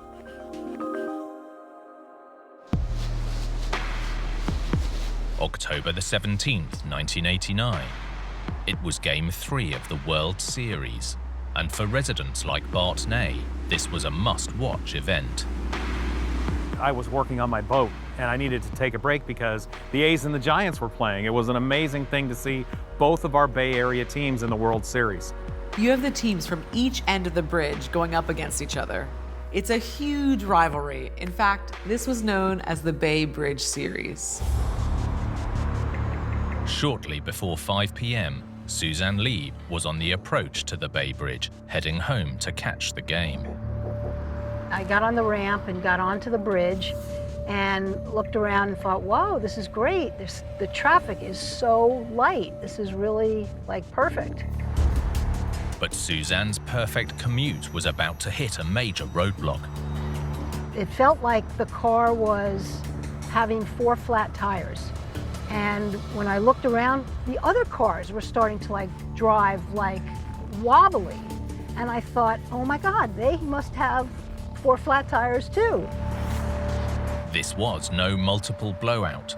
The bay was under attack from below. At 5:04 p.m., a magnitude 6.9 earthquake rocked the city. Like millions of baseball fans, journalist Carlos Gonzalez watched the scenes unfold live on screen. Everybody was glued to their television set and watching. It was just terrifying because you had the TV on and you could see what was going on. On the Bay Bridge, Suzanne was caught in the heart of the disaster. I had the radio on. I heard, oh, we're having an earthquake. We're having an earthquake, folks. Hang on. And I then just realized I didn't feel 4 flat tires. I think I felt the bridge going sideways. A section of the upper deck had collapsed, dislodging the deck below too. The first shots that you saw, I just couldn't believe that something like that could possibly happen. Everything came to a total stop. And then there was that swinging feeling. You heard a couple of people scream, and then quiet, then quiet. Suzanne was trapped on the lower deck. Nobody knew what was going on because we were just stuck. Just the amount of devastation and the immediacy of that moment, seeing it happen live was shocking. High above the bay, Suzanne was desperate to escape the bridge. How could I save myself? If the bridge is going to go down, if I just stay in this car, I'm just going to sink. It seemed like a movie, right? A science fiction movie, not something that would actually happen. With the route ahead blocked, drivers were forced to slowly back up off the bridge. A terrifying ordeal that lasted around 5 hours. Quite frankly, I don't know how we got off the bridge, even within 5 hours. I guess I just started to count my blessings that I was okay, but it was scary. It was definitely scary. The World Series caused traffic to be light, likely reducing the disaster's fallout. But one car plunged through the gap. Although severely injured, the passenger survived. But tragically, the driver didn't make it. The earthquake was one of the worst disasters in the bay's history. 3,700 people were injured and 63 lost their lives, all because of an earthquake that lasted just 15 seconds. 238, we have a major injury accident, Cypress and West Grandview. They're advising major injuries. 15 seconds sounds like a short amount of time, but it's a long time for the Earth to move. The most terrifying thing is you just don't know when it's going to stop. It was only a matter of seconds, but it felt like a lifetime. The quake caused an estimated $10 billion worth of damage, including cutting off the area's most important crossing. The Bay Bridge carries around 280,000 vehicles a day. It's a vital link, not just for the city, but the entire state. As the city reeled, the public began asking questions. This bridge had been built to withstand earthquakes, so why had it failed?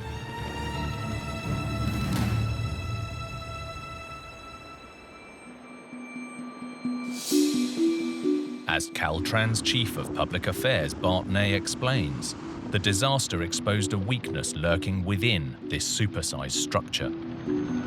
The old Eastern Span, as it was originally constructed, is a bunch of different steel truss bridges that are connected together at joints. This pier, known as E9, was where the causeway-like deck of the Oakland side joined the through-truss steel lattice, heading for Yerba Buena Island. So if you're going to join two bridges and you know, gosh, there's so much steel in it, they're going to expand and contract, let's give a little play at this location. The more than 3-kilometer-long eastern section held several of these so-called expansion joints. The ends of the decks sat on ledges or shelves so that they could slide back and forth a little. Those expansion joints also doubled as earthquake protection, allowing the bridge to move with the shock waves. At each joint, dozens of massive bolts would allow movement, but prevent the decks from sliding off their shelves. At this location, we could accommodate between 4 and 6 inches of movement, so that should an earthquake happen, we're going to be okay. That's a pretty big span for steel just to expand and contract. But when the biggest quake in 80 years struck, 15 centimeters just wasn't enough. Once the motion of the bridge caused it to go beyond that, the bolts just weren't strong enough to hold the bridge together. The deck section was pulled off of the expansion joint, and it dropped like a trapdoor. As investigators dug deeper, they discovered that some piers had moved much more than anticipated, for reasons unknown by the original engineers. The eastern span mostly stands on clay and mud. When this earthquake hit, that ground became soft and almost liquefied. So you've suddenly got these deep supporting piles moving around all over the place. Engineers now know that the soft ground around the piles amplified the shock waves, a phenomenon which would not occur on solid rock. The pile foundations had lost the tension that they need to hold the bridge in place, and it was just shaking itself apart. Yet the disaster was mitigated by one stroke of luck. One piece at Pier E9. It's about 76 feet wide, about 50 feet long. The weight of that landed on the lower deck, and that unhinged the lower deck section, and all of it was pinned in on an electrical substation that was located directly underneath. Had that substation not been there, those pieces would have continued down to the water. While one driver tragically died, experts believe if the collapsed section had fallen into the bay, more fatalities would have occurred. The city was in mourning, but the Bay Bridge was a vital link that needed to be fixed fast. Engineers went to work, and the broken section was repaired just a month and a day after the earthquake. For it to take a month was an engineering marvel. The Bay Bridge was back up and running again, which is still incredible to this day. But engineers knew they might not be so lucky if another quake struck, so they began planning for a truly state-of-the-art replacement bridge. We had to build something that would withstand the largest potential earthquake in 1,500 years. It also had to be iconic. It had to be something that people looked at and felt inspired by. Earthquake engineering had come a long way in 9 decades, and the result was this: a $6 billion shockproof bridge. Not only does it feature the world's largest self-anchored suspension span, but the entire East Bay section can handle more than 10 times more seismic movement than the original. With this new eastern span, we can accommodate over 6 feet of movement in different locations. Everything we could imagine, everything we could put in, everything that we could stretch for technologically, seismically, is in this span, and it's beautiful. But we're mostly relieved that it got here before the next earthquake. It's only a matter of time before another quake strikes this iconic city. But when it does, this vital lifeline will be prepared to withstand whatever Mother Nature throws its way. In engineering, where you build is just as important as how you build. Get either wrong, and the results can be disastrous. Like this catastrophe in Texas that struck a suburban neighborhood. It looked like a sandcastle that some bully had come and kicked over. Putting homes on the edge of disaster. The ground is all ripped and torn up, as if there's been an earthquake. It was just devastating to me because I didn't know what was about to happen. Everybody was in shock. An event that left a community asking, what had gone so wrong?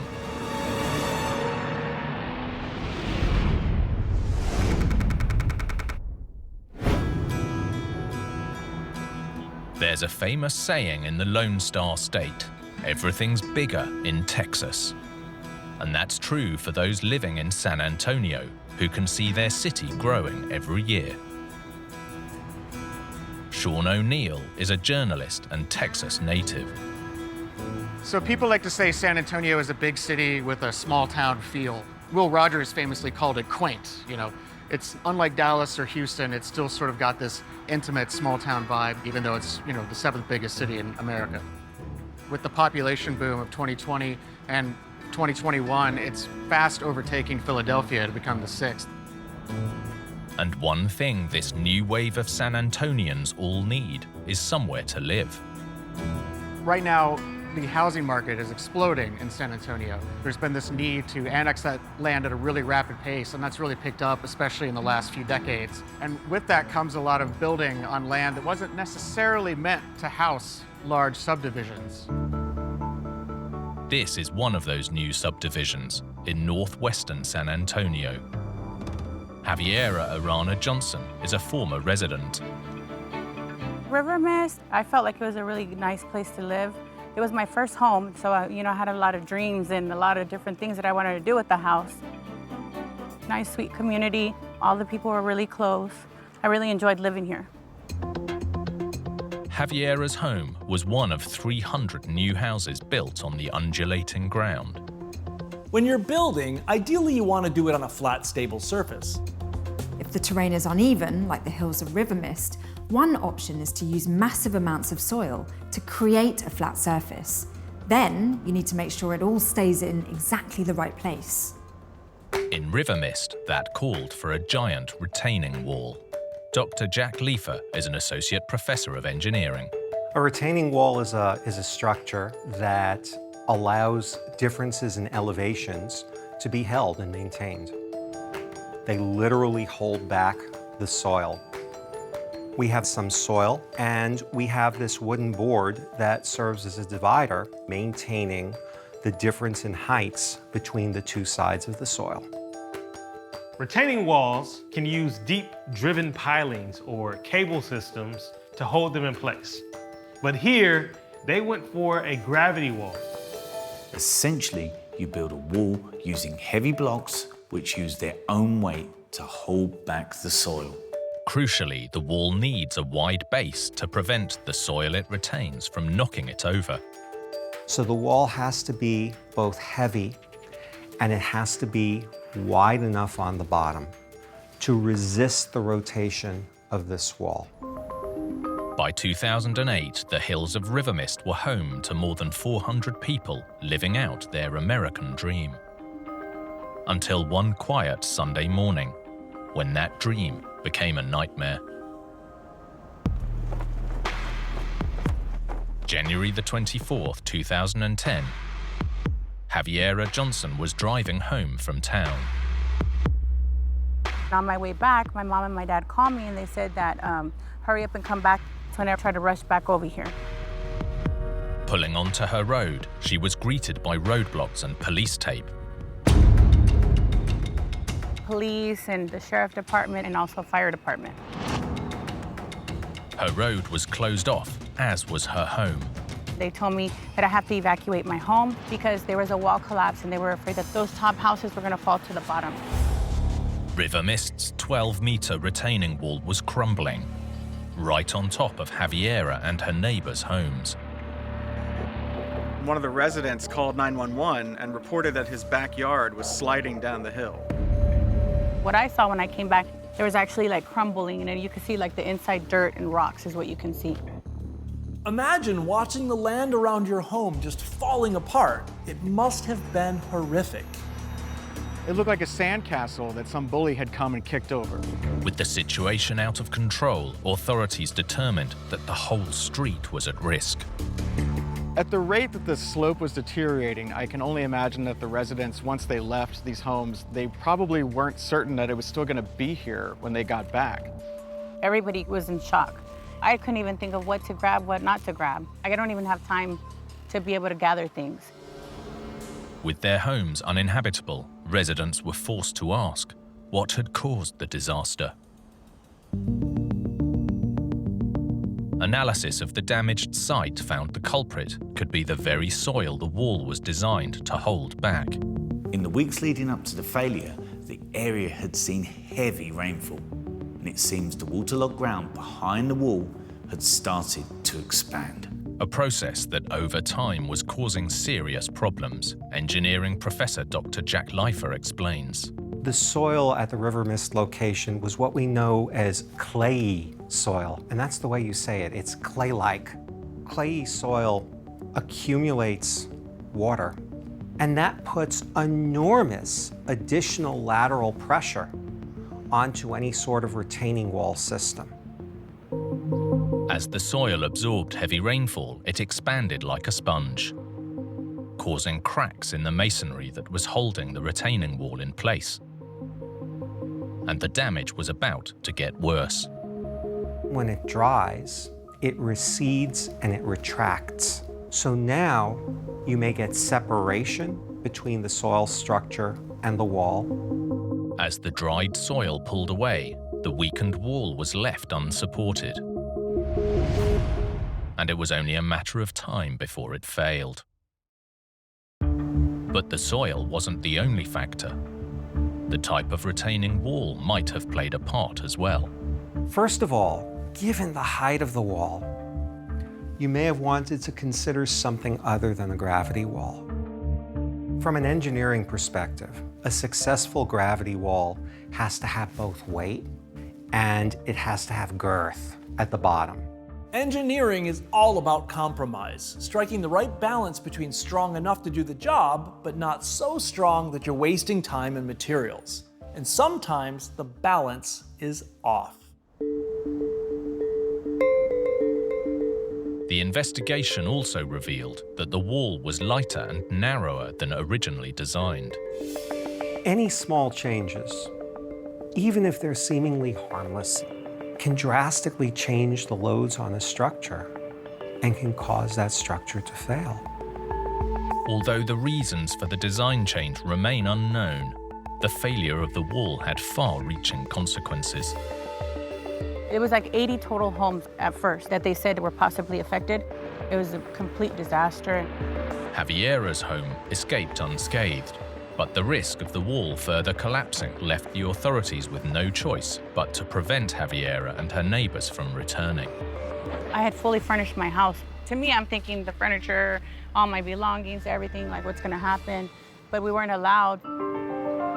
Nearly a year after the collapse, work began on a new retaining wall right downhill of the original. This time, more than just gravity would hold it in place. The original wall is still there, and that provides some additional support, but an additional wall was built, and that wall consists of pilings that are drilled down very deep with sections between the pilings. The new wall has concrete piers driven up to 6 meters into the ground, with steel pins supporting the whole structure. So whatever happens, this wall won't be going anywhere. The piling wall is buried more deeply, and it's more stable because the lower you bury a structure, the more stable it's going to be. 7 months later, the new retaining wall was in place, but Javiera and her family had made the choice to leave. I really hope that the new wall that they have, I hope and pray that it lasts and that it works well for this community, because I would never, ever in my life want anybody to go through something like that. I mean, it's like a metaphor, right? You're really living on a precipice. So there's the implication when you live on a precipice that things could all literally go downhill at any moment. You could fall off the edge.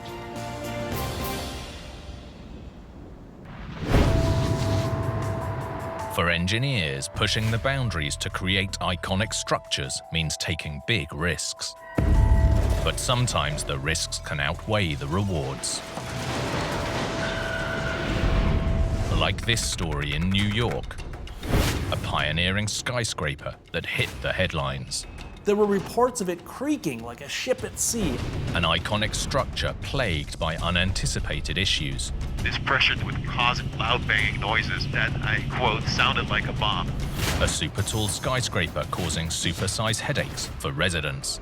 Cables were causing the elevator to stop. There was one instance in which a resident was stuck for more than an hour. Getting stuck in a lift is some people's worst nightmare. Imagine that happening 80 stories up in a super skinny skyscraper.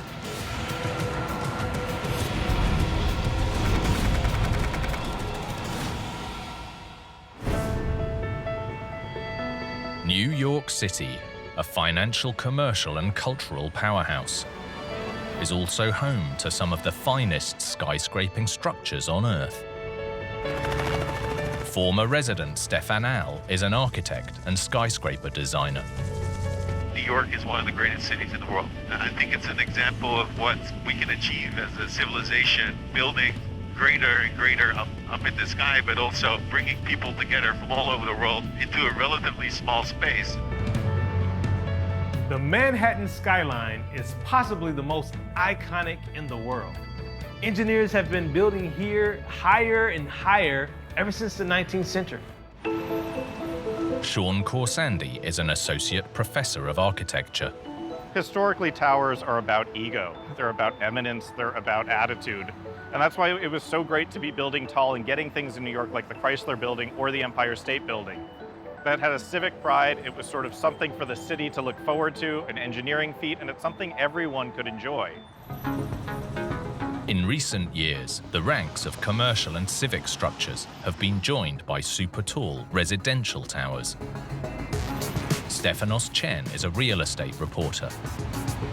In the last, say, decade or so, we've seen most of the new skyline that people most recognize is this new residential condo development. So all along 57th Street, which is now called Billionaires Row. So Billionaires Row is right over there on the south side of Central Park, where we see these extremely skinny, super tall skyscrapers that contain these luxury apartments. This tower on the southeast corner of Billionaires Row was the game changer. The 426-meter-tall structure is home to more than 100 luxury apartments, most with prime views of Central Park. What's driving a lot of this development is the view. You can have lots of things in New York, but a protected view is very hard to come by. Because they're so close to Central Park, and the taller you go, the better your view of Manhattan's most famous park. And the better the view, the higher the price tag. The higher you can go, the higher the premium is per square foot for these condo apartments. The record currently is more than $13,000 a square foot. Key to those eye-catching views is the tower's super thin profile. The thinner the tower and the bigger the windows, the better the view from all over your apartment. Well, the first thing that stands out when you look at this model is that it's extremely skinny for a skyscraper.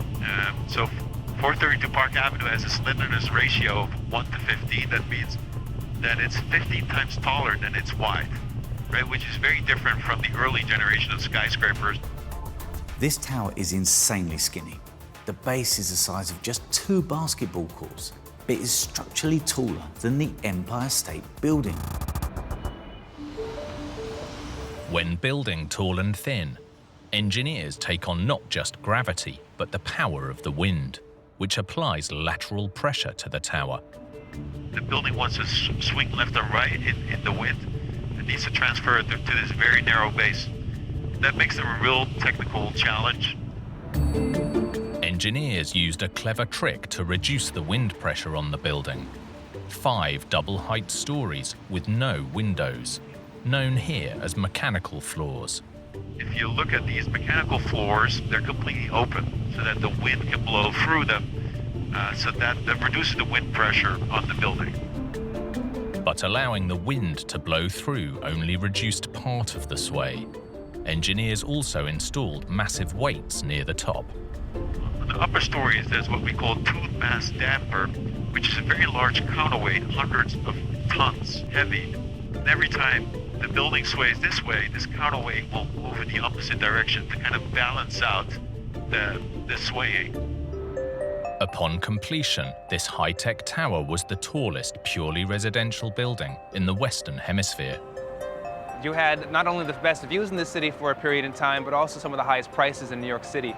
There's currently the penthouse apartment listed for $169 million, which works out to something like $20,000 a square foot, which would totally break the record currently in the city.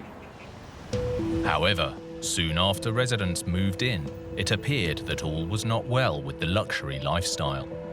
Stefanos Chen broke the news. We first heard about the story from a resident who had reached out with some complaints about construction defects in the building. Some of the biggest issues were water damage. There were several plumbing leaks that caused essentially millions of dollars in damage.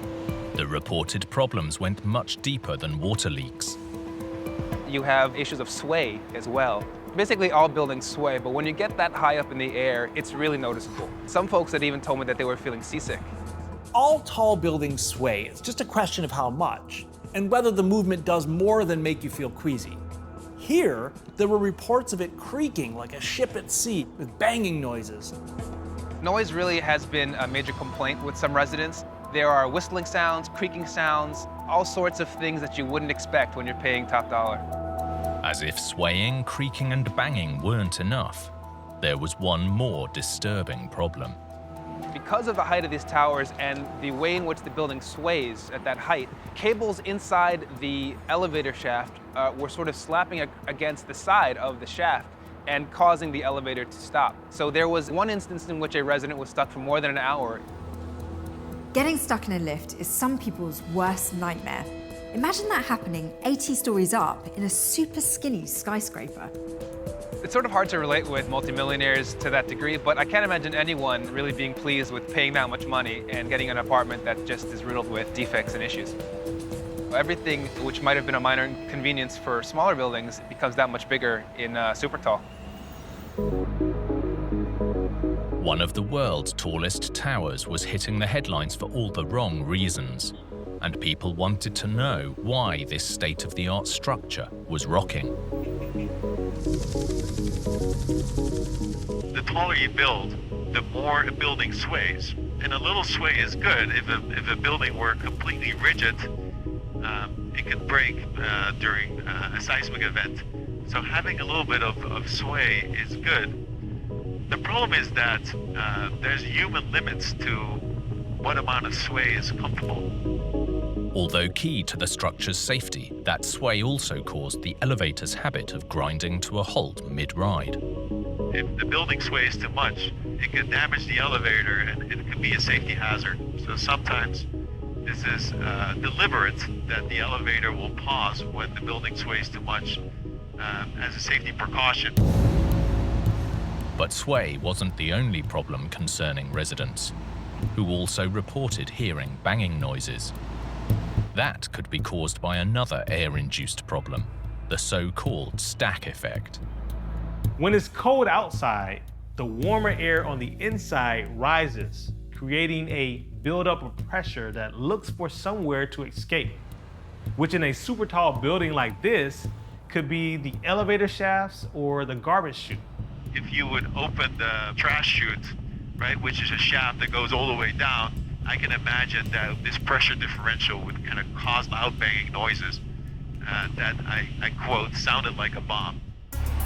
Ultimately, residents needed to know exactly how deep the problems went. So the residents commissioned an engineering report and the results were pretty alarming. They had found that over 70% of systems in the building were not as promised, and that there were several safety concerns. The developers have stated that none of the issues are safety critical. And while the dispute with residents and owners continues, one question is, can the sway be resolved? So I'm sure there's ways to remediate some of the issues. The trash chute issue as well as the flooding issue should be able to get resolved. The sway issue, on the other hand, will be a much harder problem to solve, especially for the upper stories. And to solve something like that, you really need to change the structure or the tube mass damper, which is a lot harder. Problems escalate as we keep amplifying and building these buildings even larger. This building has already been surpassed by other buildings on this very block. And if the issues are not solved here, they escalate and amplify. In the end, many believe problems like these are inevitable in the drive to build ever taller. This is the first time they built a residential building this tall, and if you look at the history of skyscrapers, there's always problems that emerge because technology has to catch up with innovation. The truth is, pushing the boundaries in engineering always comes with risks. If architects didn't try, our cities and skylines wouldn't be as iconic as they are today.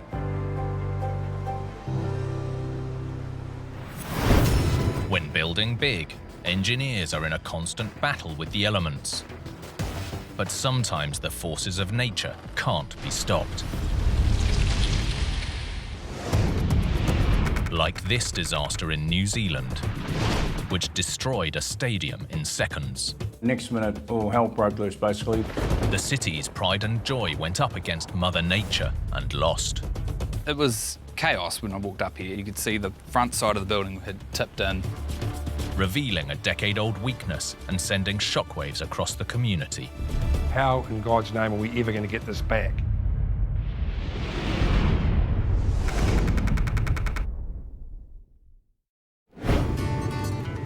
New Zealand's Southland region. This remote, windswept landscape seems more suited to sheep than people.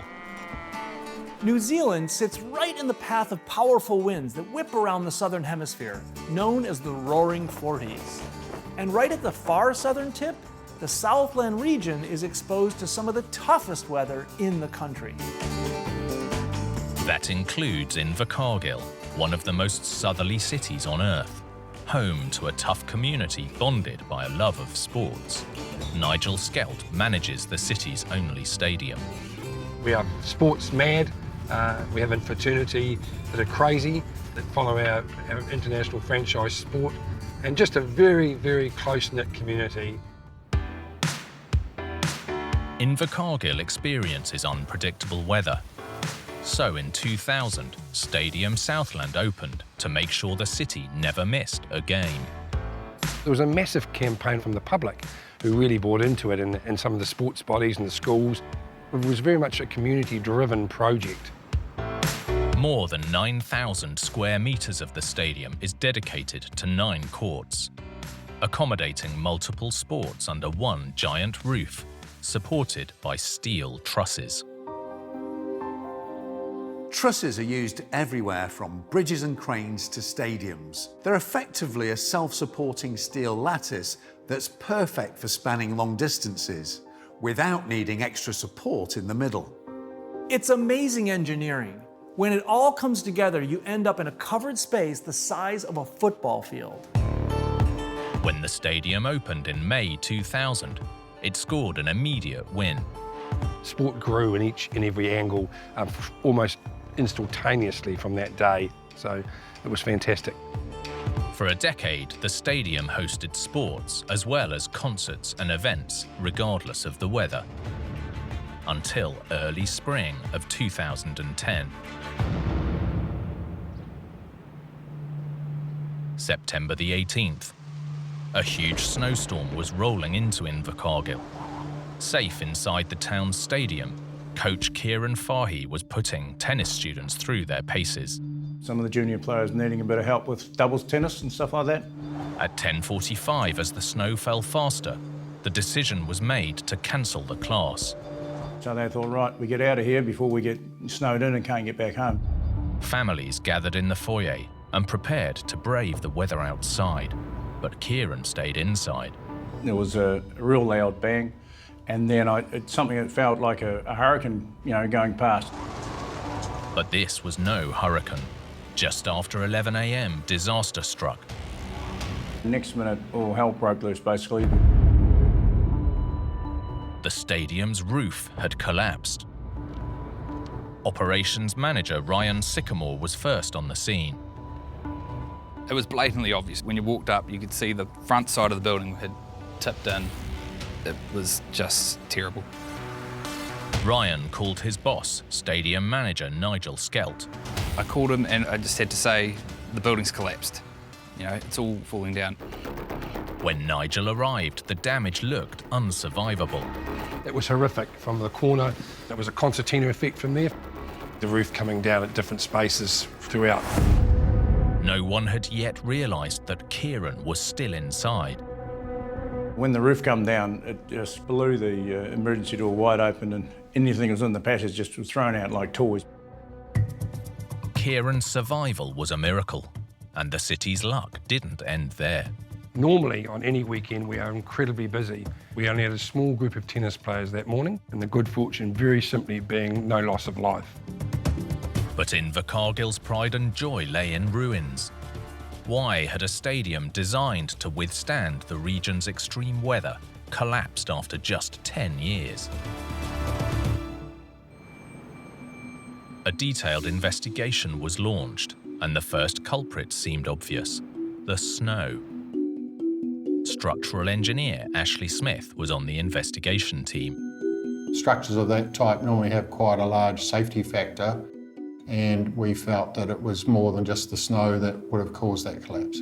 In fact, on the day of the collapse, the pressure from snow was only 75% of the roof's design load. During the investigation, the team calculated that the probability of snow alone causing the collapse was less than 1%. Further analysis of the wreckage revealed a weakness in one steel roof truss at the eastern end of the stadium. This is showing one of the trusses that collapsed. You can see a sharp kink at that point. The cause was tracked back to the initial construction a decade earlier, when the truss started to deform. They were installing roof materials and ceilings and various other things, adding more weight onto that roof and realising that there was too much deflection in that truss. Deflection in a truss is essentially sagging. Every truss is expected to sag a little bit, but too much is a sign something is wrong. As more weight was added to the truss, it deflected, ripping the concrete top from the supporting column, along with the anchor bolts embedded in it. That was the reason for the excessive deflection, because that connection couldn't hold that truss in that rigid arrangement, so not strong enough to do the job. For unknown reasons, the column wasn't repaired or the bolts replaced. Instead, the construction team decided to straighten and reinforce the truss. First of all, they put some jacks underneath the trusses and jacked it above its original alignment. So when they jacked it up, they had to infill that with a steel plate and weld it back together. And then they added these side plates on the trusses on those red lines to strengthen it, to stiffen it really, before they let the jacks go. Although the team didn't know it at the time, the fix hadn't worked. The unsuccessful repairs to the truss were the stadium's Achilles heel. With the excessively heavy snowfall, the welds in the strengthening plates failed, the truss buckled, and with no solid anchor holding it in place, it slipped off the columns. As it fell, it dragged the rest of the roof down with it in seconds, just like a house of cards. The 2010 collapse was a near miss for the people of Invercargill, but it also brought the community closer together as they rallied for a new and improved stadium. The new roof has redesigned columns, a more robust concrete mix, and deeper, stronger trusses. The stadium today can support 76% more snow loading than the original design. Ready to take on any weather the roaring 40s can throw at it. I think the stadium is basically the heart of the city, really. I wouldn't swap it for anything. I wouldn't swap it for anywhere else.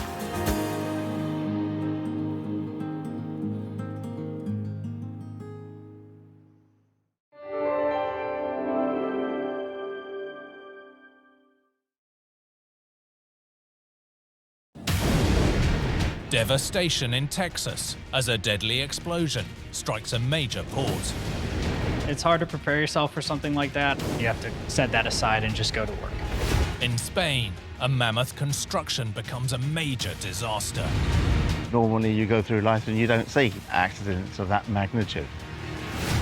A catastrophic crane collapse in the UK sparks a desperate search for survivors. When I entered, electrics, pipes, everything was all over the building. And in Colorado, a vital highway that was on the road to ruin. Those cracks just started getting bigger and bigger. They've got to figure out how to fix the problem immediately.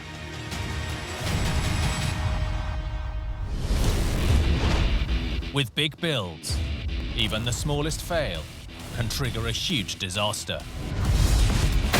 From miscalculations to misunderstandings, or just plain bad luck. These catastrophes are every engineer's worst nightmare.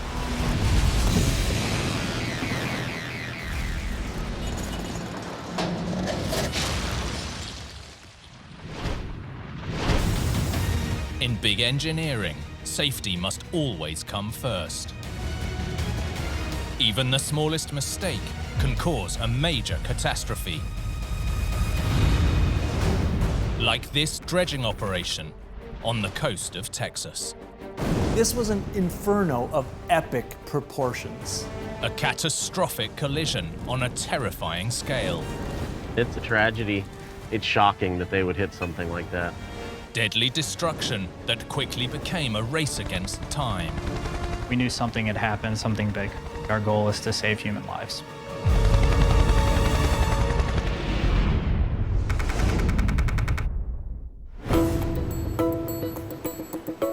Corpus Christi, Texas, a bustling beach destination on the Gulf of Mexico.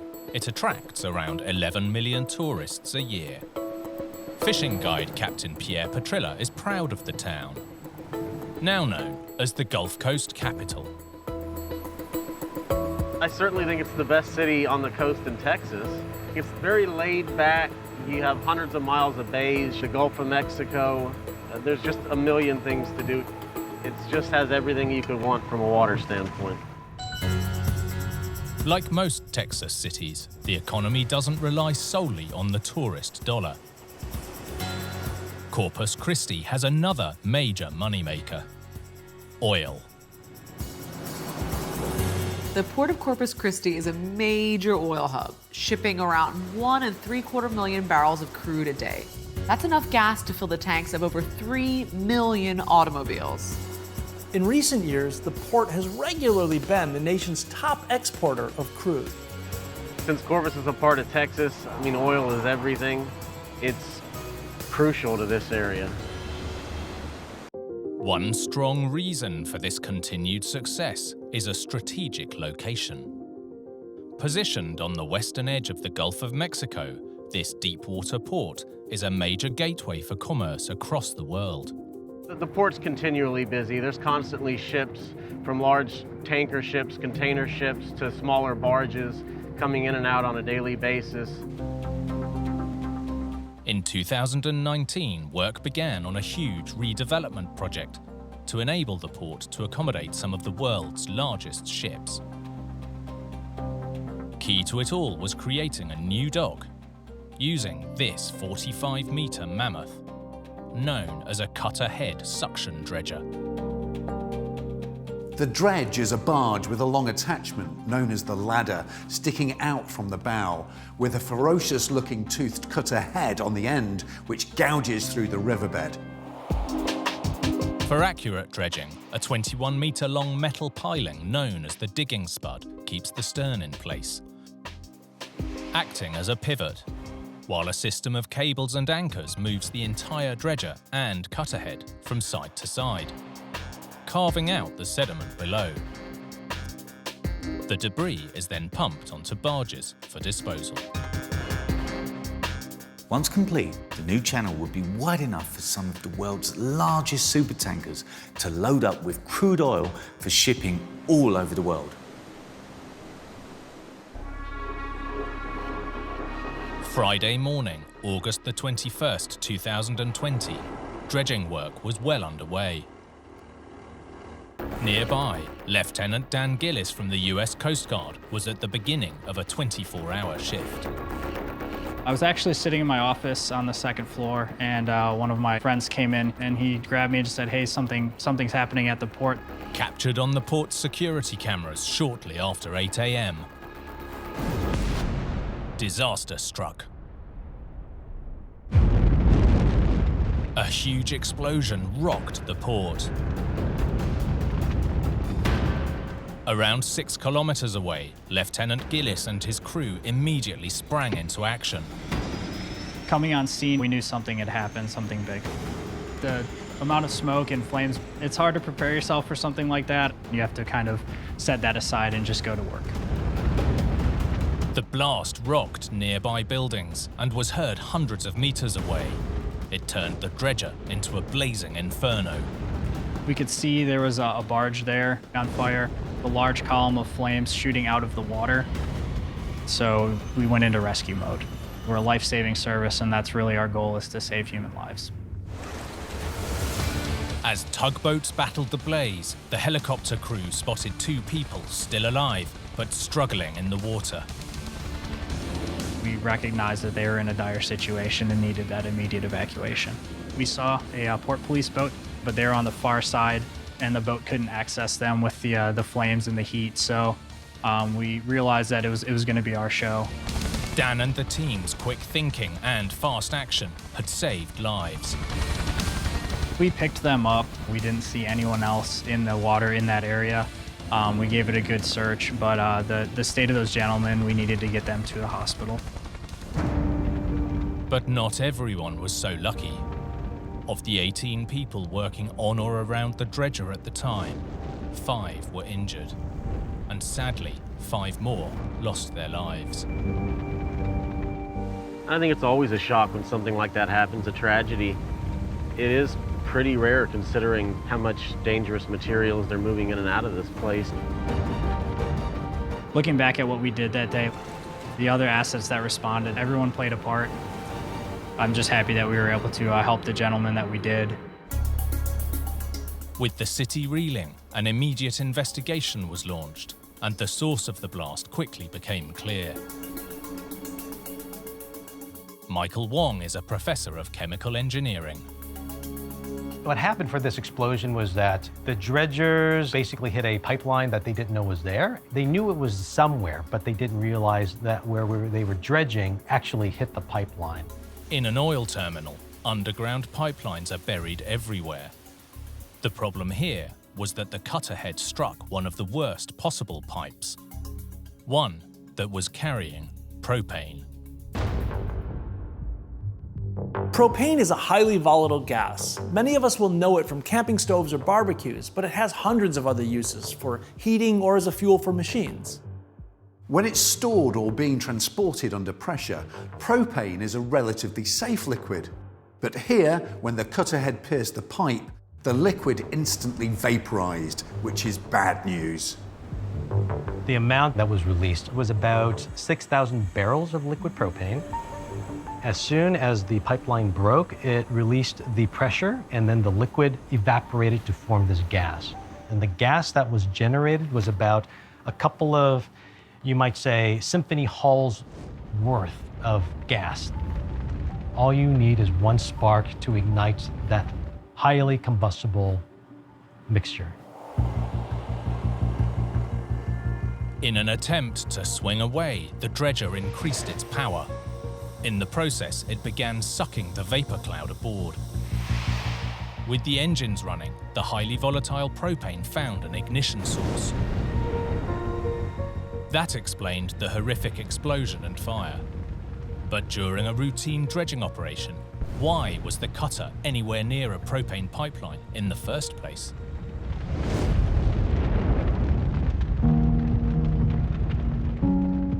There's pipelines running throughout the different bays and gulf and into the port. The pipelines are very well marked. Most of the 8-kilometer-long pipeline was visible on the shoreline, but here there was an 80-meter section underwater. 6-meter-tall bamboo cane poles were placed on the channel side of the pipeline, around 15 meters apart, to act as clear markers. But less than a month before the disaster, Hurricane Hannah struck the Texas coast just south of Corpus Christi. And while the impact on the markers is unknown, according to testimony from the investigation, crew on the dredger didn't recall seeing any poles in the area where they were working. It also turned out that the exact location of the pipe had been miscalculated in the original dredging plans. When you have a 3-ton toothed cutter head churning through the ground, any amount of drift or deviation could be catastrophic, as it was here. Accidents happen and people make mistakes, and obviously somebody made a major mistake that day and it cost people their life. Following the tragedy, the investigation recommended stringent checklists and rigorous safety protocols for both dredging companies and pipeline operators. The report called for clear dredging boundaries to be introduced, and crucially, all pipelines would need to be marked accurately and checked, both on the plans and in the water. It was also crucial for engineers to learn from the disaster. The most important lesson out of this tragic event is that we have to treat all chemicals and materials with respect. It's terrible that we have to wait for an event like this to remind us how dangerous chemicals are and how important safety is for all of us. A much larger exclusion zone around any submerged pipelines was also recommended, so that nothing like this could ever happen again. This is an all-hands-on-deck incident. Looking back on it, I'm just really proud of what my crew did that day. You know, they performed admirably. They were heroes, and everyone on the water and on land. It was definitely a big event and something that I'll remember for a long time. In big construction, every last detail must be checked and double-checked, because sometimes one small mistake can lead to tragedy. Like this catastrophe in Spain, where a major construction project came crashing down. This was sudden and deadly. A massive piece of structure dropped onto the valley floor below.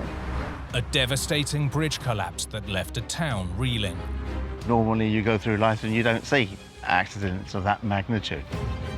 And a disaster that quickly turned to tragedy. Empezaron la gente a dar gritos ahí, y yo y mi mujer con la mano en la cabeza diciendo, madre mía, señor mío, la pila gente arriba.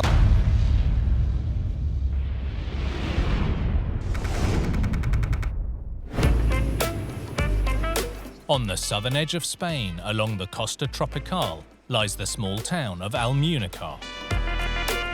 Although it's now a growing tourist destination, historically this community has thrived thanks to agriculture. The Costa Tropical might be less well known for tourism than neighboring regions, but as the name suggests, the climate here gives it an advantage for growing certain crops. Originally from England, journalist Martin Mayal knows all about this region's plentiful bounty. It's probably one of the few places in Europe where you can actually grow subtropical fruit like the avocado, and it really made a huge difference to the prosperity of everybody who lives here. Avocados originally came from the Americas, but thanks to its climate, this region now produces around 50,000 tons of avocados every year, which is more than half of Spain's total crop. And getting it to market has never been easier, thanks in no small part to this. Opened in 2009, the River Verde Viaduct, which connects the area to Spain's expansive highway system. The Spanish highway network ranks among the longest in the world, and one of its most important roads is the A7, which runs more than 1,300 kilometers along Spain's Mediterranean coast. It's made a huge difference from getting the fruit out of the area, getting it out to the markets. The old roads were always congested in the summer, so it made a big difference, and it was very much welcome. For local farmer Jose Maria Vacas, the bridge had been a long time coming. Me he criado en esta zona rodeado de huerta, el aguacate, la chirimoya, cada parcela de una persona diferente. Cuando yo era pequeño, jamás pensé que iba a haber un puente de esta envergadura tan grande en el valle. Yo jamás lo hubiera pensado, nunca. Spanning around 550 meters across the ravine, the imposing structure is not one, but two parallel crossings, each around 12 meters wide. The bridge might look complicated, but the concept is relatively simple, using beams sitting on pillars. The eye-catching arch helps spread the load in the middle, avoiding the need for a pier to be sunk into the centre of the valley. Building on this scale across a deep ravine in mountainous terrain is a mammoth challenge, and they had to do it twice over.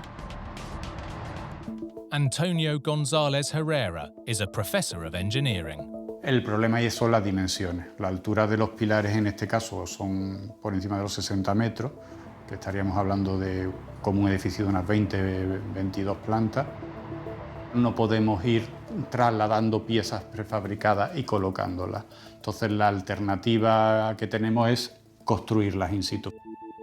In this case, that meant constructing the piers first, then using a temporary mobile scaffolding system, also known as an auxiliary bridge, to build the roadway. The steel falsework sits on two huge parallel steel girders around 9 meters apart, running the length of 3 piers and always securely connected to 2.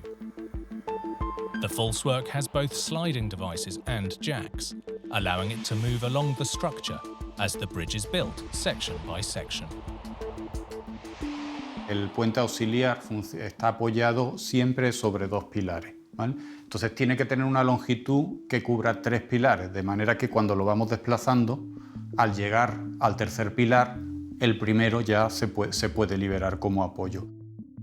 This is kind of like a railroad, but here, instead of a train moving, the tracks slide along, span to span, as the concrete is poured, completing the deck section by section.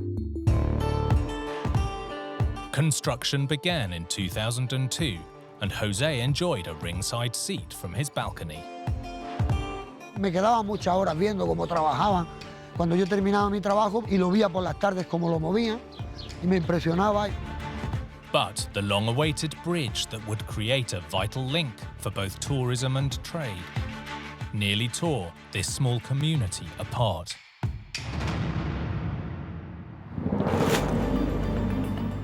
Monday, November the 7th, 2005, near Almunica, construction on the vital crossing had reached the central span over the deepest part of the ravine. Jose Maria Vacas was at home, having lunch with his wife. Se encontraban unos ruidos muy raros, como forzando hierro contra hierro, y no era normal ese ruido. Jose's instinct was right. He and his wife went to investigate. What they were about to witness was the community's worst nightmare. Salimos al balcón y ya pues, empezaron la gente a dar gritos ahí. Shortly after 3 p.m., with workers still on top, the steel falsework suddenly collapsed. Yo y mi mujer viendo cómo se desmoronaba la estructura de hierro y yo y mi mujer con la mano en la cabeza diciendo, madre mía, señor mío, la pila gente arriba. The same equipment Jose had spent 3 years watching, night after night, fell around 60 meters to the ground, right before his eyes.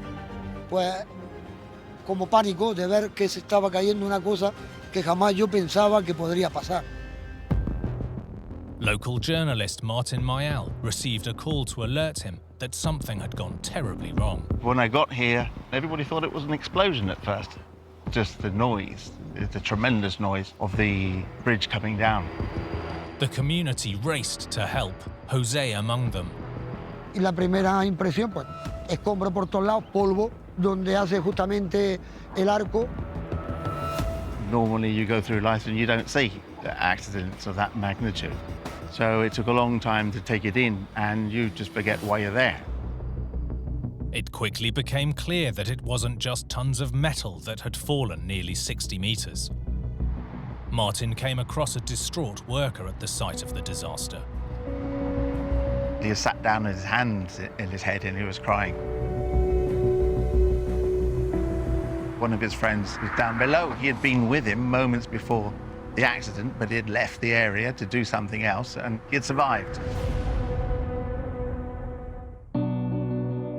This narrow escape was a stroke of luck. But there had been no time to evacuate the active site before disaster struck. At the time of the collapse, there were workers both on and under the bridge. 3 were seriously injured, but sadly 6 more lost their lives. The collapse was the worst work-related accident in the region's history, and the community wanted answers. Días después del accidente, pues toda la gente en el barrio especulando y todo el mundo preguntaba igual que cómo podía pasar eso en la época que vivimos, tener un fallo de esa magnitud. Initial speculation focused on the bridge's distinctive concrete arches. Some of the first photographs in the news showed one of the concrete arches on the ground, giving the impression that maybe that's what had failed. But this arch couldn't be the cause of the collapse. It had never even left the ground. Professor of Engineering Antonio González Herrera explains. Realmente el hormigón no cayó, lo que cayó fue toda la estructura de acero. Y eso fue suficiente para arrastrar pues, a los operarios que le afectaron. A judicial inquiry was launched and immediately focused on the temporary steel support known as a movable scaffolding system. While the central section carries the weight of the machinery and wet concrete, the two lighter side sections are connected using flexible bolts instead of welded joints, allowing the structure to be more maneuverable. En el caso del accidente del puente de Almuñécar, lo que ha identificado el informe con bastante claridad es que el origen del fallo se produjo precisamente en una de las uniones entre la parte central del puente auxiliar y uno de los laterales. Unos tornillos fallaron, se produjo el fallo inicial y eso desencadenó un fallo en cadena. But how had a tried and true method used around the world failed so catastrophically here? The temporary structure is under constant pressure from the huge loads on top, and also from the movement along the bridge. So the bolts need to be able to withstand massive forces. Over time, cyclic loading or repeated stressors can cause the connections to work themselves loose, which can be disastrous.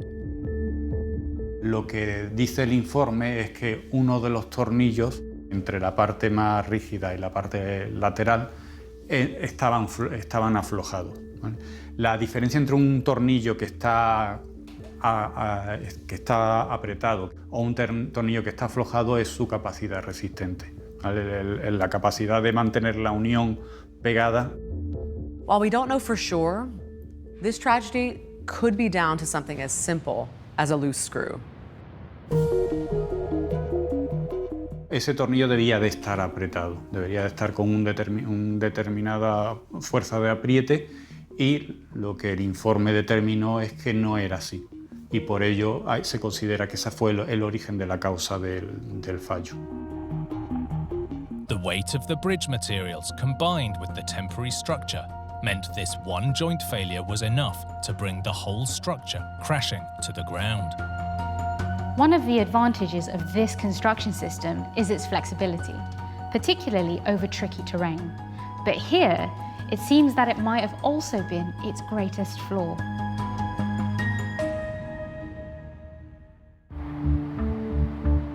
In the months that followed, the rubble was cleared, and the job of rebuilding not just the bridge, but the community commenced. 4 years after the disaster, with lessons learned, the crossing was finally complete. Siempre que mira uno al puente, siempre se acuerda uno del día de la catástrofe diciendo cómo pudo suceder una cosa así. Claro, como hace muchos años, pues lo recuerdan menos, pero siempre cuando nos reunimos, siempre alguna vez sale la conversación del puente. In 2006, a plaque was erected to serve as a memorial to the workers who died that day. This tragedy is a powerful reminder that even the mightiest structures can be brought down by the tiniest of flaws. For engineers to build on an epic scale, the execution is as important as the planning. Just one small mistake can turn a triumph into a disaster. Like this catastrophe in the UK that struck at the heart of a city. The next minute I heard a big, massive bang. When I seen the crane on top of the building, it was a real shock. A sudden crane collapse on top of an apartment building. I can see daylight at the top, there's water cascading down, it's ripped everything out there, everything. A mammoth collision with devastating consequences. He started shouting, stop, don't move, don't move. Oh my God, he's fallen. And then the phone went dead.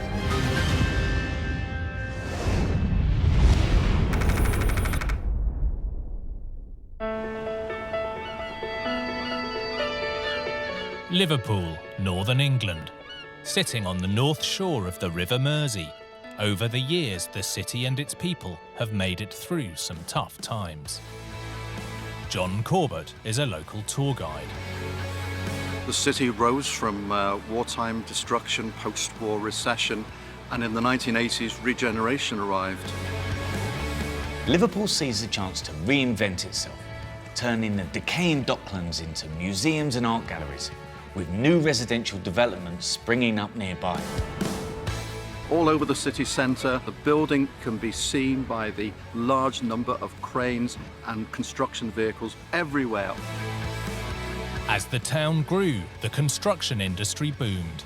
But in a compact and historical city like Liverpool, building big is no easy task.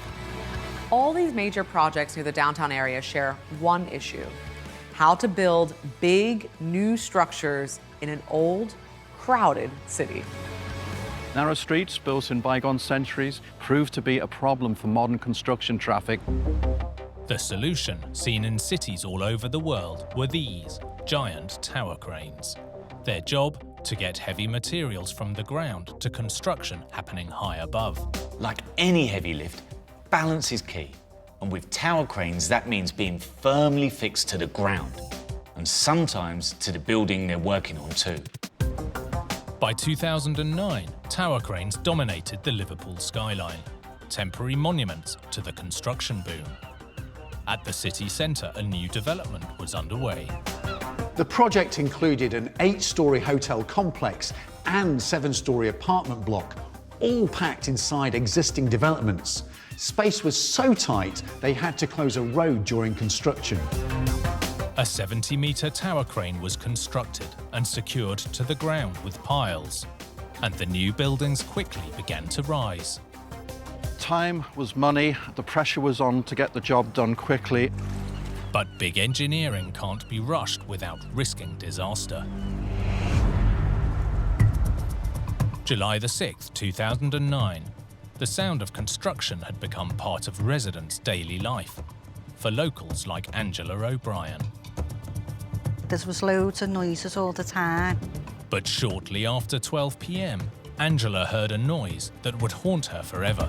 I was just doing some dishes and that. The next minute I heard a big, massive bang. The 70-metre tower crane had collapsed suddenly and without warning. And that's when I seen the crane on top of the building. It was a real shock. Tons of metal had crashed down on top of the apartment building next door. Ian Maxwell from Merseyside Fire Rescue Service rushed to the scene. I was one of the first senior officers to be mobilised to the incident to take charge. A significant disaster that has happened in the city. When Ian arrived, the scale of the disaster became disturbingly clear. It was able to fall over here, lean against this building, and the rest of the crane went right over the top of the building. The giant crane had laid itself across the apartment complex, with residents now trapped inside. When the people came out of the balconies, they wasn't able to get out and they were worried. There's that big, heavy crane on top of the building. Is it going to fall in at any point? With an escalating situation, emergency crews raced to help. They were trying to get people out of the buildings. They were all scared. But it soon became clear that this disaster was even worse than it initially appeared. The lifts wasn't working and the stairwell had caved in. Tons of concrete counterweights had fallen from the crane, taking out a stairwell and blocking an evacuation route. The counterweights had come right from the rooftop and punched their way right through to the basement. Ian suddenly received a distressing phone call. One of the managers from the building site actually handed me a phone and said he's found the crane operator And then he started shouting, "Stop, don't move, don't move. Oh my God, he's fallen." And then the phone went dead. The operator had fallen from the collapsed crane through a hole created by the counterweight down through the building. It was now a race against time to find him.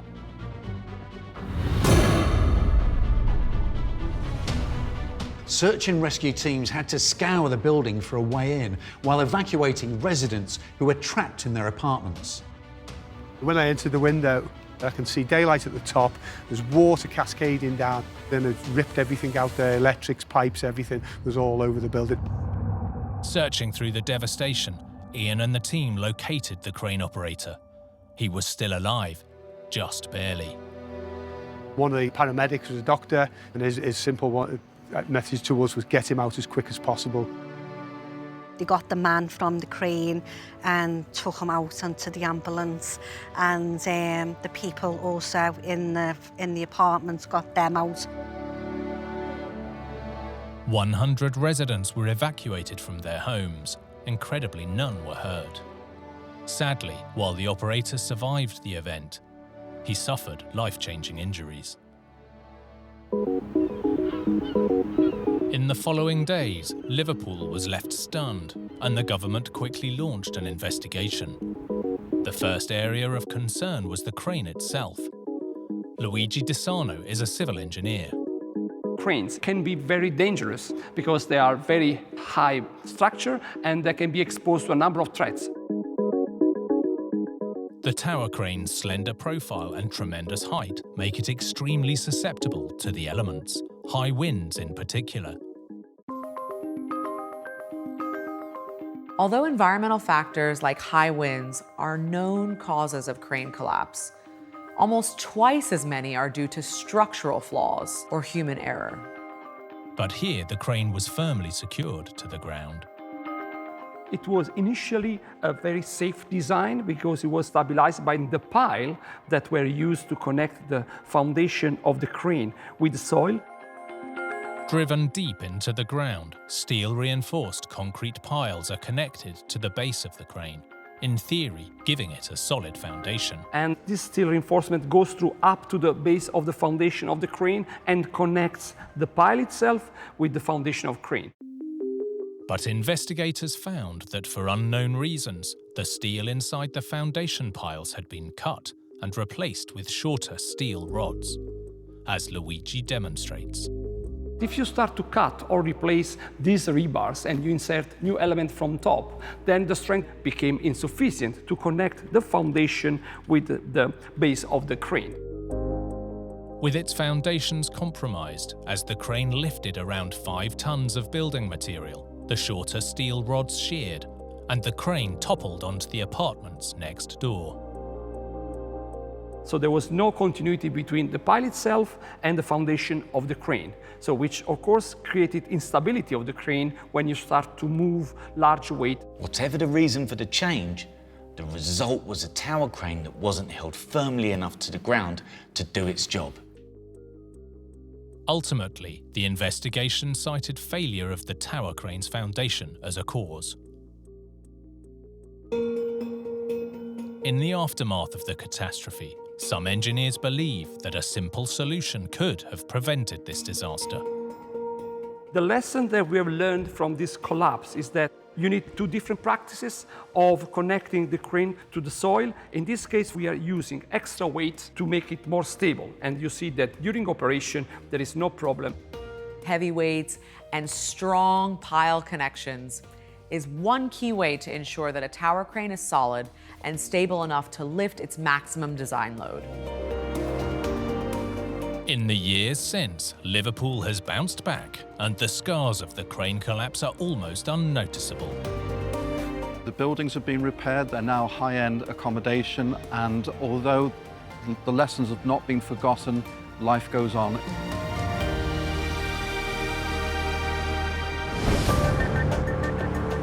When building big infrastructure, engineers must work around every obstacle nature presents. But sometimes a problem runs deeper than it first appears. Like this disaster in Colorado, where a major roadway began to fall apart. Once the road started to go, nothing was going to stop it. A highway on a collision course with catastrophe. Those cracks just started getting bigger and bigger. And a race against time to find a solution. They've got to figure out how to fix the problem almost immediately.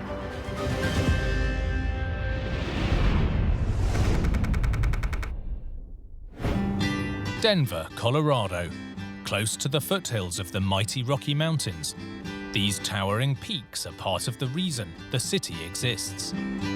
From its own gold rush through decades of oil and gas production, as businesses moved in, residents and tourists followed. Keeping this bustling city moving is the state's vast road network. One of the busiest stretches is the Denver-Boulder Turnpike, also known as Highway 36. Joshua Lapley is the former chief engineer of Colorado's Department of Transportation. So Highway 36, thousands and thousands of people are commuting every day to get to work, to go get to their kids' functions. Goods are going back and forth on semis. Built in the 1950s, this stretch of road needed an upgrade, and in 2012, work got underway on this big-ticket project. John Murray is a local journalist. They spend, upwards of about $500 million to widen the highway, put in, an express lane, and to make sure that, when there was traffic buildup, which is quite often, that, there's an express lane option for people to get through. Part of the huge project would involve laying a section of highway higher than the original, flattening out the existing terrain to make for a much smoother ride, using a retaining or gravity wall to hold the raised roadway in place. A gravity wall was chosen for this particular location because the cheapest way to do it is with a mechanically stabilized earth wall. The wall would be made of layers of compacted soil and fabric, building up around 7 meters in a box, like a giant dirt layer cake. Concrete panels then covered the structure to form the retaining wall, protecting the soil from the fluctuating Colorado weather. The road wasn't filled with just any old soil. It had to be strong enough to hold the roadway above. So engineers used a special mix of earth, sand, and rock that would all lock together. This mammoth project would take time to complete. This was a multi-year project. It took probably about 5 years, 4 or 5 years. By 2016, the upgrade was finished and the route was busier than ever. But beneath the tire treads, this brand new highway was already on the road to ruin. July the 11th, 2019, Highway 36, one of Denver's busiest roads, was crowded with the usual daily commuter traffic. But this was no ordinary day. Drivers began noticing cracks opening on the roadway of the eastbound lanes. Road crews raced to the site to investigate, but the news they delivered wasn't good. At the time, Joshua Lapley was chief engineer for the Colorado Department of Transportation. Those cracks just started getting bigger and bigger until they opened up to eventually be feet in dimension. For safety, the road was quickly shut down. Closing a road is not something to be taken lightly, but when you're worried about life safety, it kind of makes the decision a lot easier. Over the next 2 days, the roadway continued to degrade, and now it seemed to be sinking too. We just started seeing the road get lower and lower, and those cracks opened up. 5 days later, the retaining wall supporting the road gave way, dumping tons of concrete and earth. For local journalist John Murray, this was major news. Several of the panels were gone, like they had popped out or fallen down, and there was dirt pouring down at the bottom of that wall. Witnesses reported that seeing the collapse was like watching a slow-motion disaster movie. Thanks to the quick action of authorities and their decision to shut down the eastbound highway, no cars were damaged or lives lost. More than 100,000 vehicles a day in both directions were forced from 6 lanes to just 2. We realized this was going to be It's a really big disruption for the area. It's something that is just a backbone of the commuting system. With Denver's traffic in a jam, authorities needed to uncover exactly what went wrong, fast. They're in a pressure cooker because they've got to figure out how to fix the problem and then get started on it almost immediately. The piles of shattered concrete and exposed earth quickly revealed a probable cause. There seemed to be a problem with the compacted soil used inside the gravity wall, causing what's known as a slope failure. Slope failures usually happen when the soil isn't sufficiently stiff or stable to maintain its structure. There can be multiple triggers. One of the most common is excess water. In the debris, investigators found evidence that the structure may have been lacking sufficient drainage, allowing excess water that most likely came from severe rainstorms to build up when the new road was under construction.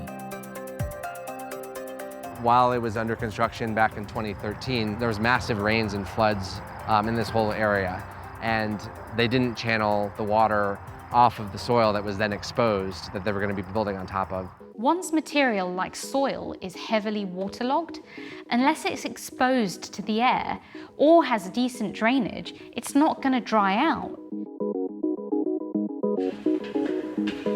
Geotechnical engineer Srikanth S.C. Madabushi examined the findings. Now, where water can be a problem is between the soil grains. So there are gaps in between these grains, which we call voids. Now, these voids can be filled with water, reducing its strength and stiffness, and potentially leading to collapses, as was seen with Highway 36. Further examination indicated that the problems may have run deeper than the drainage, in a layer of clay that the retaining wall was built on.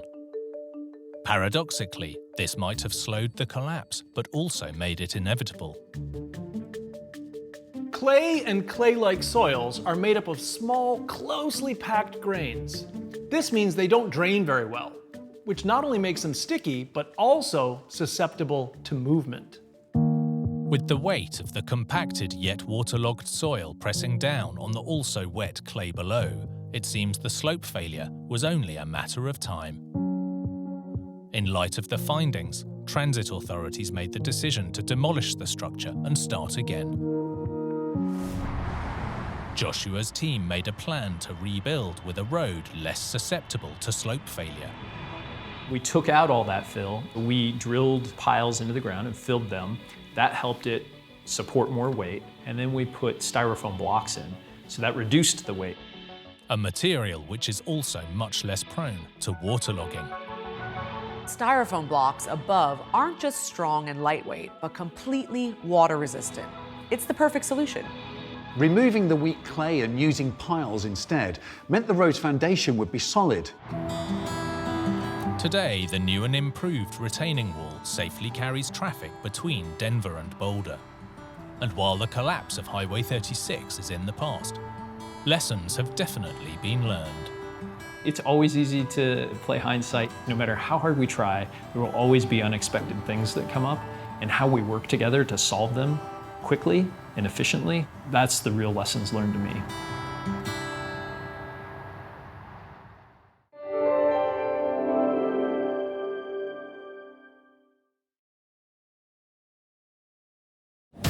A deadly explosion strikes at the heart of a Texas community.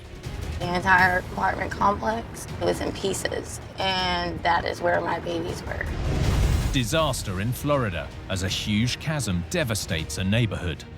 I see this massive hole in front of me, and I fell backwards. That night, my wife and I realized we would not be coming back. In Spain, a world-class opera venue in danger of bringing down the house. What's wrong? What's happening? Nobody in their wildest dreams expected problems like this. And in New Zealand, a cracking catastrophe on a vital crossing. This bridge is absolutely critical. The chaos that's caused beyond measure. With big builds, even the smallest fail can trigger a huge disaster. From miscalculations to misunderstandings, or just plain bad luck.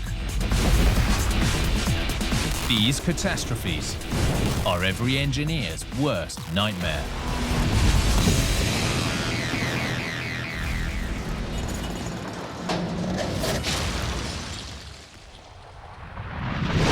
With engineering, robust design and construction are just the beginning. Sometimes the Achilles heel is in day-to-day operations. Like this disaster in Texas that ripped through the heart of a small town. It sounded like a vacuum. Boom. And the next thing I know, it's dark and I can't move. A massive explosion that caused chaos and panic. You could see everything. It's just gone, falling. I've never seen anything in my life like that. A tragedy that left a community in ruins and forced an industry to change. This disaster destroyed homes, businesses, and schools, and nearly wiped an entire town off the map.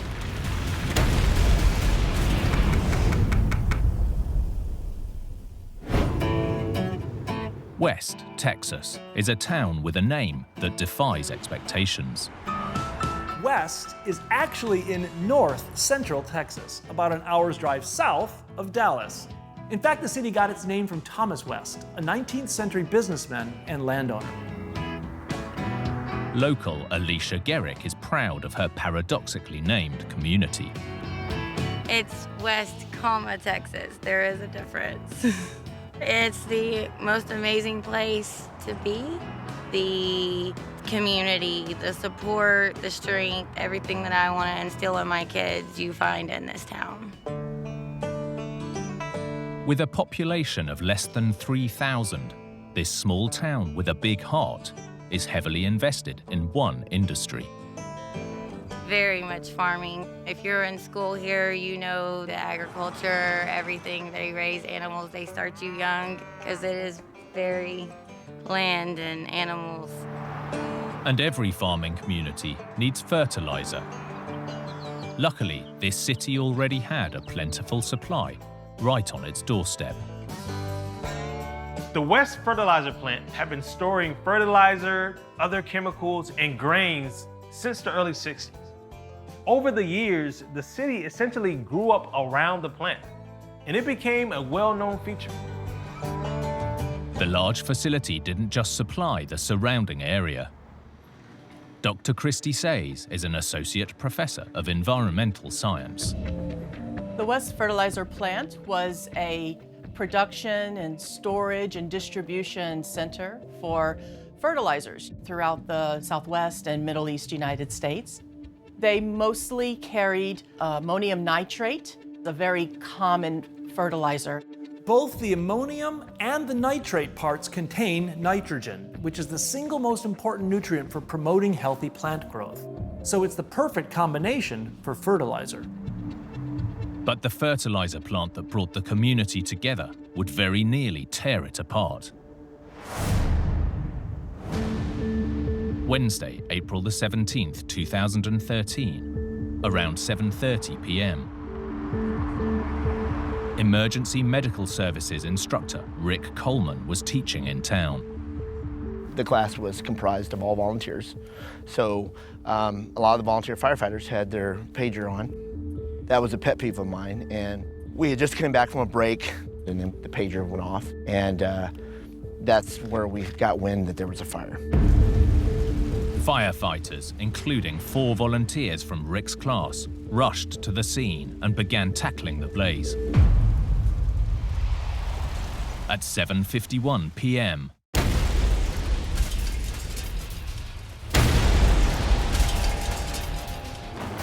a gigantic blast shook the city. Rick was still inside the classroom building. The next thing I know, it's dark, sprinklers are going off, and I can't move. I reached for my phone and then kind of take a breath and figure out where the hell I am. Alicia Garrick was at work when she was rocked by the shockwaves. I was in the door frame and I went into the wall and The other coworkers that were right here with me were screaming, "Oh my God," and all you could see was black. The explosion was so huge that it showed up on seismographs more than 200 kilometers away. I've never seen anything in my life like that. Something was wrong. It was a lot of black smoke, a lot of black smoke. Businesses, schools, and a nursing home were damaged or destroyed by the devastating explosion. Paramedic and instructor Rick went to work. We found a nurse that was pinned under a wall that had collapsed. So that's when we start moving stuff, trying to get her out. We're just in instinct mode right now to help people. That instinctive reaction, that's what we do. Meanwhile, Alicia realized the blast came from near her home, where her 2 young children were with the babysitter. I lost all focus of everything other than them. I think my mom instinct just go, and that's what I did. I hopped in the car and took off. Alicia raced home, and her heart sank. I took off running because I could see the entire apartment complex, and it was in pieces, and that is where my babies were. What happened next was nothing short of a miracle. I looked up, and I seen my 4-year-old dragging my 2-year-old by the arm down the stairs. And I screamed as loud as I could. It was just him, this little 4-year-old, and this 2-year-old at the bottom of these stairs. Everything's broke around him. He just wrapped his arms around his 2-year-old brother and froze. And I continued running across the parking lot through boards and trash and swooped them up. And when I was able to put my arms around them, and as bad as everything was, I knew I had them. Luckily, the 2 boys and their babysitter survived, although the babysitter had been trapped in the debris, one of more than 260 people injured in the blast. Tragically, 3 civilians and 12 emergency responders died in the explosion. Some of Rick's volunteers among them. So these 4 guys would carry a pager with them and run and help a complete stranger. That's just the way these people are. You know, it's just amazing what the volunteer does and how the community needs these people. With the city in mourning, state and federal officials launched an immediate investigation. What had caused such a destructive explosion?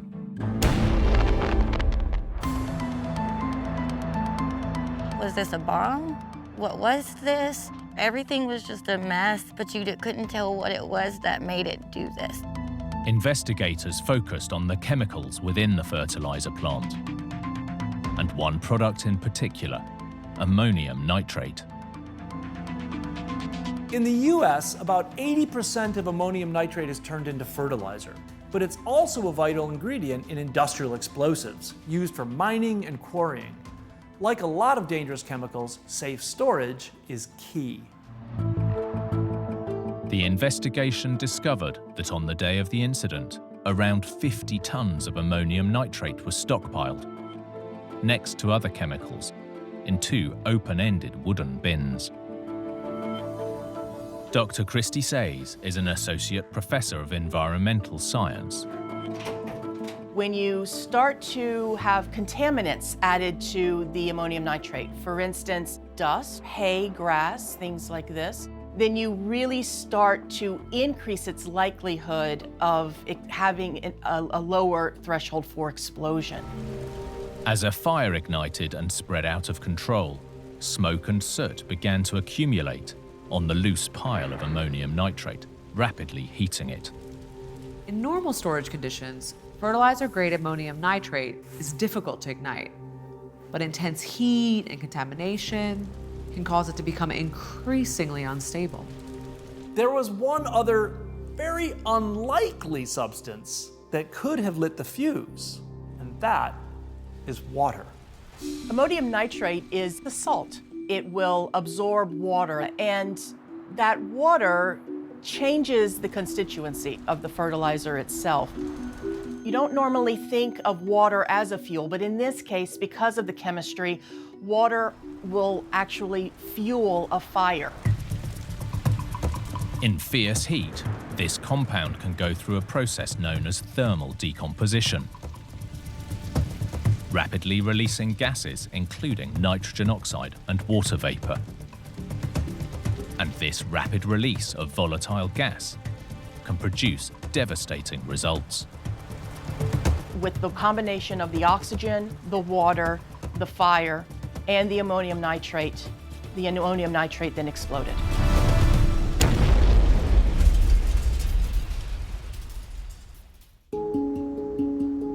That explained the cause of the blast. But with tons of potentially volatile and explosive chemicals in storage, why was the populated town of West so close by? We had a playground that kids played on daily, then an elementary school.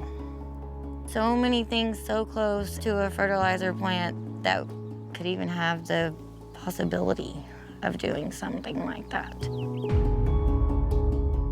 The investigation discovered that there were no state regulations related to zoning, which meant that over the years, the city and its citizens got closer and closer to the plant.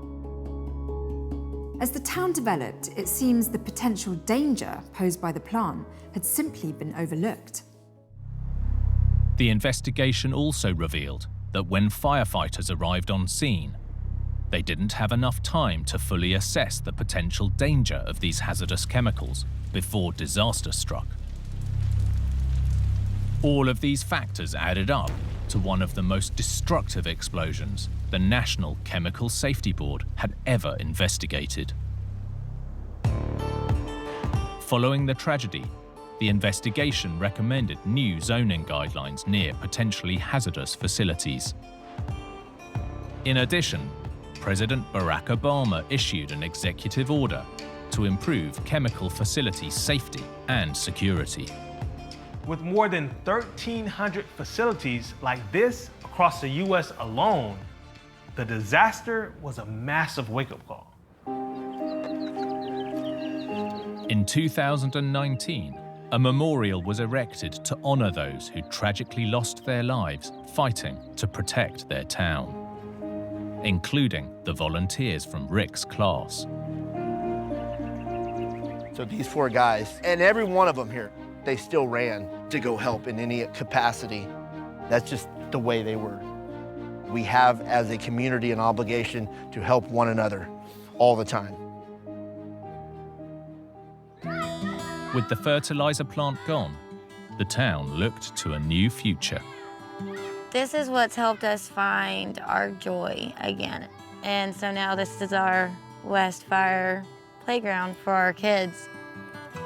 Our home's not here anymore. Our memories from the night of the explosion will always be front and center. We've processed things, we've grown. Now we can come here and our kids can just continue to play. Building big requires a balance between the needs of the environment and engineering. Upsetting that balance can trigger a catastrophe.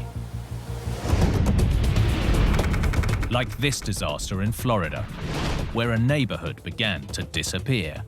This looks just like a bottomless pit opening up. A gaping sinkhole that kept growing, forcing people out of their homes. I could hear a hissing sound. I see this massive hole in front of me. Leaving residents asking, was this catastrophe the work of man or Mother Nature? Once they saw the police and the fire, a lot of them knew something serious was going on.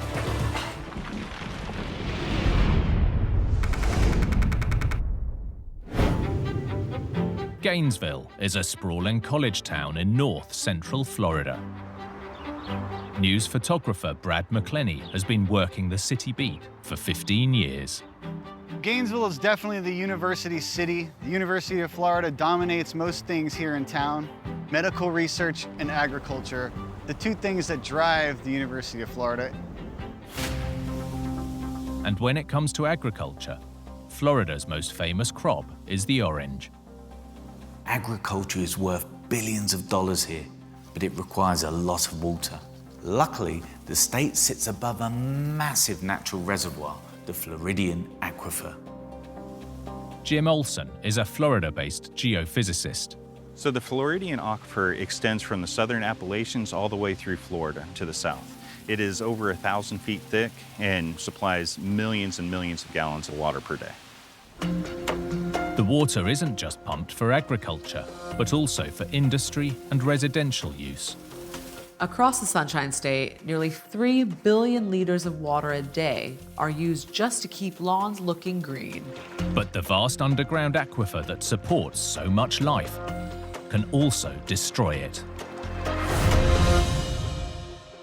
In 2014, Matthew Sebastian and his wife Lucy relocated to Gainesville, where he was attending medical school.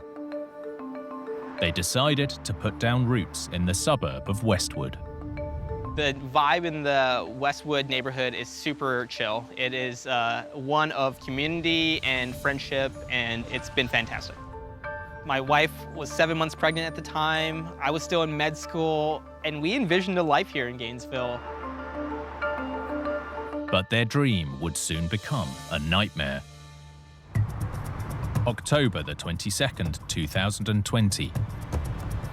Matthew was returning from work.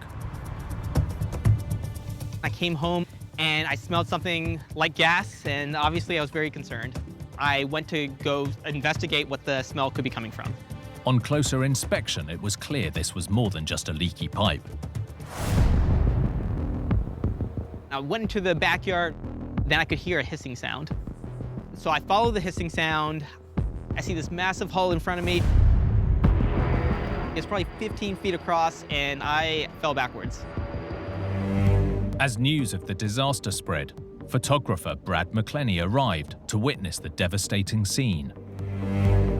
The police and fire rescue had cordoned off the whole area. They had tape up to make sure that no one was able to get back there. They really had no idea how big this sinkhole was going to get. Caught on camera by a local resident, this real-life drama was getting closer and closer to their homes. Some were really nervous that the sinkhole was coming towards their house. A lot of them knew something serious was going on. You see chunks of rock or soil just dropping through a hole in the earth. There's no way to know how deep it goes. Geophysicist Jim Olson and his team were called in to investigate. When I went up to it, I was really surprised by the diameter and depth, not to mention how close it was to multiple houses. It really made me nervous for the people that were right there. The craziest part about it was the house across the way had a swimming pool, and the swimming pool was hanging into the sinkhole.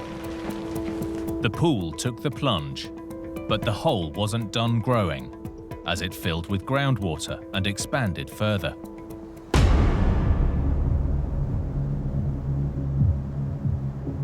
The yawning chasm had appeared from nowhere, and in just a few days destroyed homes and lives.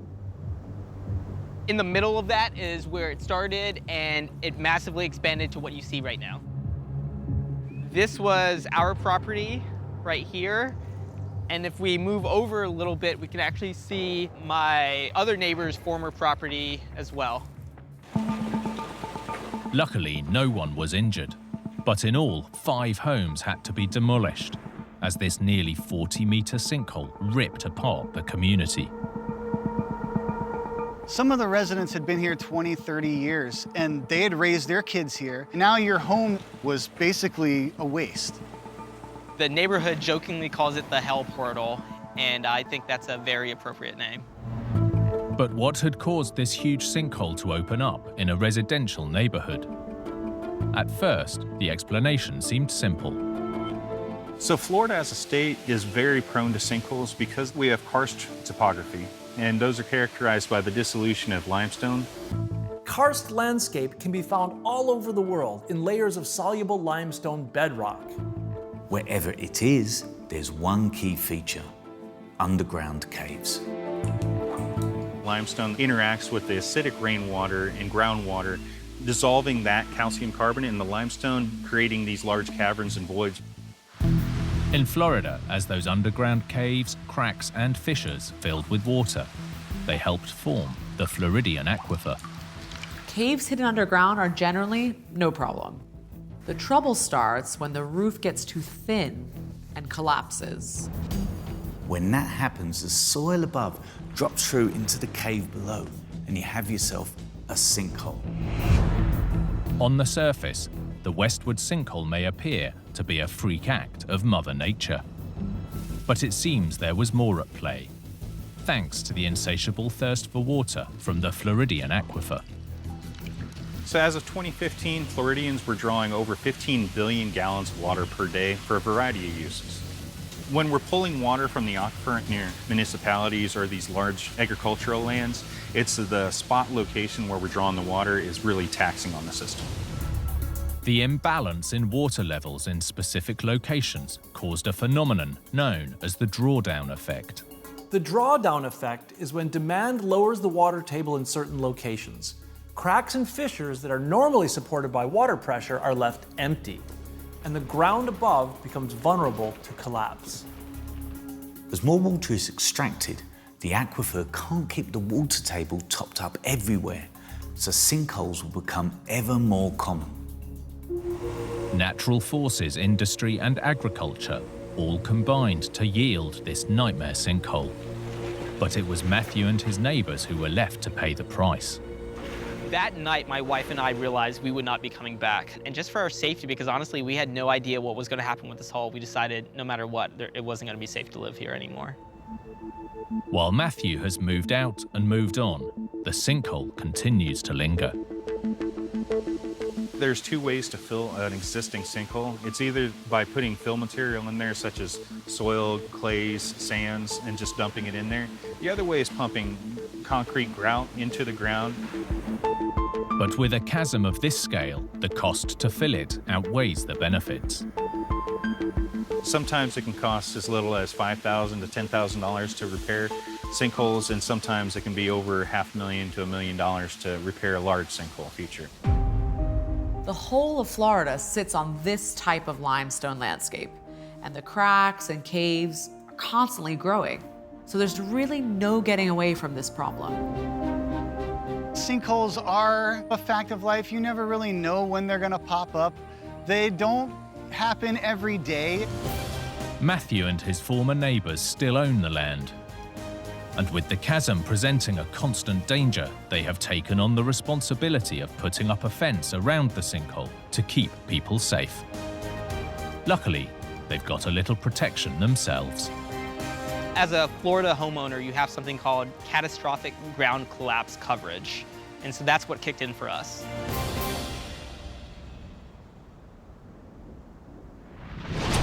When engineers innovate, every last detail is crucial, because sometimes pioneering structures can bite back. Like this building in Spain that was coming apart at the seams. Hatches were starting to fall down. Nobody in their wildest dreams expected problems like this. An unanticipated issue causing an iconic structure to lose face. Expansion and contraction, and then the pieces fall down, drops to the floor. Tiles were crashing down from the roof. This stunning structure was shedding its skin onto the sidewalk below.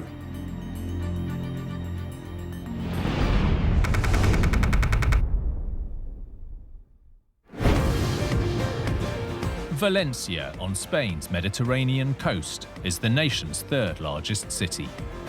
Boasting hot, dry summers and mild winters, this bustling metropolis has a lot to offer. Valencia was founded by the Romans more than 2,000 years ago. As well as great weather, it has amazing culture and stunning architecture. Long in the shadow of Barcelona and Madrid, in 1996, Valencia embarked on its most ambitious ever engineering project. 9 years and around €1 billion in the making. The City of Arts and Sciences. This complex was unlike anything Spain had ever seen. with 6 futuristic structures hosting everything from an aquarium to a cinema. The outside of the buildings was every bit as appealing as what was going on inside. The crowning glory was this, the tallest opera house in the world, known as the Queen Sofia Palace of the Arts. Tour guide Petronella van Mullicum was drawn to the city by the cutting-edge construction. It's the building that Valencia was waiting for. Valencia never had an opera house, so this was a long-awaited building. This masterpiece of modern architecture consists of 3 halls, the largest with a capacity for almost 2,000 opera-goers. But the standout feature was the striking steel and ceramic roof. People say it looks like a ship, other people say it looks like a shark, and third option is it looks like the helmet of a medieval warrior. So depending on where you stand, how you look at it, you see different things. So in that aspect, it's absolutely brilliant. In the final act of construction, the 2 shells of the opera house roof were covered with a delicate mosaic ceramic work known as trencadis. Trencadis literally means chopped. By using broken tile fragments, you can create a mosaic pattern on irregular or curved surfaces. With more than 20 years' experience, mosaic and trencadis craftsman Ruben Coronel knows the method well. ¿Qué es el trencadis? Es un tipo de mosaico, una técnica arquitectónica impulsada por Antonio Gaudí, un arquitecto modernista. Y en todo el mundo le llaman el arquitecto de Dios, porque prácticamente se basa en el creador, en los organismos, en los vegetales, en los animales, en las plantas, etc. Gaudí was one of Spain's greatest architects. He created incredible mosaics that are found all over Barcelona, on everything from buildings to artwork. But it's not just in Barcelona. This tried and true method has been part of this region for over a century, including inside Valencia's main train station. In Valencia, that same technique was perfect for covering the curved surface of the opera house. Rather than the bold colours of Gaudí, the mosaic would be made up of mostly white ceramic tiles, designed to shine against the backdrop of strong sunlight in the blue Mediterranean sky. Ruben was part of the team. Primero de una malla y un pegamento, y luego llevamos al soporte en sí a ejecutar el trabajo. Para mí, obviamente, la belleza del trabajo recae en el operario. La paciencia, se necesita mucha paciencia y sobre todo... This was a highly skilled and painstaking process. Essentially, they had to cover an area more than 3 times the size of the White House, with thousands of shards of broken tiles. Que se adapta a cualquier superficie, sea redonda, curva, plana, no tiene límite. With construction complete, the Queen Sofia Palace of the Arts was officially opened on October the 8th, 2005. And it was an immediate success. It was the project that put Valencia on the map. It's the landmark Valencia needed. From the moment that this was finished, lots of people started to visit Valencia. This changed everything. But while the performances on the inside were receiving rave reviews, on the outside, the building's huge roof would soon have audiences running for cover.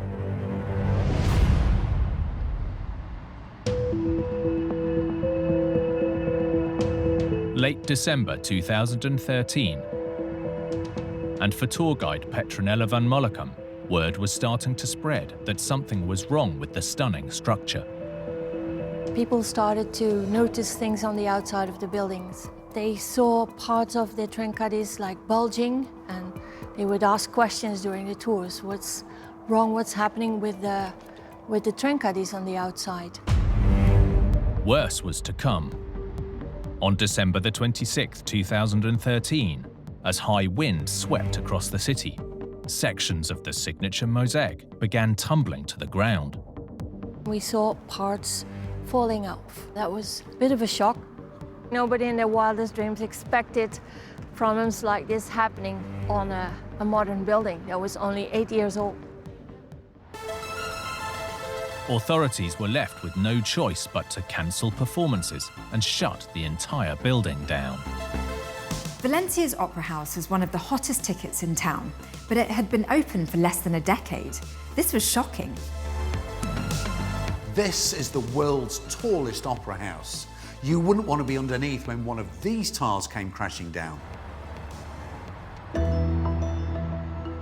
Valencia's striking Queen Sofia Palace of the Arts was facing disaster.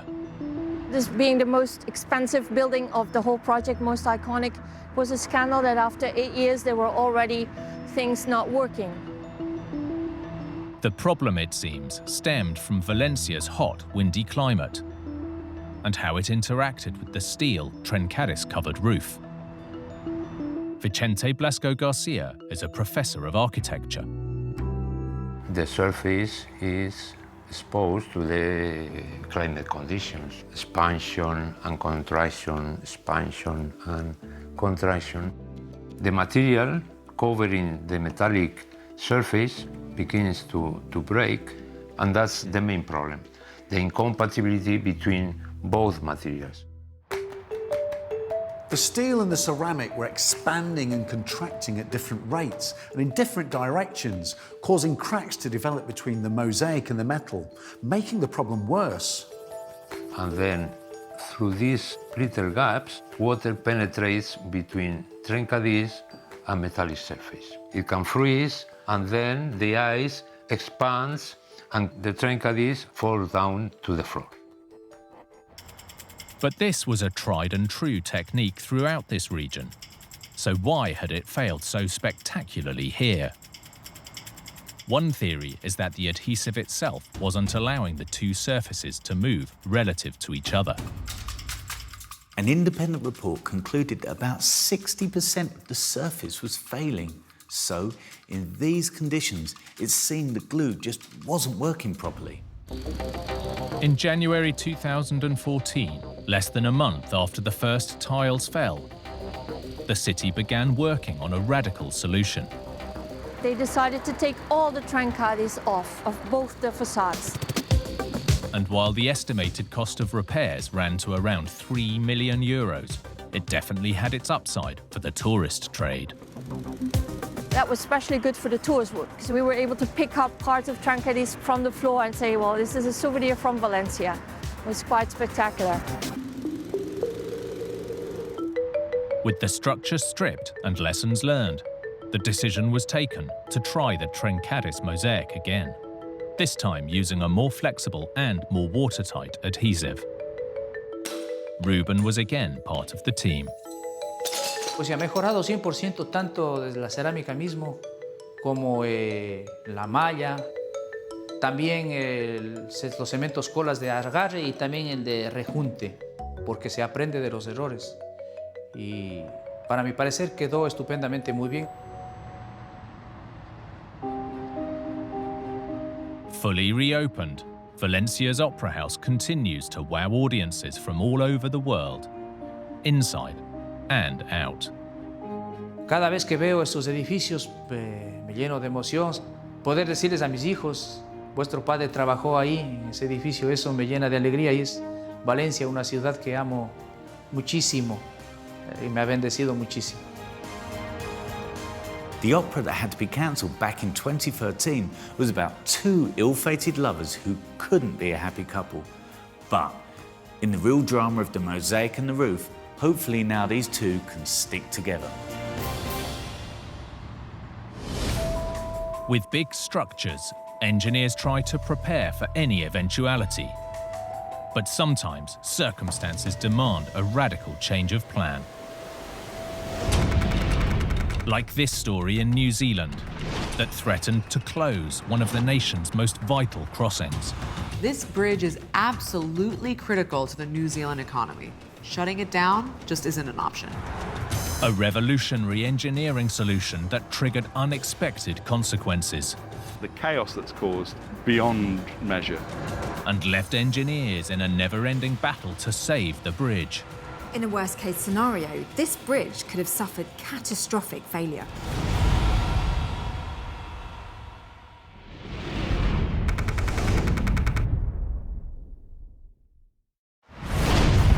Auckland, on New Zealand's North Island, is the nation's largest city. Like the rest of this dynamic country, its geography is complicated. Hayden Donnell is a local journalist. Auckland's landscape is challenging. It's built around 50 volcanoes, it's mountainous, it's hilly, and it has this beautiful harbour in the middle of it here. In fact, Auckland sits on what's known as an isthmus, a narrow strip of land with water on both sides. John Tukey is a professor of engineering. Auckland sits between two harbours. It's a natural choke point, ideal location for development of a city in the sense of having access to the ocean on both sides. But as the population grew, this natural bottleneck threatened to choke commuter and trade traffic. To release the pressure, plans were laid for this: a mammoth 1,020-metre crossing known as the Auckland Harbour Bridge. It's a box truss structure, which is a simple structure. It's very common in bridge building, has been for a long, long period of time. A box truss relies on a lattice of steel members arranged in a series of triangles, one of engineering's strongest shapes. These work together to create a sturdy, self-supporting span with minimal material. 6 concrete piers support 7 spans. Towards the centre, the boxes arch upwards, creating an almost 200-metre wide, 40-metre high channel for shipping. Construction began in 1955. At the time, it was New Zealand's largest ever infrastructure project. It took 1,000 workers 4 years to complete the mammoth structure, using more than 40,000 tonnes of concrete and nearly 6,000 tonnes of steel. When it opened, the 4-lane bridge was the North Island's longest crossing, and it was quickly put to work. It became pretty much the only main road that links the north of New Zealand with the south of New Zealand. But within a decade, it was clear New Zealand's largest bridge wasn't big enough. The initial amount of traffic going over the bridge was about 15,000 vehicles per day, which was substantial. That having been said, the trajectory of growth was astronomical. One solution might have been a second bridge, but it would have been phenomenally expensive. So the engineers went for something much more radical. The plan was to attach 2 new bridges to the old bridge, 1 on each side, doubling its capacity from 4 to 8 lanes. These so-called clip-ons were a completely different type of bridge. Instead of the steel lattice of a truss, they're hollow steel boxes reinforced with internal ribs, known as orthotropic decks, supported from the piers below by giant steel wings. If you look at each wing, you can actually see 2 vertical columns coming up, and they connected to the bottom, or their main supports for the bottom of the clip-ons. And you can see the 2 working side by side at this point. These are clipped on 2 lanes on either side, and the bridge is now 8 lanes wide. The audacious expansion was a success at first. But by the 1980s, traffic had soared yet again, and the clip-ons were starting to feel the strain. The connection between the road deck and clip-ons was failing. There was recognition of the fact that we were starting to get metal fatigue and cracking taking place in some of the new clip-on members. In 1985, a detailed inspection revealed cracks in the reinforcing ribs just beneath the surface of the road. These aren't giant cracks for all to see. They're hidden on the welds, deep inside the clip-ons. These welds were effectively all that was holding the road deck in place. If the damage went unchecked, the decks could shift, in a worst-case scenario, falling into the harbour below. Engineers were so concerned that heavy trucks were banned from using the clip-on supported lanes, hoping that lightening the load would prevent disaster. One of the nation's most vital crossings was in jeopardy, and the public was looking for answers. What was causing the cracking? The answer was simple: too much traffic. Bridges are designed to handle two loads: the dead load, which is the weight of the structure itself, and the live load, which is the traffic. Here, the traffic was causing problems inside the new clip-ons. The vibrations from above were repeatedly flexing the welds holding the road deck in place, fatiguing the metal. This phenomenon is known as cyclic loading, and it threatens steel structures worldwide. Let's imagine you've got a small metal rod that you wanted to break. You flex it backwards and forwards in that same spot. As things get harder, it becomes more brittle and it's more prone to snap and crack.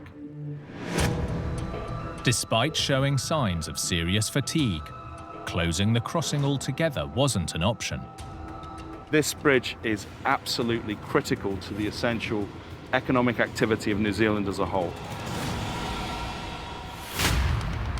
The solution was as radical as the original design. The only way to protect the bridge and the New Zealand economy was by removing and re-welding the failed connections one by one. But removing too many at once would risk the structure falling under its own weight.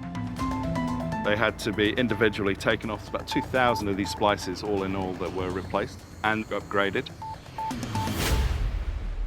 Taking a full year, by 1986 the second bridge fix was complete. But it was more of a band-aid than a permanent solution. Every repair adds more weight, but add too much, and the fixes would start to overload the bridge, essentially making its problems worse. The latest fix alone involved 120 kilometres of new welds and 200,000 new bolts, adding unanticipated weight to a structure that's now 5 decades old. In 2021, authorities admitted the bridge couldn't withstand any more fixes and warned that long-term traffic restrictions could eventually be necessary to keep the bridge from total collapse.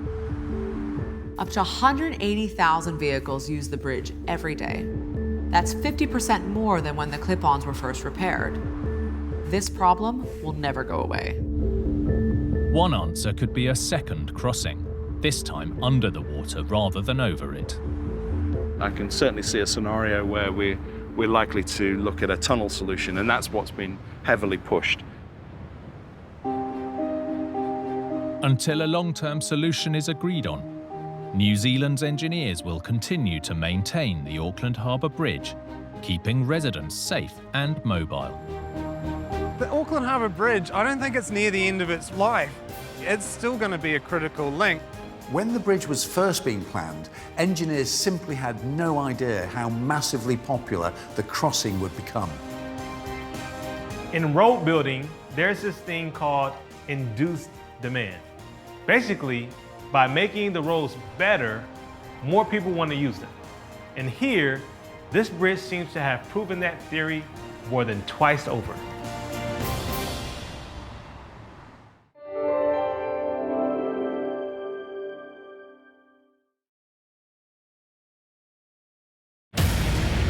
In North Carolina, a raging inferno threatens citywide devastation. The fire department started riding around saying, please get out of your homes. Command to all units. We got to evacuate the scene. Leave any equipment on the ground, just leave it. Catastrophe slices the Trans-Canada Highway in two. Traffic was backing up for miles. Every good that is being transported across Canada is going across this bridge. In New Zealand, an apartment building with a potentially dangerous weakness. If the support fails, there's a risk of total collapse. And on the Swiss-German border, a bridge build that was way off course. Da hat man festgestellt, ups, hier stimmt was nicht. Ja, unglaublich. With big builds, even the smallest fail can trigger a huge disaster. From miscalculations to misunderstandings, or just plain bad luck. These catastrophes are every engineer's worst nightmare.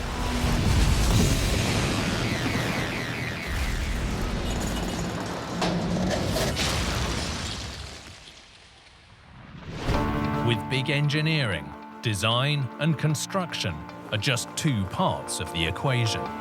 Sometimes problems arise in day-to-day operations.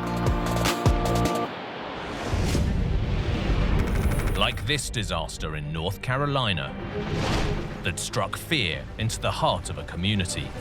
You couldn't see the sun. You couldn't see the sky. Lives on the line as fire raged out of control. There were people sleeping in their homes 750 feet away. With an entire town facing total obliteration.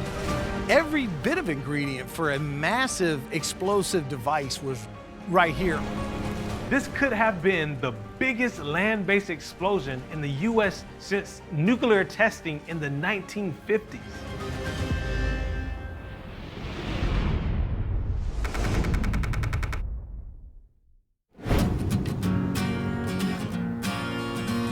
Winston-Salem, North Carolina, got its unique name back in 1913, when two neighboring towns merged into one, bringing together both people and industry. At the time, Winston-Salem was North Carolina's largest city and thrived thanks in part to an industry that's fallen out of favor in recent years: tobacco. And there was one product that really kick-started things: chewing tobacco. Journalist Chad Nance explains. They decided to start adding additives to the tobacco, and they found that people really liked the tobacco if it had sugar, honey, and some other additives in it. So therefore, their business took off. Within decades, the tobacco industry was booming. Farmers needed to ensure they could keep up with the demand for raw ingredients, and fertilizer was key to making that happen. Much of it came from this plant, built in the 1930s. It was about the tobacco industry. It serviced the tobacco farms in the surrounding counties of Stokes, Surrey, and Davison. For the next 80 years, the plant produced and stored a key ingredient for healthy crop growth: ammonium nitrate. John Merle is an associate professor of chemistry. So ammonium nitrate is a great nitrogen source. Probably the most important use is in fertilizing plants. The problem is nitrogen is highly soluble, so it's easily washed out of the soil by winter rains. The easiest way to replace it is with fertilizer. Although vital for healthy crops, fertilizer-grade ammonium nitrate has a risky characteristic, making proper storage an absolute necessity. It should be stored on its own in a well-ventilated area. Issues arise when temperature and pressure builds up, and this allows reactions to take place and allow it to explode. As this 2013 disaster in Texas revealed, when around 50 tons of ammonium nitrate laid waste to a fertilizer plant and the surrounding community, leaving 15 dead, with more than 100 injured.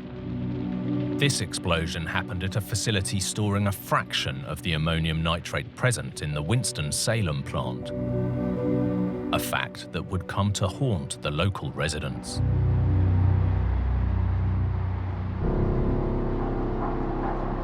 January the 31st, 2022, at approximately 8 p.m., a passerby noticed smoke billowing from the plant. Chad Nance was at home asleep. My partner wakes me up to tell me that there is a situation 6 miles from the house. She said it's a fertilizer plant and it's on fire.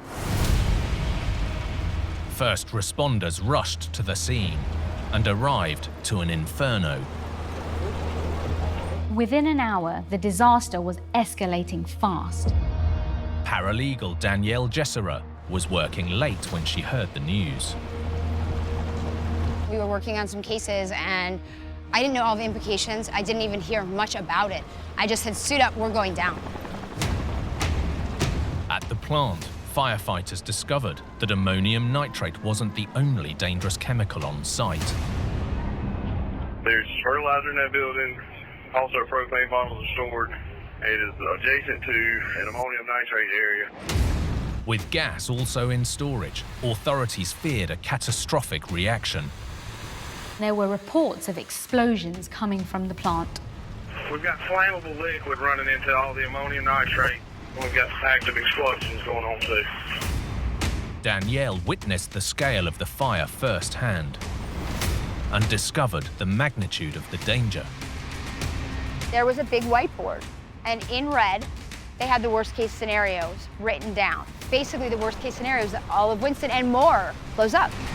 To protect the local population, around 6,000 people had to be evacuated, and fast. The fire department started taking fire trucks and riding around making announcements saying, please get out of your home. But the danger wasn't limited to residents. Firefighters soon realized this was a battle they couldn't win. Command to all units. We're gonna evacuate the scene. Leave any equipment on the ground, just leave it. We weren't prepared for this. We weren't prepared. With the scene too dangerous for firefighters, the blaze burned through the night. When morning came, the damage was clear for all to see. Yet the fire was still burning. The entire area of Winston-Salem was completely engulfed in a thick, acrid smoke. You couldn't see the sun. You couldn't see the sky. As fears of a blast subsided, fire crews returned. But the wreckage continued to burn for days. And the smoke sat on my neighborhood for 4 days. This was literally as if you were adjacent to a forest fire. It was brutal. I mean, just walking outside in our area was brutal. Finally, after 4 days, the fire was extinguished. But as residents waited for the smoke to clear, word began to spread that the whole city had come close to total annihilation.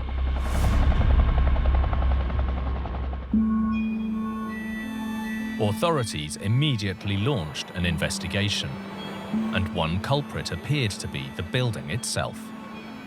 Associate Professor of Chemistry John Merle explains. An official report hasn't been made yet, but it seems that due to the age of the building, it could have been a result of an electrical issue or some other failure with the building. The trigger may take years to establish, but there was another question. The facility was intended to store flammable chemicals. So why had the blaze been able to spread so quickly? Here, historic regulations appeared to come into play. So the chemicals, from what I understand, were stored in a wooden building. Doing the research, I saw that they weren't required to have sprinklers because when the building was built, back in the 1930s, sprinklers were not required. That explained the swift spread of the blaze, but there was another outstanding mystery. At the time, the plant was heavily stocked with ammonium nitrate and other volatile chemicals. So why had the fire simmered instead of exploding? Like this 2013 Texas incident. Looking at the chemical inventory, they actually found 600 tons when the fire broke out. To put this into perspective, 2 tons of ammonium nitrate mixed with other chemicals has the explosive power of 10 tons of TNT. This place had 600 tons of the stuff. If it went off, the devastation would be too vast to comprehend. I don't think that anybody had any clue at all. In Texas, just 50 tons of ammonium nitrate triggered the devastating explosion. So what had prevented a much worse disaster from happening here? Ironically, it seems the rapid spread of fire through the wooden building was a blessing in disguise. A confined space is crucial to an explosion, containing increasing pressure and temperature like a bomb casing until it fails, releasing a massive blast. Because the building burnt down, this avoided volatile molecules from getting trapped inside the building and building up pressure and temperature that prevented the explosion from occurring. Winston-Salem had experienced a miraculous escape, but questions lingered. Why had the fire burned for so long? John Merle has a theory. Here we have 3 piles of chemicals. So the first one's going to be the ammonium nitrate. You can see there are some areas where it's starting to melt, but there is no fire.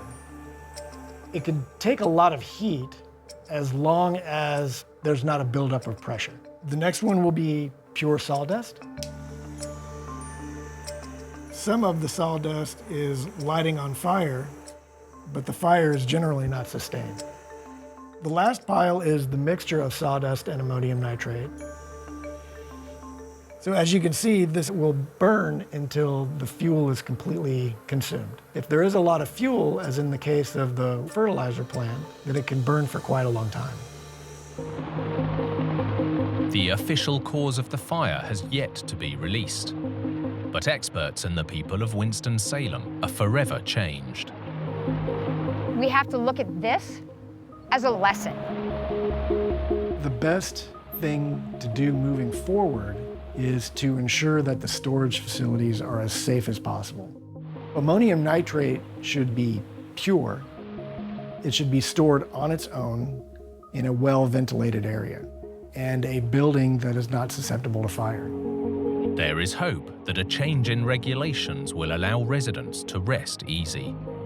The solution is taking legacy industrial plants like this that deal with hazardous materials and moving them outside of city limits away from where people live. It's that simple.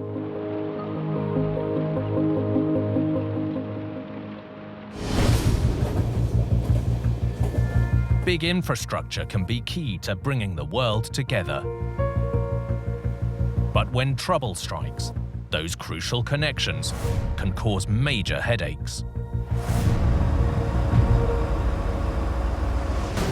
Like this disaster in Canada, a crossing catastrophe on the nation's most vital highway. There was no warning. A section of the bridge lifted almost 60 centimeters into the air. A crucial link gone in the blink of an eye. We were cut off from all of the necessary amenities that one would need to survive. And a race against time to find a solution for the entire nation. The reality is if that bridge were catastrophically lost, Canada would be cut in half for a long time.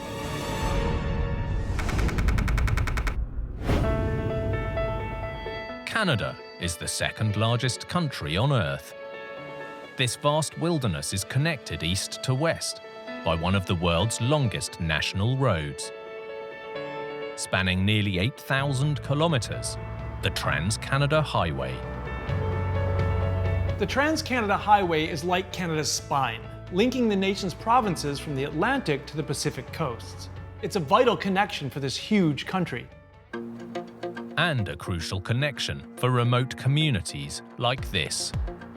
The small town of Nipigon, which sits just north of the Great Lakes. Hey guys. Richard Harvey has been mayor here for more than 16 years. I'm born and raised in Nipigon. There is something that's just really special about this area. The immensity of Lake Superior, the wildlife we have around here, the natural beauty. It's a community, not just a place to live. While the town has a population of less than 2,000, it's home to one of the most important parts of the entire Trans-Canada Highway. Completed in 2018, the Nipigon Bridge is an integral part of Canada's entire rail and road transportation network, carrying an estimated $100 million worth of goods every single day. Yet most people don't even know it's here. Most people have no idea that there is such a place like this in Canada, and we're shocked that people don't realize how significant it is. It is identified as one of the critical infrastructures for the nation. If that bridge were catastrophically lost, Canada would be cut in half for a long time. From the 1970s, the nation relied on this older two-lane span. But as traffic soared, it was clear that a bigger, stronger bridge was needed. They recognized this as being a critical infrastructure, and came to us with the proposal of doing a cable stay bridge, the first cable stay bridge ever built in Ontario. Just really an engineering masterpiece.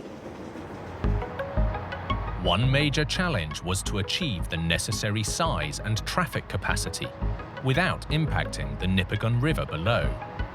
This area boasts some of the best trout fishing around, so you really want to avoid anything that can upset the environment. With a cable stay bridge, there's no need to sink piers deep into the riverbed. But engineers didn't just have to contend with the river. Canada's harsh winters can make construction difficult too. As forensic engineer Jeff Archibald explains. Some of the challenges for doing a bridge in Northern Ontario include the incredible temperature variations. We'll typically go from 90 degrees Fahrenheit in the summer to minus 60 in the winter. So we're talking about 150 degrees of temperature difference. Steel grows and shrinks with the weather fluctuations, so each of the main girders was designed to be held in place by expansion joints that literally allowed the bridge to move as needed. If you didn't take into account that the bridge has to expand and contract with varying temperatures, you'd actually get buckling. Think about a straw where you push on the ends, it will buckle. And then, of course, it becomes undrivable and unsafe. The new bridge would be built parallel to the old existing crossing. Once the first half was complete, traffic would switch from the old to the new spans. The old bridge would be demolished, and the remaining half of the new bridge would be built, accommodating 4 lanes of traffic in total.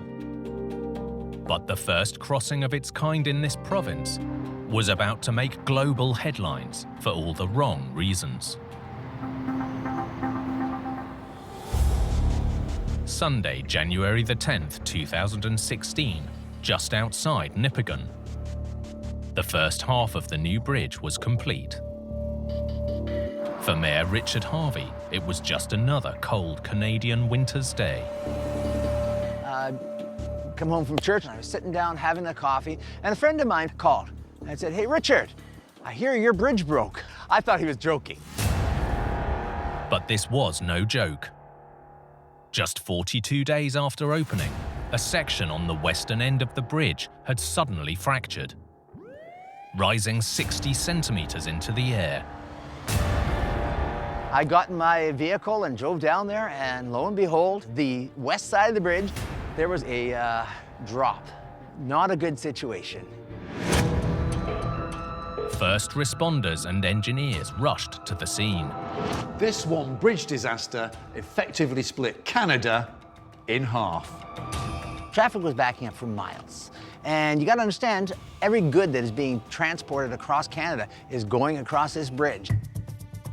With northerly winds and freezing temperatures sweeping through the area, it wasn't just the traffic that was in trouble. Communities across the province declared a state of emergency. Marcus Hardy is chief of the Red Rock Indian Band.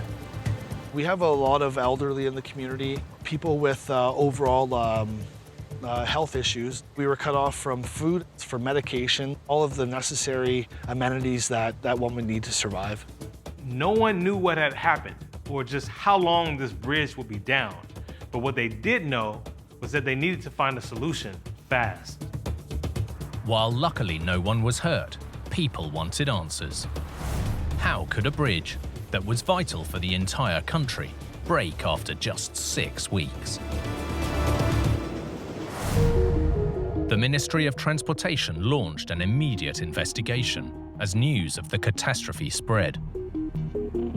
All of a sudden, you know, this is on the national news, all over the United States, Europe. The problem was clear for all to see.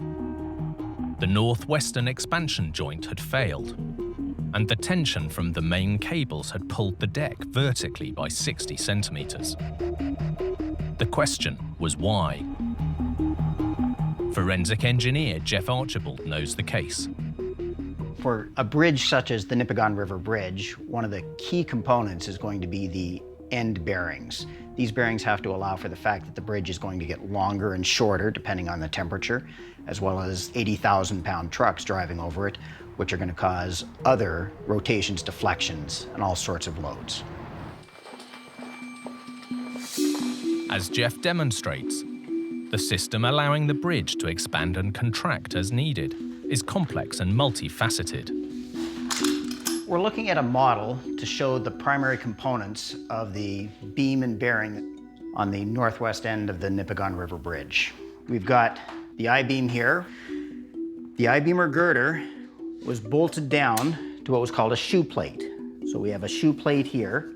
You've got expansion and contraction, which would cause the end of the beam and the bearing to slide in this direction. But the expansion joint isn't just exposed to lateral movements. With this type of bridge, the suspension cables were pulling upwards on the ends of the decks. And the investigation discovered there was a problem with the bolts holding everything in place. On one connection, all 40 bolts that kept the bridge level had completely fractured. What they didn't know was why. The failed bolts were sent for testing at Canada's leading research facility, the National Research Council. And what they discovered was shocking. To cope with the huge forces at play, the bolts should have been tightly secured in place during construction. But here that hadn't happened. And what that meant is bolts, especially on the ends, saw more stress than they normally would see. And because they weren't pre-stressed, what happened is bolts at the end failed. The combination of temperature fluctuations, heavy loads from traffic, and the upward pull from the cables strained the bolts. And one by one, they failed. When one bolt fails, it stresses the other 39 until another one fails. And you get a domino effect until there's nothing left to hold that bridge down.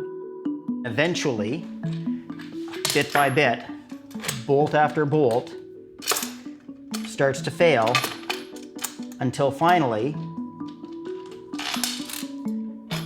the west end of the bridge moves up 2 feet. The solution was as simple as it was ingenious. They would push the raised section back down using hundreds of tons of concrete. Crews used brute force and more than 100 concrete barriers to level part of the bridge. Less than 24 hours after the disaster, the bridge was partially reopened, while work continued on a permanent solution, this time with securely fastened bolts. Chief Marcus Hardy was part of the team. I was actually an iron worker on that bridge after the catastrophe, so I got to see exactly, what was involved in making the bridge, in putting it all together. On February the 25th, 2016, just 42 days after the failure, the Nipigon Bridge was repaired, and Canada was back on the road again. The big lesson learned for all of Canada is that this is an important infrastructure, that Nipigon is an important community. Simply because of some loose bolts, Canada's transcontinental highway was sliced in two. It's a clear reminder that in engineering, even the smallest components play a major role.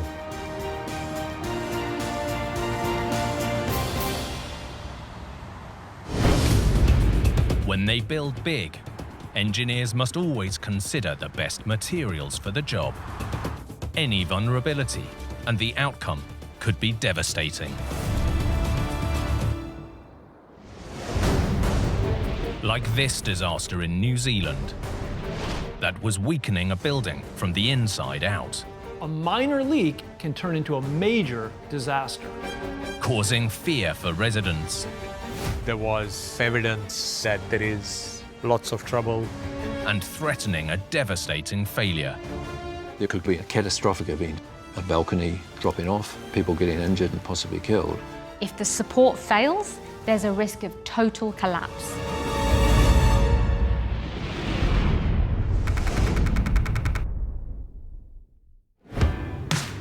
New Zealand in the South Pacific. is a land of extremes, from its volcanoes and glaciers to notoriously wild weather. It's also home to the most southerly capital city in the world. Wellington is often ranked as one of the most livable cities on the planet, and the vast majority of residents live on or around its scenic coastline. This coastal capital might be popular, but it's the windiest city on Earth. Phil Pennington is a local journalist. We frequently have winds of a 120, 140 k that in London would be a hurricane. Here that is a regular occurrence. Wild weather isn't the only thing rocking Wellington. The city sits on an earthquake hotspot. Because of the fault lines that come through Wellington, living in a real shaky place. New Zealanders discovered long ago that in a quake, brick and stone buildings didn't fare as well as their timber neighbours. And today, like in many countries, nearly every home in New Zealand is built from wood. Timber is one of the oldest construction materials, but it's also one of the world's top performers. When treated, it can be stronger than steel. But it's more than just strength. In a shaky, windy country, timber's ability to flex with movement makes it the perfect choice. Richard Foreman is an architect. In New Zealand, we have high wind pressure and buildings actually move over time. So timber has been used very successfully, and also it's pretty good in earthquakes. Here, this success means wood isn't just used for houses. It's even the strength behind some much larger structures. Like this 11-storey apartment complex built in 1997. Roger Levy is CEO of New Zealand's Homeowners and Buyers Association. It's an award-winning building. It's effectively 2 blocks. Most of the apartments span the 2 blocks with walkways between. Like many other buildings, the stylish exterior covers a skeleton made from a timber frame. But here, the wood also helps anchor a standout design feature: cantilevered balconies.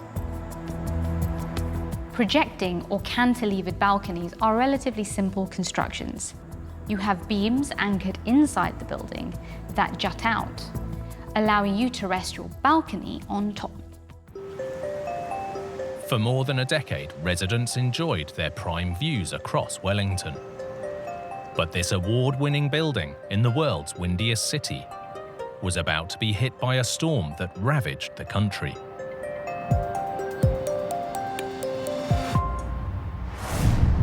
April 2014, and across New Zealand, wooden buildings constructed in the mid-90s were coming under scrutiny. The cause of concern wasn't earthquakes, but the nation's challenging weather. We started to see issues arising with properties where inside the units moisture was showing up. Any moisture inside a wooden-framed building is bad news. Timber is strong, durable, and can last for centuries. But if water gets inside, it can rot. And if left untreated, this can severely reduce its strength. In Wellington, inspections of the 11-storey apartment building revealed that it too was suffering from rotting wood. Sidhu Matwani owns an apartment here. So a structural engineer came and looked. There was enough evidence from their expert eye that there is lots of trouble. The rot was discovered near the surface of the structure, where the beams that support the cantilevered balconies emerged into the open air, leaving residents deeply concerned. Cantilever balconies have no built-in redundancy. If the support fails, there's a risk of total collapse. There's a lot of concern. At some point, there could be a catastrophic event of some description, a balcony dropping off, breaking, people getting injured and possibly killed. The only solution: to close off every balcony in the building.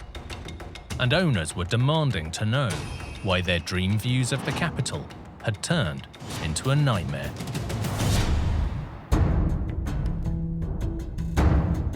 Further investigations revealed the issue went deeper, exposing a potential flaw in the exterior cladding. For owners like Sidhu Matwani, the news was bad. They did invasive inspections and then basically found that it was not just a localized issue. There is a problem with the cladding, that wherever they opened, there was signs of water inside. In the world's windiest city, rain will find and invade any flaw in the exterior.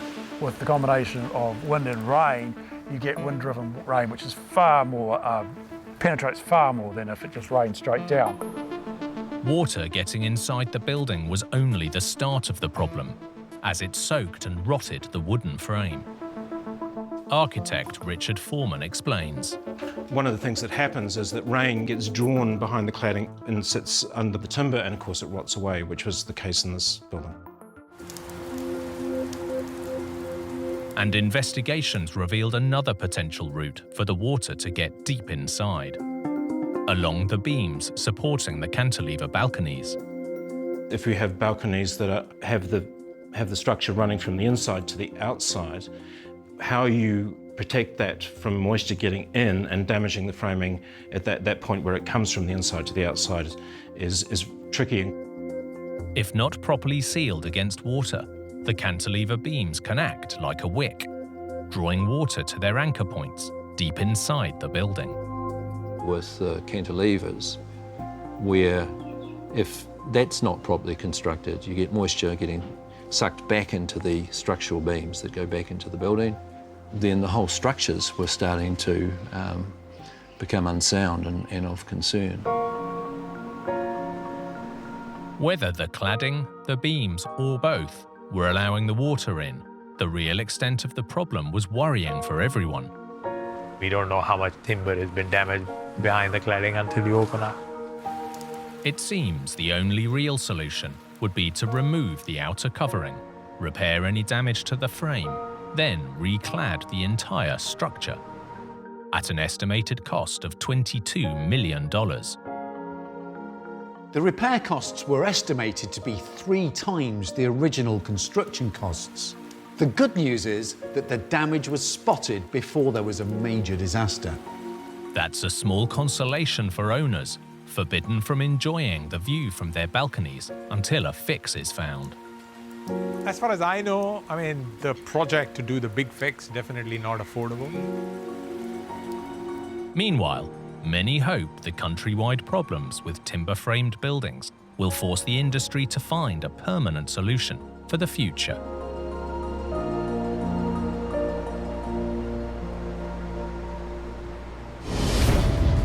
In big construction, every detail, no matter how small, has to be worked out with extreme precision. Even a minor miscalculation can lead to a major disaster.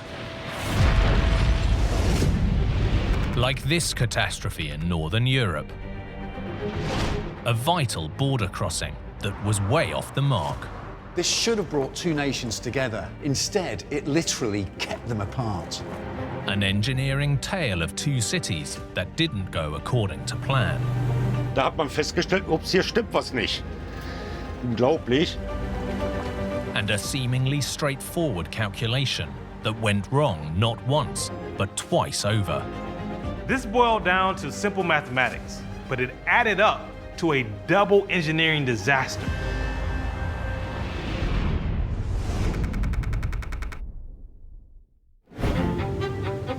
The Rhine is one of Europe's most important rivers, flowing through 6 countries and defining national borders, including this historic location between Switzerland and Germany. On one side lies the German town of Laufenburg, and on the other lies the Swiss town of Laufenburg. This isn't some strange coincidence. These 2 towns were originally one and the same until 1801, when Napoleon split them in 2 after victory in battle. Not only do these 2 towns share a name and a border, they also share a common bond, remaining connected throughout the centuries by this old toll bridge.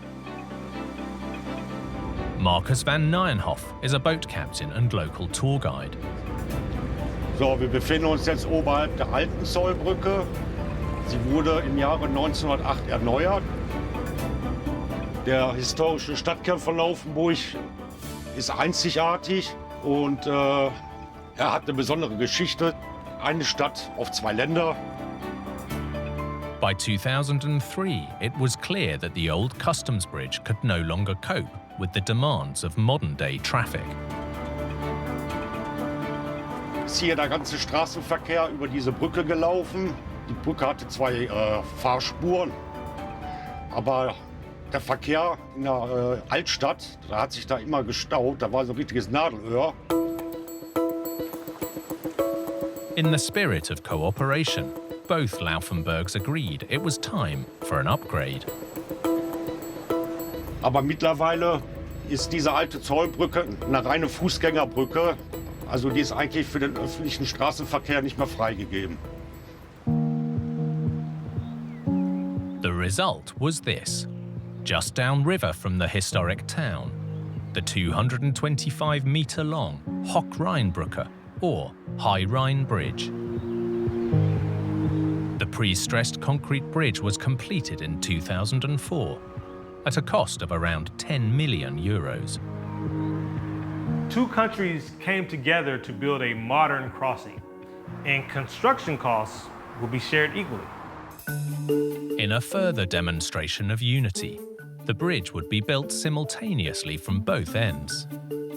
When you have two nations building from opposite sides of a bridge, one thing that's crucial is that you meet in the middle. But it's not always as simple as it sounds. In a city divided by a river, a border, and even Napoleon Bonaparte, this bridge was about to make history for all the wrong reasons. Winter 2003. Construction of the new High Rhine Bridge was well underway, and it was undergoing a routine inspection ahead of the planned holiday season shutdown. Fabrice Müller is a local journalist. Es war kurz vor Heiligabend, als die Ingenieure mit Schrecken feststellen mussten, dass man bei der Brücke einen Berechnungsfehler gemacht hat. The bridge wouldn't be unifying anything as it currently stood. The inspection discovered that the Swiss side was lower than the German side, by a considerable margin. This wasn't a tiny mistake. The two ends were out by over half a meter. Instead of happy holidays, this had become a nightmare before Christmas. Diese Brücke hat es geschafft, in die Geschichtsbücher einzugehen. Und wie man das letzte Drittel eingeschaltet hatte, da hat man festgestellt, ups, hier stimmt was nicht. Ja, ist eigentlich unglaublich. This was an early Christmas present neither country wanted. So how had a bridge, built by two countries with a reputation for precision engineering, gone so drastically off course? The mistake, it seems, could be traced all the way back to the drawing board. Dietmar Adam is a professor of geotechnical engineering. So the general process of planning a bridge is to find, first of all, the alignment. And when you know this, you do some ground investigation, soil sampling, to get to know about the ground conditions. And then finally, you can do all the design of the bridge in detail. But it was in the last part of the plan that things began to unravel. In the designing stage, it was taken into account that there are different reference altitudes due to different sea levels. Sea level is the base level for measuring elevation or depth. However, winds, currents, temperature, even gravity create variations, so the level can be different depending on where you take your readings. There are differences between the different locations. Here, this variation led to a miscalculation in one crucial detail: which sea each country was referring to. They might be neighbours, but Germany uses the North Sea for its base level, whereas Switzerland uses the Mediterranean. Crucially, there's a difference. Engineers were well aware that the Mediterranean level is 27 centimetres lower than the North Sea base level. So the difference of the reference altitude was well known in advance. And it was the plan to correct it on the Swiss side. This plan was seemingly straightforward. What could possibly go wrong? Engineers factored the difference into their calculations. The only problem was they went the wrong way, effectively doubling the difference instead of cancelling it out. Instead of raising the level on the Swiss side by the required 27 centimetres, engineers went the other way, lowering it by a further 27, meaning the bridge was now out by 54 centimetres. I would say 99.9% of all cases, this will not happen because it is well known to the engineers that there are different reference altitudes between two countries. So one side had to say to the other, sorry, we got the numbers the wrong way round. This had all the makings of a long-running catastrophe. There was a double mistake. It happens, but it does not happen very often. It is really very seldom. With the two countries starkly out of alignment, a solution was needed. Like any situation where there's a difference between two nations, most of the time, the perfect answer is to meet in the middle. Here they achieved that by raising the abutment on the German side by the now required 54 centimetres. Fortunately, it was early enough that they realized the mistake. So the bridge foundation on the Swiss side was already finished. And on the German side, they were a bit behind. So konnte man den Fehler noch korrigieren, indem man halt auf der deutschen Seite den Brückenpfeiler erhöhen musste. Hier ist die Schweizer Seite, das ist die deutsche Seite. Und auf der deutschen Seite der Brückenpfeiler, der ist sichtbar höher wie der auf der Schweizer Seite. Das war natürlich peinlich und man musste das korrigieren. Heute merkt man eigentlich davon als Autofahrer nichts mehr viel davon. With the mistake corrected, the bridge was completed and finally opened on December the 17th, 2004. Almost a year after the disastrous Christmas discovery. Mistakes can happen, but there is always a solution done by engineers. The lesson here is simple. Always double check your calculations.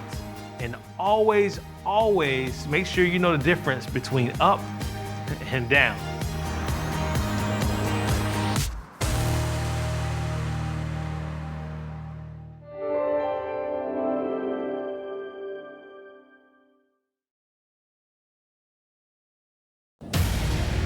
In New Zealand, tragedy strikes as an earthquake wipes out a building full of people. We got hit right underneath the city. This poisonous smoke. It felt like it was going to collapse Pancake even more. Devastation in Texas as a dramatic failure drains a massive lake. It's just, oh God, we were in shell shock. What the hell happened? In Canada, a towering silo structure sinks into the ground. They must have just panicked. You know, what do you do? I mean, it was really impossible to stop once it was started. And in the UK, an unearthly noise sparks a citywide mystery. It just sounded like some aliens were going to come down and take us away.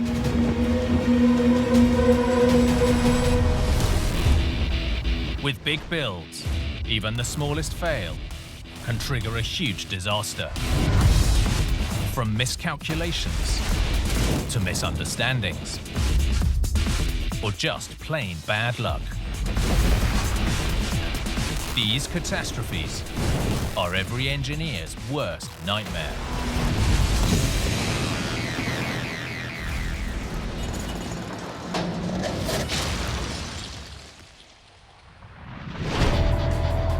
When they build big, engineers have to consider every weapon in Mother Nature's arsenal.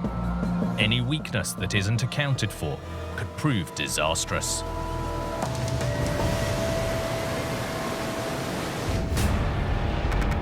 Like this tragedy in New Zealand. Total devastation at the heart of a city. The building is collapsed like a house of cards. It's like it had been pulled down by diggers and smashed up. This disaster exposed a fatal flaw in the structure. When the building flexed, it disintegrates at that point. You couldn't have imagined what shape it was, but it was just completely destroyed. The catastrophic failure left a nation in mourning. This was one of the worst disasters in New Zealand's history.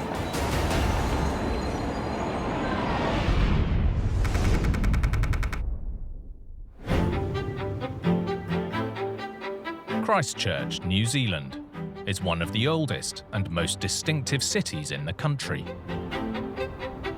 Local writer and photographer David Killick knows the city well. When Christchurch was founded, which was the middle of the 19th century, it was purposefully set up as an English settlement. They wanted to establish this sort of perfect new English city. Christchurch was named after a college at the world-famous Oxford University, despite being half a world away, and is seen as the most English city outside of England. But unlike England's green and rolling landscape, New Zealand has been carved by ice and fire. In the early hours of September the 4th, 2010, the people of Christchurch experienced a disturbing wake-up call when a magnitude 7.1 earthquake struck. It was some way out into the country. In the central city, with some of the facades of the buildings collapsed, they were closed off. The city hadn't experienced a major earthquake for decades. This caught everyone off guard. Although 2 fatalities were reported, few others were injured. Residents like photographer Neil Macbeth knew they'd been lucky. The lack of injuries and death, considering the magnitude of the event, I think we felt like we dodged a bullet. Authorities began inspections to identify vulnerable buildings. Buildings got closed, places were made safe. We felt like, oh, well, you know, if it was unsafe, the building will be marked, so we've got nothing to worry about. The big push then was business as usual. We want to get people back into the city as soon as possible. By early 2011, life was returning to normal, but the peace wouldn't last for long.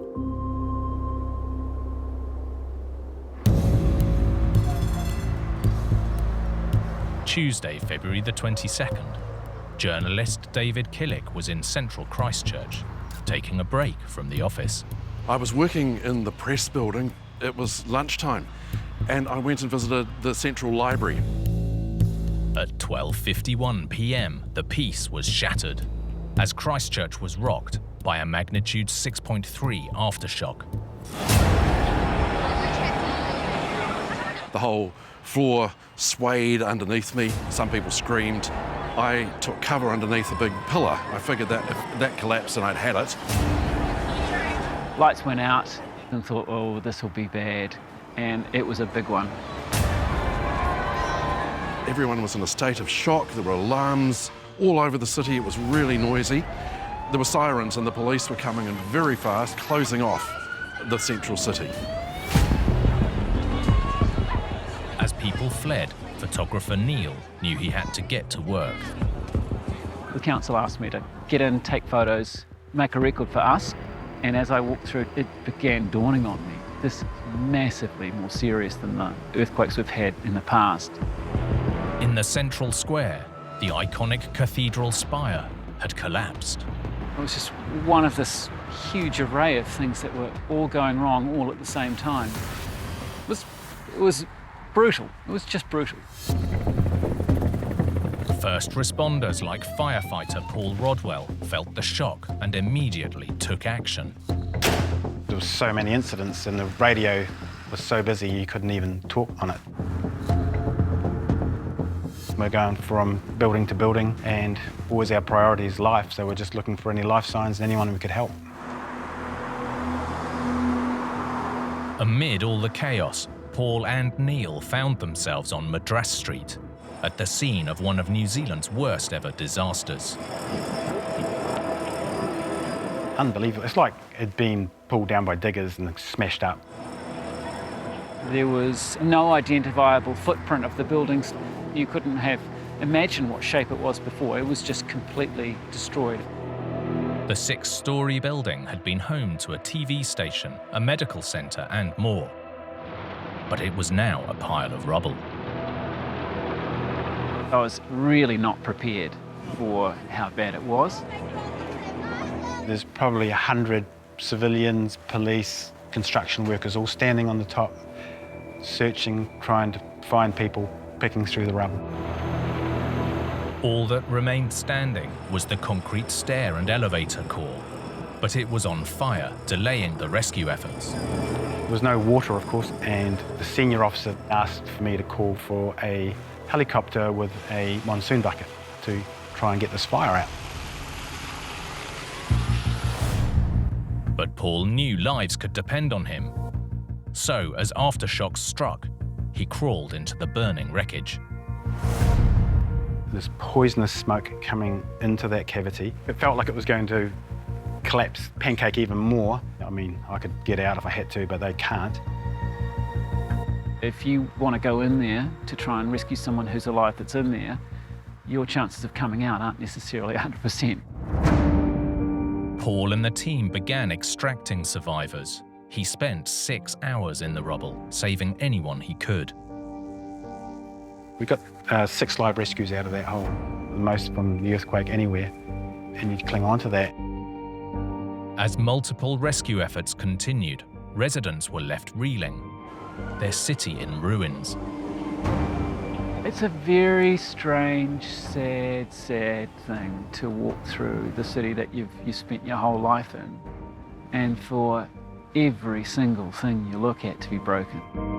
And I'm not kidding, every bit of pavement, every building, everything's broken, and everyone's gone. Across Christchurch, more than 180 people died. 115 of them in the Madras Street building alone. As the nation mourned, the government launched an inquiry. This office building had been designed to withstand earthquakes, so why had it almost completely collapsed? Structural engineer Ashley Smith was tasked with investigating the tragedy. What we're really wanting is what initiated the collapse. So what was the first thing to fail is really the key thing, because often once one thing fails, that tends to fall down and drag other things with it. The first clues came from eyewitnesses who reported seeing swaying and violent twisting at the southeast corner before the building collapsed. Most people said there was what they called a tilt to the east. So this is the east side down here. Something had given out in this quadrant of the building here. The direction and twist of the collapse led investigators to analyse 2 key aspects of the structure's balance, both its centre of mass and centre of rigidity or stiffness. One of the key things about this design is what we call the centre of mass of the building. So we look at the mass, add it all up, and the location where that is centred is roughly in the middle of the building, which is common and preferred. But what's quite different about this one is because this core bracing structure is located outside of that, the actual centre of stiffness of the building is outside of this floor plate. The building's 6-storey framework was made up of reinforced concrete columns and beams, all braced by the core on the north. It was placed to the side to keep the interior clear for office space, but here that had created a problem. The building reacts to an earthquake essentially in proportion to its mass. So the ground shakes, the weight of the building is what sways it around. Now there's quite a large distance between centre of rigidity and centre of mass, which causes this twisting action. So what that does is really increases the displacements around this corner. But the lopsided design wasn't the sole cause of this disaster. Ashley and the team discovered a weakness in the supporting columns. So looking down on top of a column, it's got a cage of reinforcement with 6 bars in the middle and some spiral, what we call spiral steel, wound around the outside of it. The main columns were 40 centimetres wide, with 6 steel reinforcing bars running their length. For earthquake proofing, a steel spiral wound beneath the surface, creating a protective steel mesh. Providing you put enough spiral around the outside can be made to absorb quite a lot of that shock. It will crack, but it won't collapse. The feature of this one here is they only had 6mm spiral, so it's a very thin wire and 250 apart all the way up the column. It's not sufficient to contain that concrete. Essentially, the columns weren't up to the job that they were designed for, potentially putting the building at risk. Once one column goes, it's just a sequence. It's going to drag all the other ones down with it. Not only was the spiral reinforcing too weak, where some columns met the beams, there was none at all. We found next to no spiral reinforcement in those joint zones with the beams. So they put the spiral up to the underside of the beam, put the beams in, then start it again. And in that zone, you normally have even heavier reinforcement around the column. Ultimately, these factors from design to construction combined to create one of the worst disasters in New Zealand's history. I think it was a key concept design weakness to have that main bracing element located off to one side of the building. Caused quite a lot more movement at the corner that failed. If they'd had more spiral reinforcement, it would have stood a much greater chance of staying up.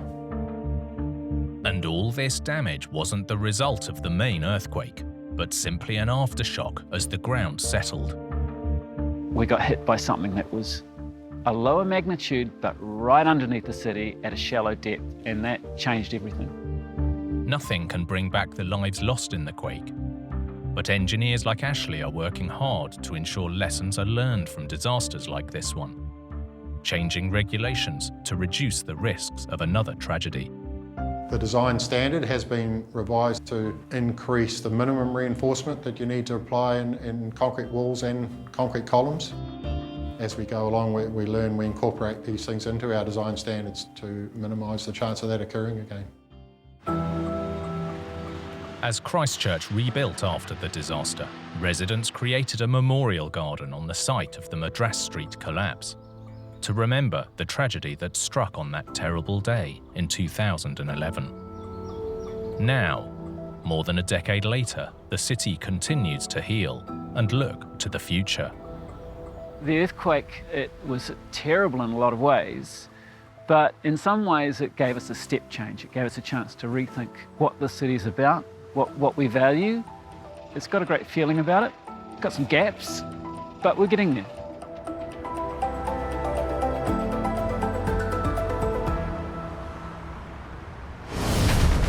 In engineering, problems can lie out of sight and out of mind for years. When they finally reveal themselves, we realize disaster was lurking all along. Like this collapse in Texas that caught everyone by surprise. This giant thing to just fly away, it was mind-boggling. An idyllic lakeside retreat turned into a dried-up wasteland. What the hell happened? It was crazy. And a community's determination to find a solution. People were very upset. They need to get it done.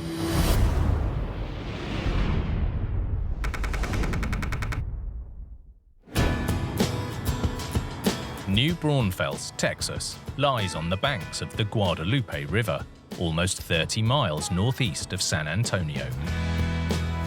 The small city was founded over 175 years ago by a German prince. Veteran journalist Eileen Pace knows this quaint town well. Oh, this is a very special place. New Braunfels is one of the fastest growing cities in America. There's a lot of water around here, a lot of recreation. People move here to enjoy the area, enjoy nature. The Guadalupe River runs right through the heart of this historic town. But the really big draw are the lakes to the south. They were created over 90 years ago when the river was dammed to generate hydroelectricity. One of the area's most popular waterfront locations is Lake Dunlap. Lake Dunlap is one of about 5 or 6 dams that were built on the Guadalupe River in order to provide electricity to the area, as well as regulate the flow of the water down the river. These days, the lake provides more recreation than it does power. People love to live on Lake Dunlap. I think there are about 250 different properties right on the lake. Resident Larry Johnson arrived 2 decades ago, drawn here by the lure of lakeside living. Everybody around here are people that appreciate the lake, whether they're fishermen or just recreational boaters. It's a tremendous community, it really is. Watch your grandkids run out the back door all the way down to the dock and jump in the water. There's just nothing like it. Built in 1928, the 11-kilometre-long lake covers an area about half the size of Central Park, with water levels controlled by the Lake Dunlap Dam. This is a river, so water is constantly coming down. A dam holding it back is actually a dramatic piece of engineering. And this dam was built essentially by hand with mules and steam shovels and engineers that use slide rules and pencils. I think is a real testament to their skill. Holding back the water is a 600-metre-long earthen embankment with a concrete core wall. 3 26-metre-wide spillways regulate the water level of the lake, using 4-metre-high movable gates known as bear traps. Resident and Lake Dunlap Water Control Board member Harry Muller knows the antiquated system well. Bear trap gates basically work off of water pressure. You can imagine a cross-section through these gates that are made up of front leaf and a back leaf, and to lower them, they fold down on top of each other. And what lowers them is allowing the water in the cavity to escape. Water is piped in from the bottom of the lake. The pressure lifts the bear trap gates using giant hinges on the riverbed, creating a raised barrier that maintains the required water level. Shutting off the pipes allows water to escape, lowering the trap. The gates are essentially like giant trap doors with a series of huge metal hinges on the lake bed that allow them to raise and lower with the pressure of the water, helping to regulate the lake level. May the 14th, 2019. It was the start of another beautiful day on Lake Dunlap. I was actually getting ready to go into town, San Antonio, for a meeting. I was working at home and I heard the klaxon go off, which is normally associated with the problem with the dam. This was more than just a problem. Shortly after 8:05 a.m., disaster struck.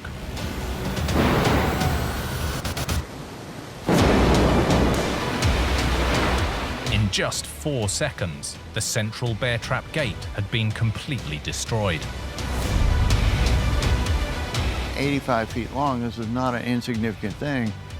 To just fly away, it was mind-boggling. We knew that there was a catastrophic issue. One of our gates had failed and had broken loose and went downstream. Lake Dunlap was emptying, fast. There really was nothing you could do. It was gone. At that point, there was nothing to do but just watch the water go down.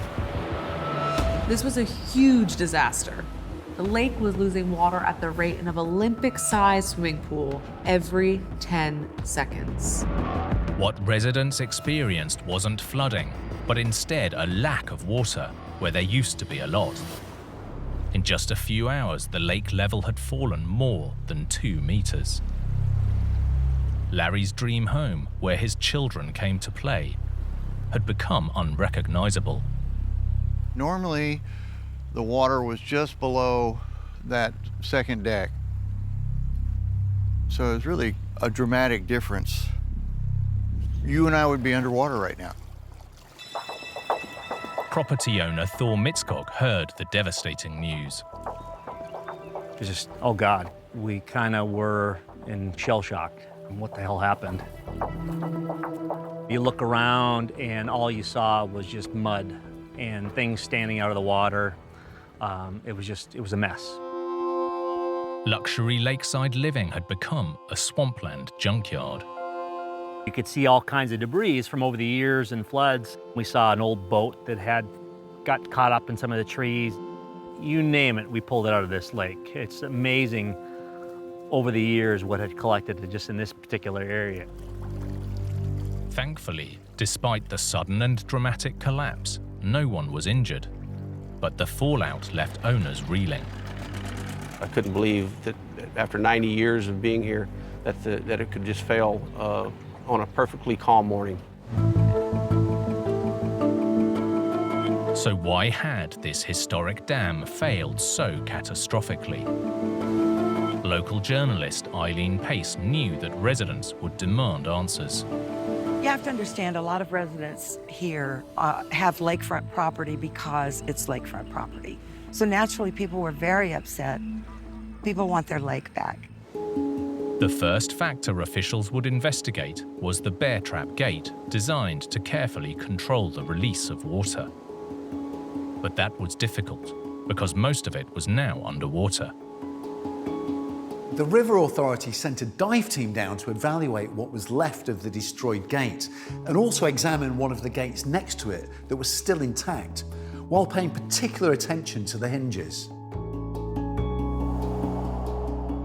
Each oversized metal hinge consists of a casting attached to the concrete spillway and a hinge plate on the gate itself, both connected by a 10-centimeter diameter metal pin. If just one component fails, the report stated the result could be catastrophic. Examining the destroyed gate, the team found that the hinge plates were missing, most likely ripped from the pins. But when they raised an intact hinge from the gate next to it, they discovered something even more shocking.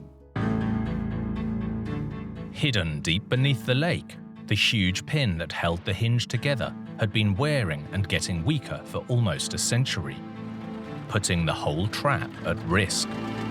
As it turned out, one of the critical pieces was always underwater, and it was embedded in the concrete. So you have to destroy the gate to fix it. That was probably the only weakness in the overall design, is that once this lake was full with 3 spill gates up, those dams have never been out of the water. They've been underwater since the late 20s.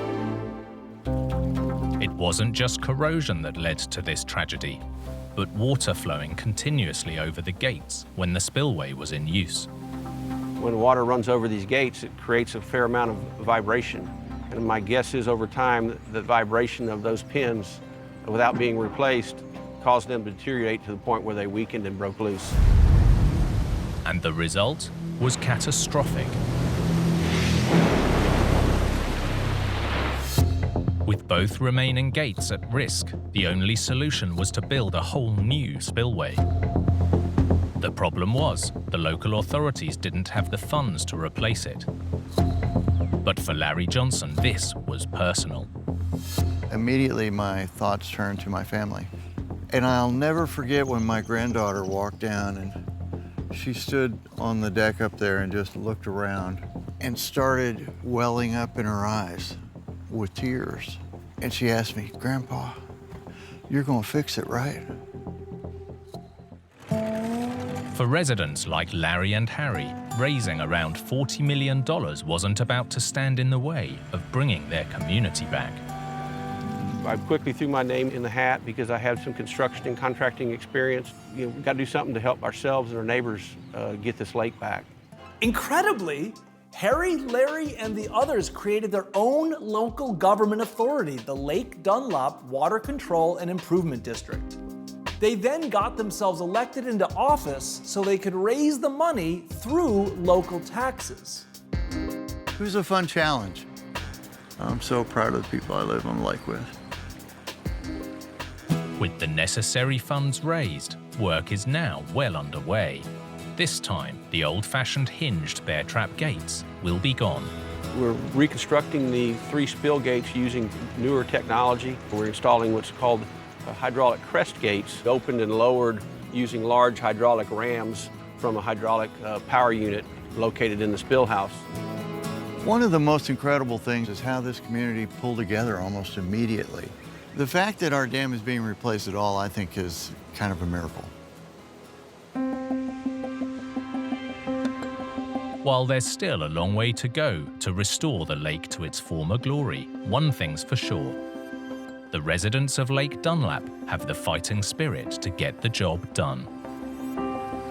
When the water comes back, I can guarantee you that there'll be a party at every single house down the lake, just like on the 4th of July. When engineers build big, every detail must be checked and double-checked. Miss one thing and the results can be catastrophic. Like this disaster in Canada that almost swallowed this massive structure. They thought it was just going to keep going, and that would have been the end of it. A hidden weakness that gave workers a sinking feeling. This was heavier than 4 Eiffel Towers. Sorting this mess out must have seemed impossible. Leaving engineers fighting against Mother Nature. They didn't give up on it. They said, no, we can fix this.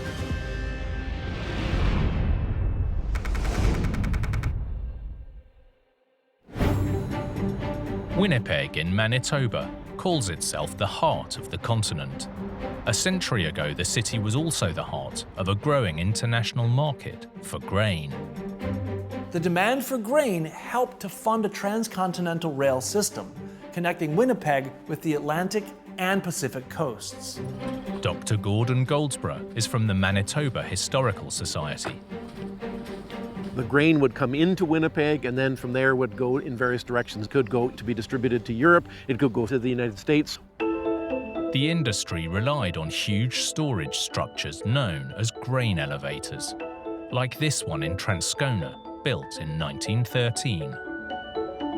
Roland Sawatsky is a Manitoba historian. These grain elevators, often referred to as prairie sentinels, you could see them for miles and miles. It was absolutely enormous. It could handle all the prairie grain that was coming, of course, not just from Manitoba, but from Saskatchewan and Alberta, too. Transcona's giant elevator would clean, sort, and store grain destined to ship out via railroad. The idea would be that they would collect grain all over the prairies, wherever farmers were growing it, and they would bring them here. And then once it was ready to go, that's when it would go on to the outside world. Fully loaded with grain, the structure would weigh a massive 50,000 tons. To keep it stable on the soft prairie land, engineers turned to an ingenious design. To support the silos, they poured a massive reinforced concrete platform known as a raft foundation. This spread the heavy load of the silo complex across the soft ground, literally floating like a raft on water. Once complete, grain would be raised up through the tower at one end before being piped into the bank of silos. The whole structure had 65 silos in 5 rows of 13, but grain could also be stored in the gaps between the cylinders, giving it a capacity of 1 million bushels, weighing about 30,000 tons. By 1913, this colossal construction was complete, and almost immediately the prized grain arrived from all over Canada. As workers eagerly began the inaugural filling of the new complex, they had no idea they were sowing the seeds of catastrophe. October the 18th, thousands of tons of grain from across the region were being loaded into Transcona's giant silos. They started filling, and they started filling on the west side. By noon, work was nearing completion when the day took a dramatic turn. When the silos were nearly 90% full, workers noticed that the entire structure was starting to lean to one side. Not only was the Titanic complex leaning, it was starting to sink along with its precious cargo. They must have just panicked. What do? There's nothing you could do. Within an hour, the whole structure had sunk by 30 centimeters, but this was only the beginning. I'm sure they thought it was just going to keep going right over, and that would have been the end of it. 12 nerve-wracking hours later, the complex finally stopped moving. But it was buried around 9 meters into the earth and tilting at a catastrophic angle. The angle was 28 degrees off center, and that's where it stopped. Amazingly, despite sinking deep into the prairie, the structure had survived mostly intact. It's incredible that the main structure of the grain elevator didn't break. But it wasn't just the silos that were at risk. Thousands of tons of grain, vital to the nation's economy, was trapped inside. Engineers were swiftly called in to investigate the disaster and what has become a legend in the industry. Marolo Alfaro is a professor of geotechnical engineering. This case has been cited in many geotechnical engineering or civil engineering textbooks, famous for engineers. The big question was why a structure that was designed to handle heavy loads had failed on its first filling. The answer was simple. The soft prairie the grain elevator was built on wasn't as solid as builders believed. These days, engineers have an arsenal of advanced technology to examine the ground in forensic detail. But in the 1910s, even though tests and calculations were done, they were much more limited. At the time, the best technique known to engineers was the plate loading test, which used a scale model to gauge ground strength. Despite running the tests, engineers didn't discover a layer of soft clay-like soil hidden deep beneath the harder prairie surface. They did not understand that there's a weaker layer underneath the stiffer layer near the top. The problem was in the scale of the plate test, which didn't go deep or wide enough to detect the soft ground. If you have weak soil here, then in here you have not considered this weak soil because your stress is only within that stiff soil. This layer of softer ground, unknown to engineers at the time, meant the grain elevator was doomed from the start. Although the silos sat on a raft foundation intended to bolster the structure, the soft soil below was unable to withstand the load and gave way. The whole complex then tipped and sank down into the prairie. Modern studies show that the loading capacity of the soil was not even half of what was needed for the silos full of grain. I consider it not a mistake. They did not have that capability of determining the strength of the soil. They just don't have the technology at the time to properly design the structure. The elevator was fundamental to Manitoba's grain industry, so engineers immediately began looking for a solution. Raising the 20,000-ton structure back up to ground level would be almost impossible today, let alone more than a century ago. They didn't give up on it. They didn't just say, well, we'll build another one and it'll be better. They said, no, we can fix this. The first step was to remove nearly 30,000 tons of valuable grain. They wanted to salvage this valuable commodity. So they jackhammered a hole into the center of each bin and they drained the grain out. With the silos considerably lighter, the audacious Phase 2 could begin. Engineers dug beneath the silos and installed hand-cranked screw jacks to lift the structure. As the silos slowly approached level, soil was added beneath the foundation to raise it up. There's all this concrete overhead, and if it decides to shift all at once, I'm a pancake. In a major engineering achievement, just a year later the silos were back where they belonged. Or almost. See, there's a change in color on the bin house. The top of the bins were level with the top of that color change.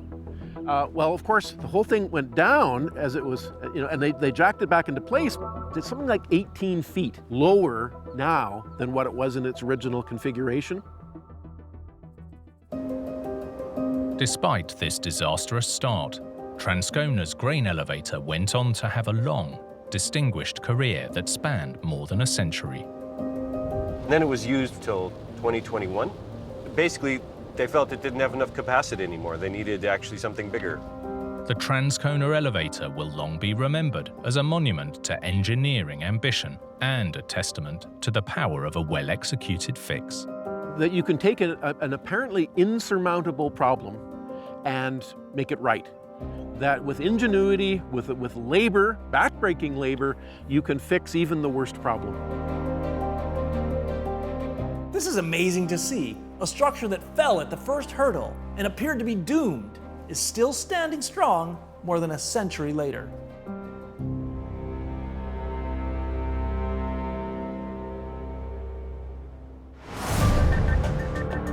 In ever-evolving city skylines, engineers build bold to stand out from the crowd. But sometimes structures draw attention for all the wrong reasons.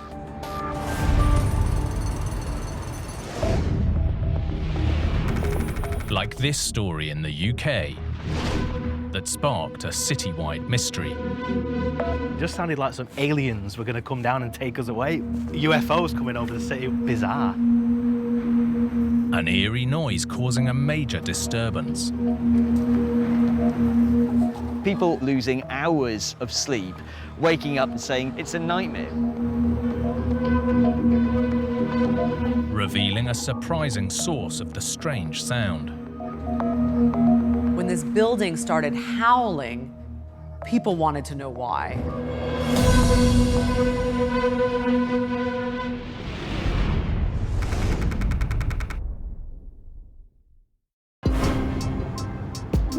Manchester in northern England is a major city that likes to make a big noise.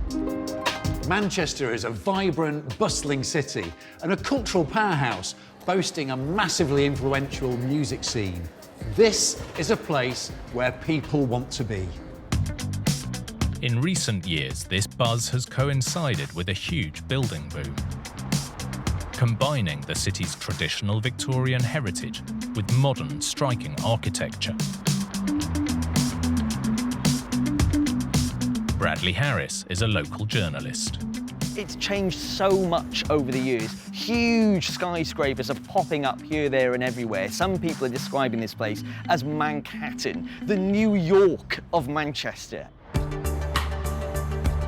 And the high-rise revolution began with this 47-story luxury tower, completed in 2006. At the time, it was the tallest structure in the entire city. Some people see Beetham Tower as the start of Manchester building itself again. At one point, that was the biggest skyscraper outside of London. This isn't just any old apartment tower. It's home to actors, musicians, and soccer stars. There's even a 2-story penthouse with trees imported from Italy. This much sought-after city block isn't just tall. When completed, the £150 million tower was one of the thinnest skyscrapers in the entire world. Trevor Cox is a professor of acoustic engineering. The funny thing about the Beetham Tower was when it first went up, people thought it was kind of going to topple over because it's got this height to width ratio of 10:1 and it bulges at one side. So it kind of looks like it's defying gravity because it's so narrow and so tall. But while this cutting-edge tower is undoubtedly striking, the luxury structure was about to give the city a rude awakening.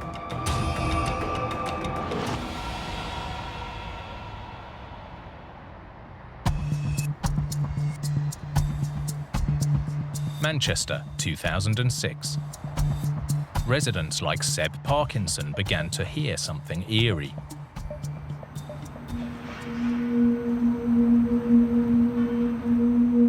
I was sat on this balcony right here, and all of a sudden there was this real weird humming sound coming from somewhere.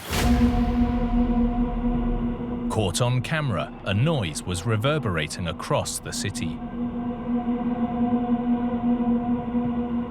It was an incredible noise. I started looking around thinking, where is this humming noise coming from? And I wasn't the only one.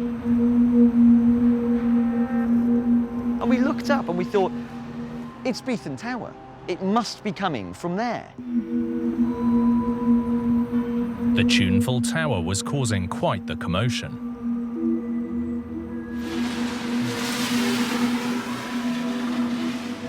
It If you live in the city, imagine how you're feeling when you've got this howling sound piercing through for hours on end.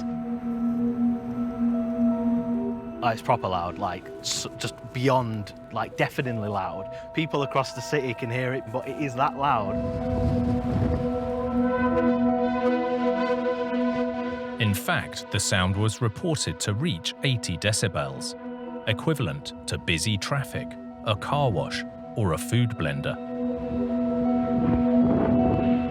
One rock band sampled the howling on one of their tracks. There were also reports that it interrupted filming on the world's longest running soap opera. And residents soon grew tired of the drone. That humming, that howling sound, people honestly were losing hours of sleep, waking up disgruntled, looking up at the tower and saying, somebody just knock it down. With the complaints rolling in, people wanted answers. What was behind this skyscraper's spooky sound?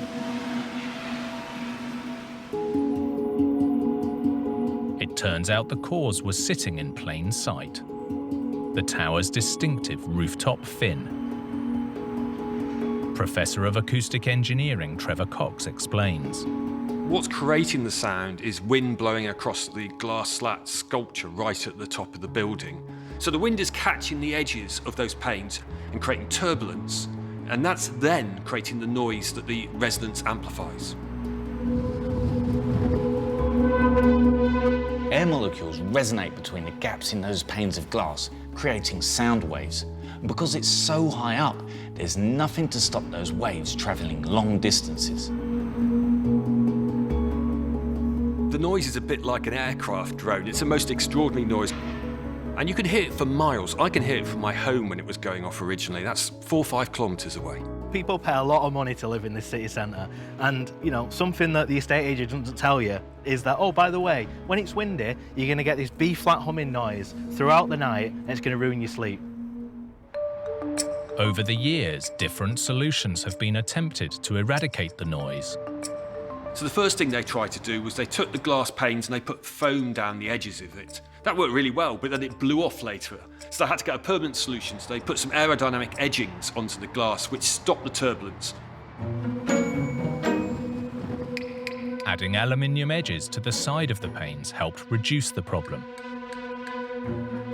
And although in extreme winds over 110 kilometers an hour, the sound still rings out, residents have learned to live with the humming high-rise.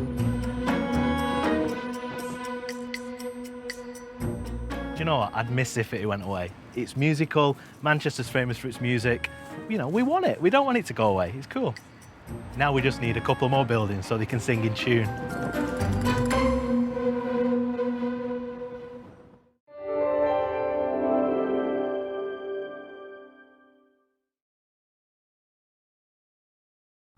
In California, tragedy as a major highway crossing collapses. The cars just drove by and she watched them drive right off. Catastrophe strikes a college construction project in Miami. We had 5 stories of reinforced concrete that was now in a pancake collapse. Disaster in the Rockies as a dam failure nearly wipes out a town. That water is curving right through downtown, carrying cars and people with it. And in Madrid, a towering monument that had residents in a spin. People were looking, we're staring, oh, what's happening? It doesn't move.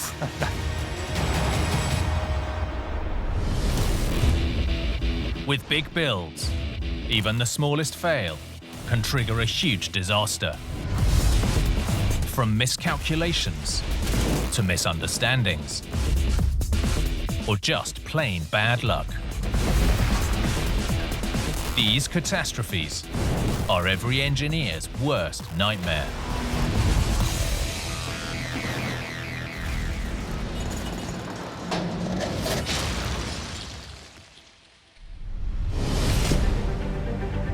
Great feats of engineering depend on robust design and solid foundations. But sometimes an Achilles heel lurks hidden until it's too late. Like this disaster in California. as floodwater ripped away an interstate. This vital bridge was wiped out in the blink of an eye. It was up from bank to bank and just rushing like the Colorado River. Catastrophe on a scale no one could have foreseen. Water was hitting that wall. It became very turbulent. A perfect storm with tragic consequences. You couldn't tell the bridge wasn't there because the water was just as high as the surface of the road.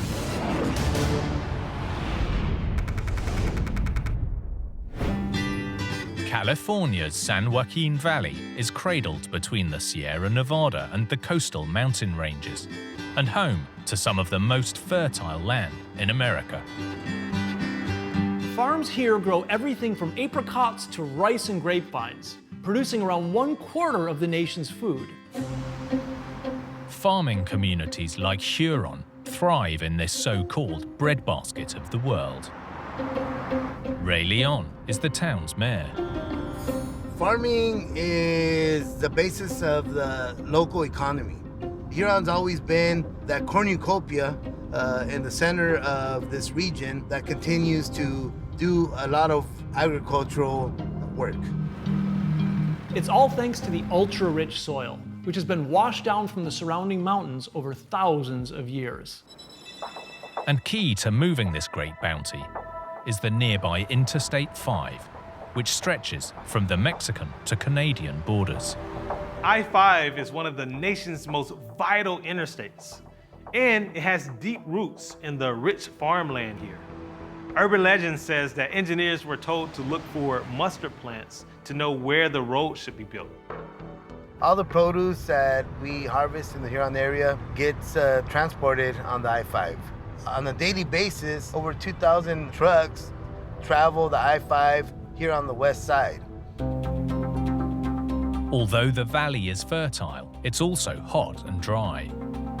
So when rain comes, flash floods can be a serious threat. The valley might look relatively flat, but it's carved up by canals and creeks designed to help irrigate the land and to channel away excess rainfall. With so many creeks to cross, bridges are a fact of life.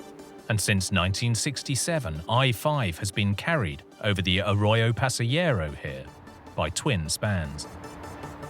These are the second pair of bridges here, but like their predecessors, they get their strength from reinforced concrete. Tracy Abbott is a professor of civil engineering. Under loads, concrete cracks. That's okay. It's okay if our concrete cracks. We actually design it for that. What we do is we embed steel rods in the concrete, and we also wrap steel around the concrete to hold it all together. That's what I'm showing here, is we've got, again, what would be cracked concrete, but just with some wire wrapping around it, it holds it all together. So even if this concrete is cracked, I can still push on it, and it takes a lot of axial loads. There's also steel bars that are running through the concrete that increases the strength dramatically compared to what it would be if it was just the concrete alone.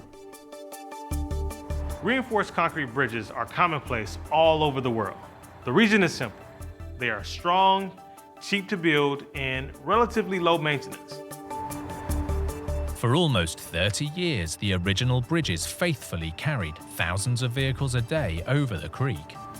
Until one night in 1995.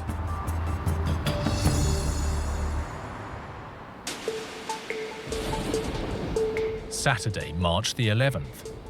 A major storm had triggered flooding across the region, causing chaos on the roads. The storm was so strong, State Route 269 was going to be shut down north of Huron. Drivers took to I-5, hoping to avoid the floods. What they didn't know is that the storm had brought a great deal of debris, boulders, logs, big old chunks of cement. The debris had destroyed the bridge spans, but drivers were unaware, and vehicles continued heading towards them. Paul Higgs lives nearby. A couple people, they seen the bridge collapse. and they got out. They kind of parked their car sideways and they got out and were trying to wave people and stop them. Some drivers didn't understand the warning. They said that the cars just looked at her as they drove by and she watched them drive right off. The storm was so strong that they say that you couldn't tell the bridge wasn't there. Eventually, locals and emergency vehicles blocked off the road, while search and rescue teams were scouring the flooded creek for survivors. That day, 7 people died.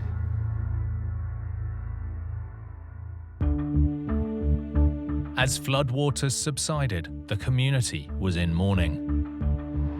But the collapse had also severed I-5, causing chaos for locals and truckers alike. The pressure was on to get the interstate up and running again, fast. Engineers came up with an ingenious solution to build a temporary bridge by repurposing some existing strong, flat steel structures, flatbed rail cars. Professor Tracy Abbott explains. The railroad car itself actually makes for a pretty good bridge. It has a deck, it has steel girders, and it can span a pretty long distance. So they were able to just remove the wheels of these rail cars, and then you can build new supports for them, and that can now span your gap. Paul Higgs was on the welding team. I believe it took us 5 or 6 days, something like that, but we worked 24 hours around the clock on it. So they got it done pretty quick. We wanted to be there and work as hard as we can to get everything back to normal. While the temporary bridge was being built, an investigation began to uncover what had brought the original spans to their knees. The original bridge was a reinforced concrete bridge. It had concrete columns that were in what was a dry riverbed and also concrete supports at the edges. It's a very common type of bridge. The fact that flash flooding had triggered the collapse signaled to investigators that they should focus on the foundations. The foundations were built in actually a sandy type of soil, kind of similar to this. The columns that hold up the bridge at the bridge supports were embedded down into the sand, quite a big distance. But between 1967 and 1995, the creek bed had moved a lot. A lot of the ground level had sunk over the years, so it was lower than they'd originally intended. In fact, decades earlier, just one storm had washed away around 2 meters of riverbed, damaging the foundations of a column. The column was repaired and a nearly 3-meter high wall was built between the columns to protect them from future flooding. Although it worked in the short term, this fix had created a new problem. Instead of the water flowing through the columns or by them, as the water was hitting that wall, it became very turbulent. The turbulence quickly eroded away the sandy foundations in a phenomenon called scour. Scour is the enemy of bridges worldwide. In the US, it's estimated that 60% of all bridge failures are caused by this type of erosion. That's a big problem when around 3/4 of US bridges are built over water. With the creek bed heavily eroded, the water was exerting force on the columns in places that should have been below ground level, against sections that hadn't been reinforced with steel. What happens at that point is there's more of the column that's exposed and taking a lot of loads that it was not originally designed for. When fully buried in the riverbed, this unreinforced section of the column was fine. But once the soil was scoured away, there was nothing to hold the concrete in place. Ultimately, the columns were far more exposed to the floodwaters than engineers had ever anticipated. 17 feet of scour, or of the ground level dropping and then scouring away, is a lot of scour. So even though they had designed the bridge for scour, they definitely had not designed it for that much. With the cause known, engineers made plans to replace the temporary railcars with a permanent pair of bridges. This time, changes would be made to dramatically reduce the risk from scour. One of the things that is going to prevent this from happening again is by having a much longer bridge.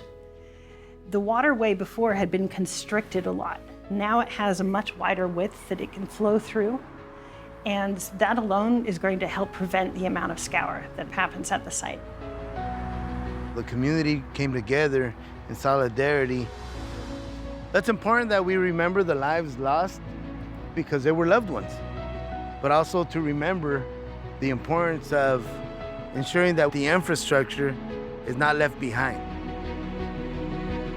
This tragedy is a reminder of the massive challenges engineers and the structures they build have to take on to keep our modern world moving.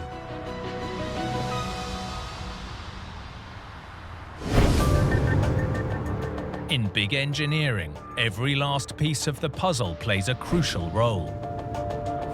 Miss just one thing, and the results can be devastating. Like this disaster in Florida that took down a college parking garage. Thousands of tons of steel and concrete pancaked to the ground. It looked like somebody just dropped a bomb and like everything was just caved in. This catastrophe triggered an urgent search for survivors. We knew that we were going to need heavy resources to make sure we could break and breach the concrete. And sent shockwaves across the community. I pick up the phone because I know that's where my husband is working.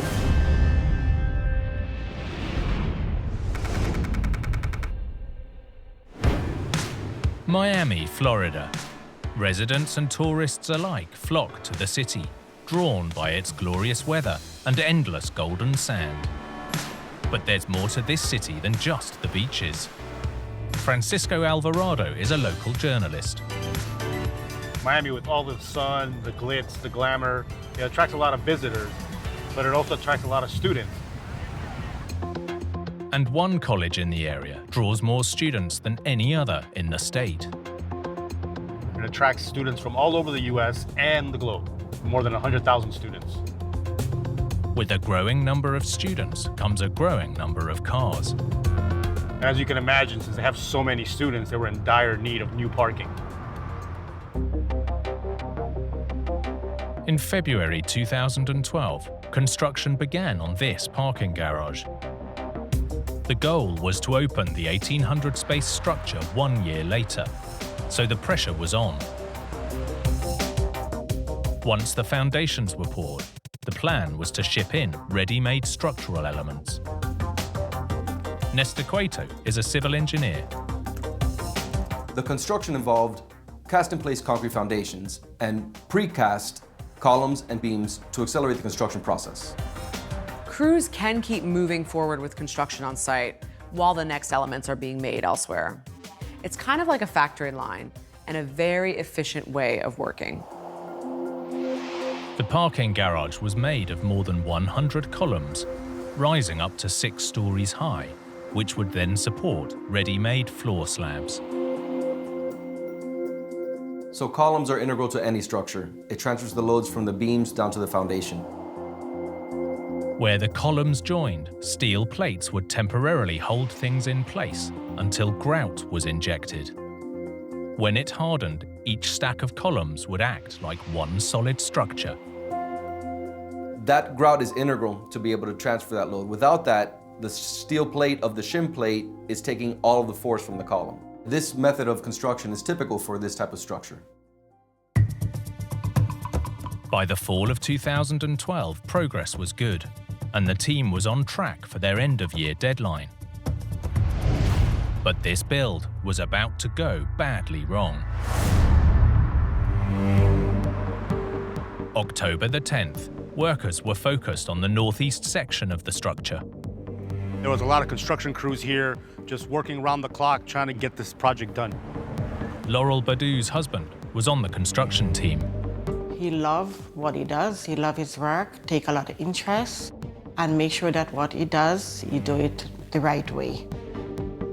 Everything was normal. It's a hot day, bright and sunny, beautiful day.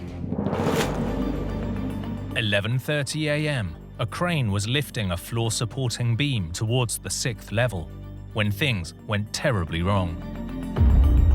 More than 3,000 tons of parking garage pancaked to the ground. It was really apparent that the situation was really dire. It looked like somebody just dropped a bomb and like everything was just caved in. Jeff Strickland was the fire chief at the time. I was in my office doing a briefing, talking to my staff, and planning the activities for the day. At 11:41, we were notified via 911 of a significant event. While Jeff and dozens of other first responders rushed to the scene, Laurel Badu was at home watching TV. There was a news break. There was a garage collapse. And right away I pick up the phone because I know that's where my husband is working. I call his phone, it go to voice message, it ring, go to voice messages. I left like dozens of messages.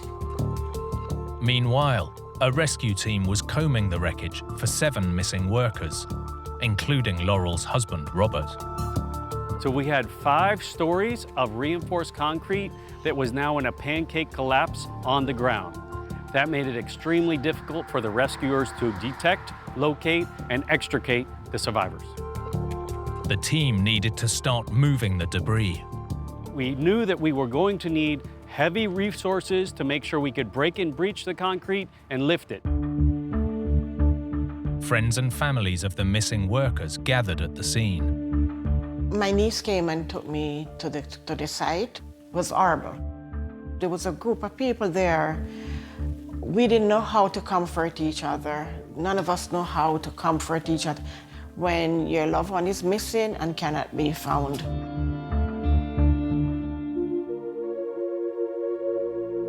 The team combed the rubble for 5 days, miraculously rescuing 3 survivors. But sadly, Robert and 3 of his colleagues didn't make it. Unfortunately, we did have multiple fatalities. The tragedy rocked the city to its core and left grieving loved ones demanding answers.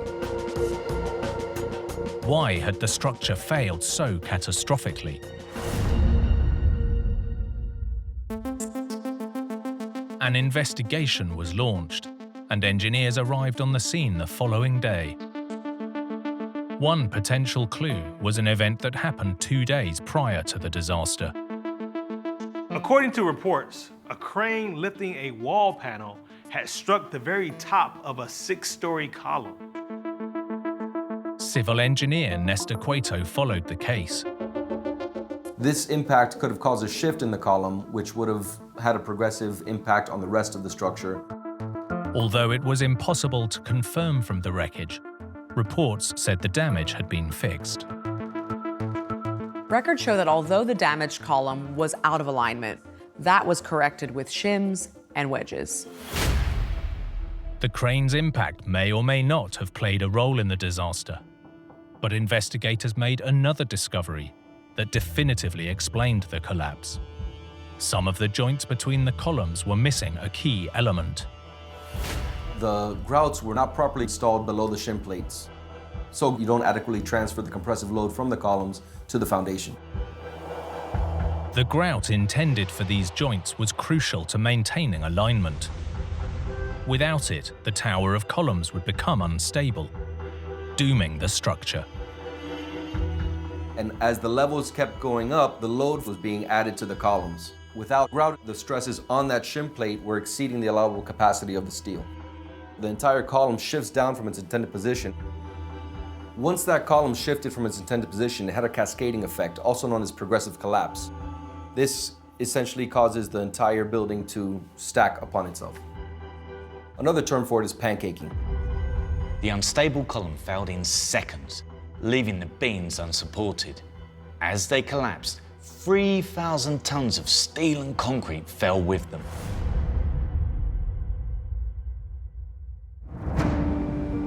With the cause discovered, many hoped it would provide closure following the tragedy.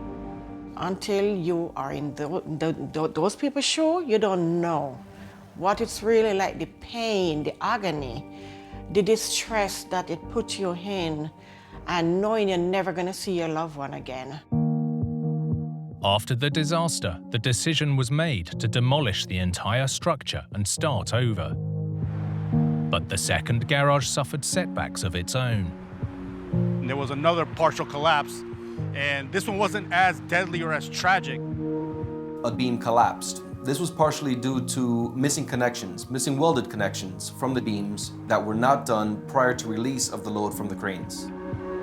Although 2 workers were injured, luckily there was no loss of life. By 2017, the new garage was complete, where it stands to this day. For some, it serves as a reminder of the responsibility that engineers take on with every new structure they build. Quality control is essential to the construction of the building. Any issues that are not addressed during construction can pose a potential issue for the actual structure. Failures like this are a reminder that every construction project has different challenges. The key is to identify them and prevent them turning into a catastrophe.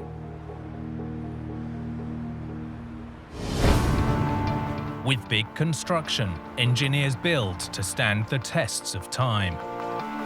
But sometimes a problem can lie hidden for years, before disaster strikes. Like this catastrophe in Colorado that wiped out a mountain dam. I could tell that this was when it was really going to get bad. Unleashing an unstoppable wave of devastation. 1 minute, this was a sleepy street. The next, a river of mud came washing through. Leaving a community in a fight for survival. From being a thriving little town to a disaster zone. There was no way to stop this flood.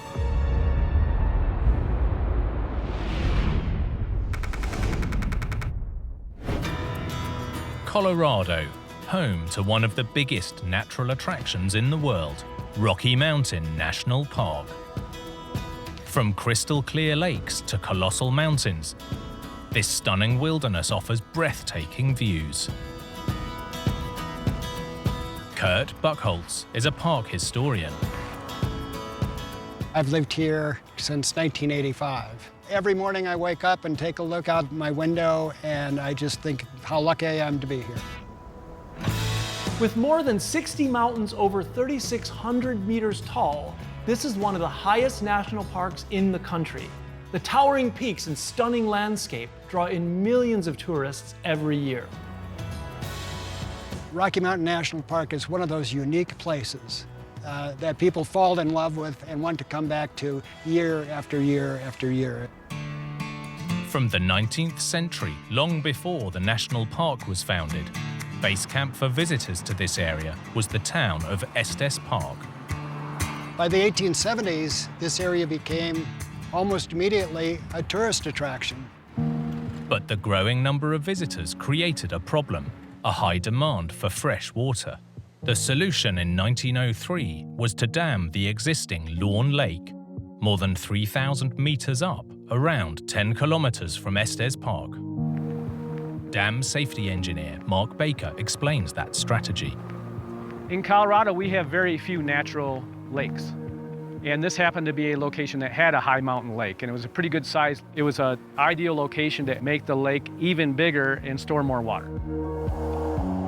To increase the lake volume, engineers with only hand tools dug earth and gravel embankments along the existing shoreline.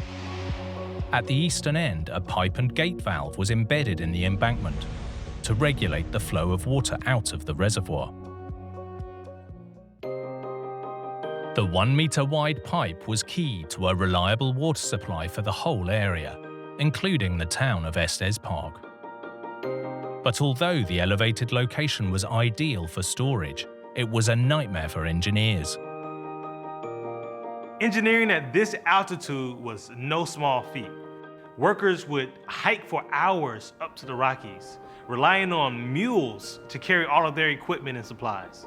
This dam was vital for the future of this park. But building with basic equipment in the thin air must have been incredibly hard work.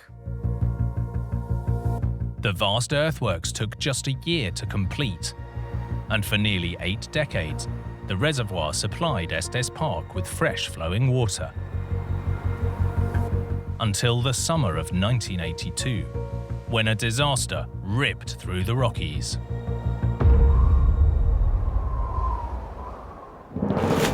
In the early hours of Thursday, July the 15th, the town of Estes Park was packed with residents and visitors.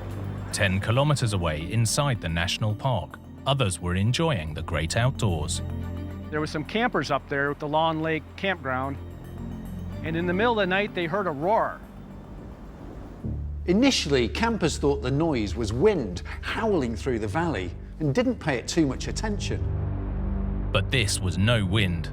They had heard the sound of the Lawn Lake embankment breaking, and at 5 a.m. it failed, sending water crashing down the mountainside. The amount of water gushing through this breach was insane. Some estimates say it was an Olympic-sized swimming pool every 5 seconds. 750 million liters of water swept up boulders, trees, and anything else in its path. It looked like an ocean, but the flood was not stopping and actually started going down that way towards Estes Park. A witness called the authorities, warning of the crashing wave of destruction, and residents were ordered to evacuate. Radio reporter Dave Thomas covered the unfolding drama.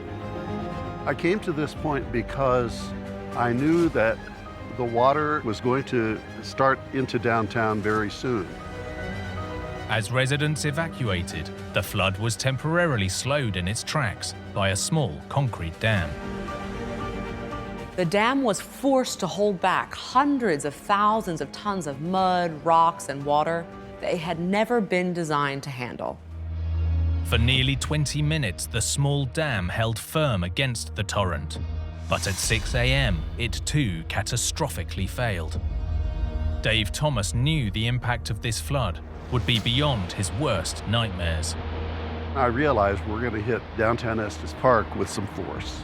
I could tell that this was when it was really going to get bad. As this grainy camcorder footage shows, when the flood hit, it hit hard. When that water is curving right through downtown Estes Park, and there's probably 6 or 7 feet of water carrying cars and people with it. I had had a business in downtown Estes Park. I could see the floodwater going directly inside one of the buildings across from where my store used to be. I actually broke down at one point and could hardly talk. Nearly 5 hours after the disaster had begun, the raging torrent slowly subsided, and the town took stock of the devastation. Estes Park goes from being a thriving little town to a disaster zone. Tragically, 3 people had died in the floodwaters, and yet, without that warning call and immediate evacuation, the death toll could have been much higher. He got the word out. They were able to get a lot of people out of the way of the problem. It started an evacuation process that undoubtedly saved lives. With homes and livelihoods wiped out, everyone was asking why this quiet Thursday morning had turned into a nightmare. The area was declared a federal disaster zone, and investigators soon arrived at the dam. In the wreckage, they discovered the cause: a failed connection between the dam's outflow pipe and a gate valve. Dam safety engineer Mark Baker knows the case. The designers of the time knew that if you're going to take a riveted steel pipe and put a gate valve attached to it, that attachment's really important because you got pressurized water coming to the gate valve and you don't want leak around the gate valve. Think of this valve a bit like a plug in the bathtub. Any leaks and you'll soon be ankle deep in water. So it's vital for the valve to be as watertight as possible. But here, the key seal between the pipe and valve, known as caulking, was faulty, The investigation report says there was lead caulking that was put between the valve and the pipe, and that lead caulking was supposed to be put in hot so it would seal really well. Caulking is a technique used to create a seal. They lined the joints or seams with molten lead, and as it cooled and hardened, it should have created a watertight barrier. They hired a metallurgist who said that lead caulking was not put in there hot. According to the investigation report, they don't think they heated the lead, they just hammered it in there between the pipe and the valve. Not only was the connection vulnerable, but if a leak did start, there was nothing to prevent the water from eroding away the inside of the embankment, rendering the dam structurally unsound. But that valve was supposed to be encased in concrete, so if that valve ever leaked, that leaking water would not erode the soil in the dam. But for some reason, it might have had to do with how much elevation and the difficulty it would have taken to get concrete all the way up there. They did not encase the valve in concrete. The faulty seal and lack of protective concrete were compounded by a third problem. The location of the valve on the outflow pipe subjected it to exceptionally high water pressure. So in embankment dams, best practice of engineers is to put the valve on the upstream of the dam. And that way, when you open the valve, all the water that's coming through the pipe is not pressurized. They didn't realize that back in 1903. So what they did is the valve is essentially under the center of the dam. That means all the pipe going upstream to the reservoir was under pressure. And it's also under pressure where it met the valve. And that's where we had the leak occur and internal erosion began and ended up failing the dam. The reservoir created a huge pressure in the pipe. If any gaps appeared, water would have spurted like a fire hose. And it was only a matter of time until the whole thing would have failed. When water flows downhill, it creates power. And that energy is going to go somewhere, and what it goes into is erosion.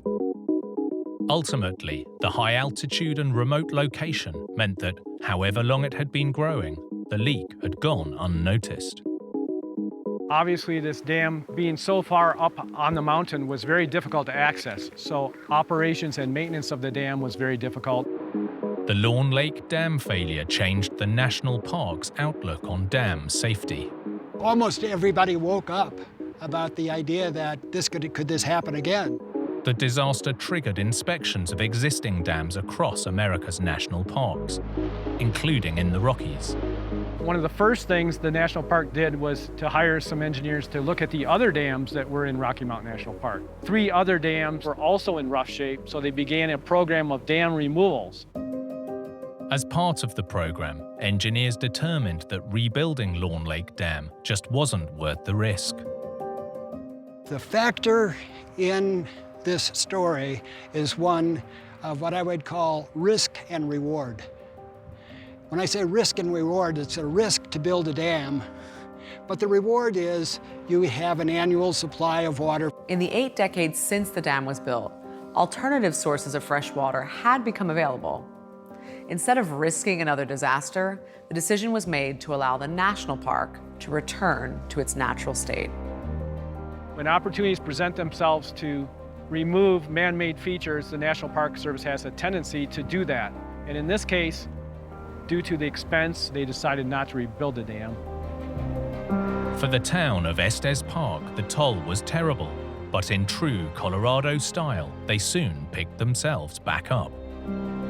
The people of Estes Park got that town back in life. In about a 2-week period of time, they were back in business. I mean, that's the remarkable part of the story.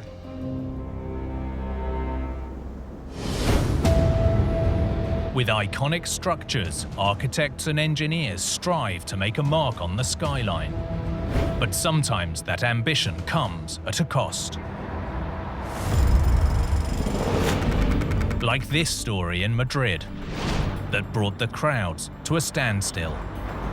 Va a moverse y a hacer algo único en el mundo. This monument was designed to make waves, and it certainly did that. A huge obelisk that had residents struggling to see the point. This giant moving monument had just one tiny flaw. People were looking, we're staring. Oh, what's happening? It doesn't move.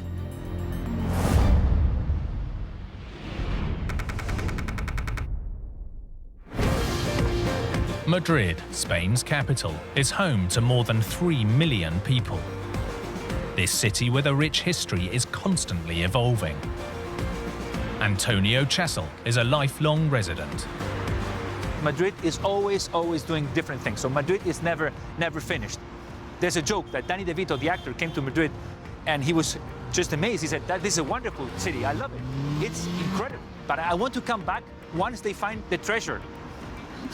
Because they're digging holes all over the place. In the late 20th century, that digging began to the north of the city centre, in what has become the financial district, starting with these two iconic leaning towers. Fernando Diaz Villanueva is a local journalist. Y en esta plaza, la Plaza de Castilla, una plaza muy céntrica en Madrid y a la vez muy simbólica porque es el punto más alto de la ciudad, se han venido haciendo todo tipo de experimentos arquitectónicos durante las últimas décadas. Lo tenemos en esas dos torres que están inclinadas, que se hicieron entre los años 80 y 90.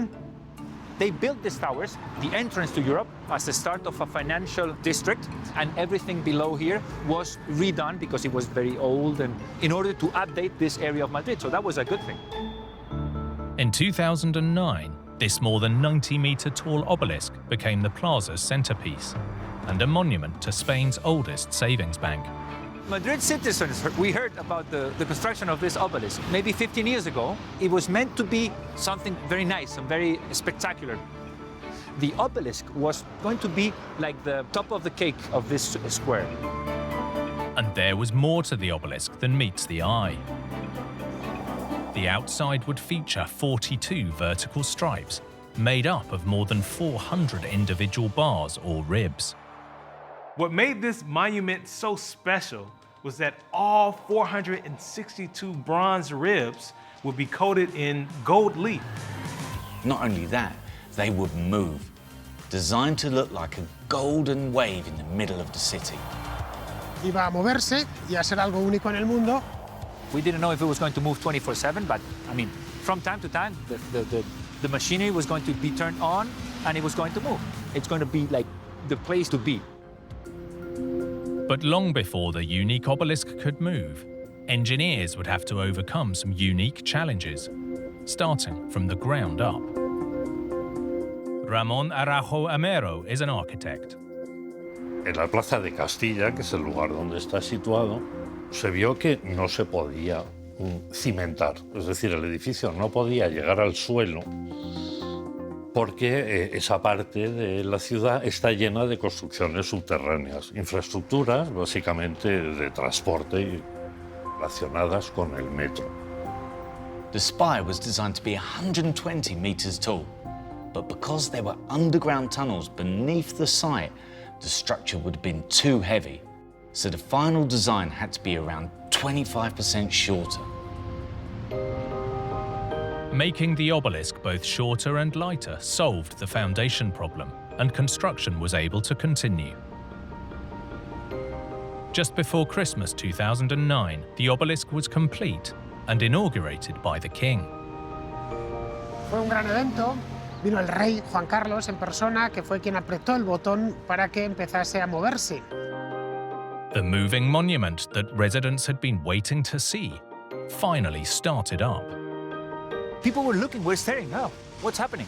It was actually moving. We went around, we looked at it. It was interesting to see how that moved. All these golden stripes move up and down, up and down, up and down, on a way that seems like the cylinder is going up to the sky. So I was very happy to see it like that. But the shine was soon coming off Madrid's latest icon. The obelisk's crowning glory, the more than 400 hydraulically powered moving ribs, stopped moving. El obelisco se movió, al menos que yo sepa, una sola vez. Creo que ha habido alguna más, pero yo no lo he visto. Se movió el día de su inauguración para que lo viese el rey, cómo se movía. That's the only time I saw it move. The only time in my life. No, never again. And I've been waiting for the moment to come many years. It doesn't move. That's the whole project loses its punch. The obelisk was gifted to the people of Madrid, But it came with a catch. Running costs and maintenance would be covered by the taxpayers. The media just pointed out that it never moved, or it never moved again, but they said because of the maintenance costs, nobody wants to take care of keeping it working, or I don't know what's the reason, but it never moved again. The problem wasn't the construction, which, despite some setbacks, was relatively simple. It was all about the movement mechanism inside, which was highly complicated. El problema desde el principio fue el mantenimiento de un sistema tan sofisticado como este. The bars or ribs are driven by hydraulic motors, but moving so many ribs takes a lot of motors. Esas barras están impulsadas por unos motores hidráulicos, inyectores hidráulicos que las empujan y como las barras se enlazan 3 a 3 formando tijeras, para mover 400 barras hay unos 150 motores. Not only are there lots of motors to keep running, there are lots of ball joints to keep moving too. Para poder girar. Todas las barras tienen esta rótula. Y ahora, en vertical, todas las barras tienen una segunda rótula. Entonces hay que mantener todas esas uniones. A ball joint is a critical element for construction, just like your shoulder or hip is for your body. If anything goes wrong, they can seize up. 400 barras, con 400 y pico articulaciones entre ellas, más las articulaciones al fuste para permitir el giro, más los actuadores que generan ese movimiento horizontal. Todo eso hace que, para nuestra concepción habitual de lo que es un monumento, todo esto pueda ser quizás demasiado complejo. Ultimately, the problem seems to be that this complex mechanism is just too expensive to maintain. Mechanically, this has similarities with a car, and anyone who's ever owned a car will know that from time to time, they need a little bit of TLC. Probably the systems now are already broken or just worn down or everything. It's just, there's no way it can move again. Quizá el mecanismo de movimiento es demasiado ambicioso y demasiado caro de mantener. El hecho es que donde está no funciona. For now, the centerpiece of this square isn't going anywhere. Personally, I don't think that this is ever going to move again, to be super honest with you. Even though I tried and I looked at it again and again, in the end, I just lost faith. Whatever anyone might think of it, this monument was designed to make waves, and there's no denying it certainly did that.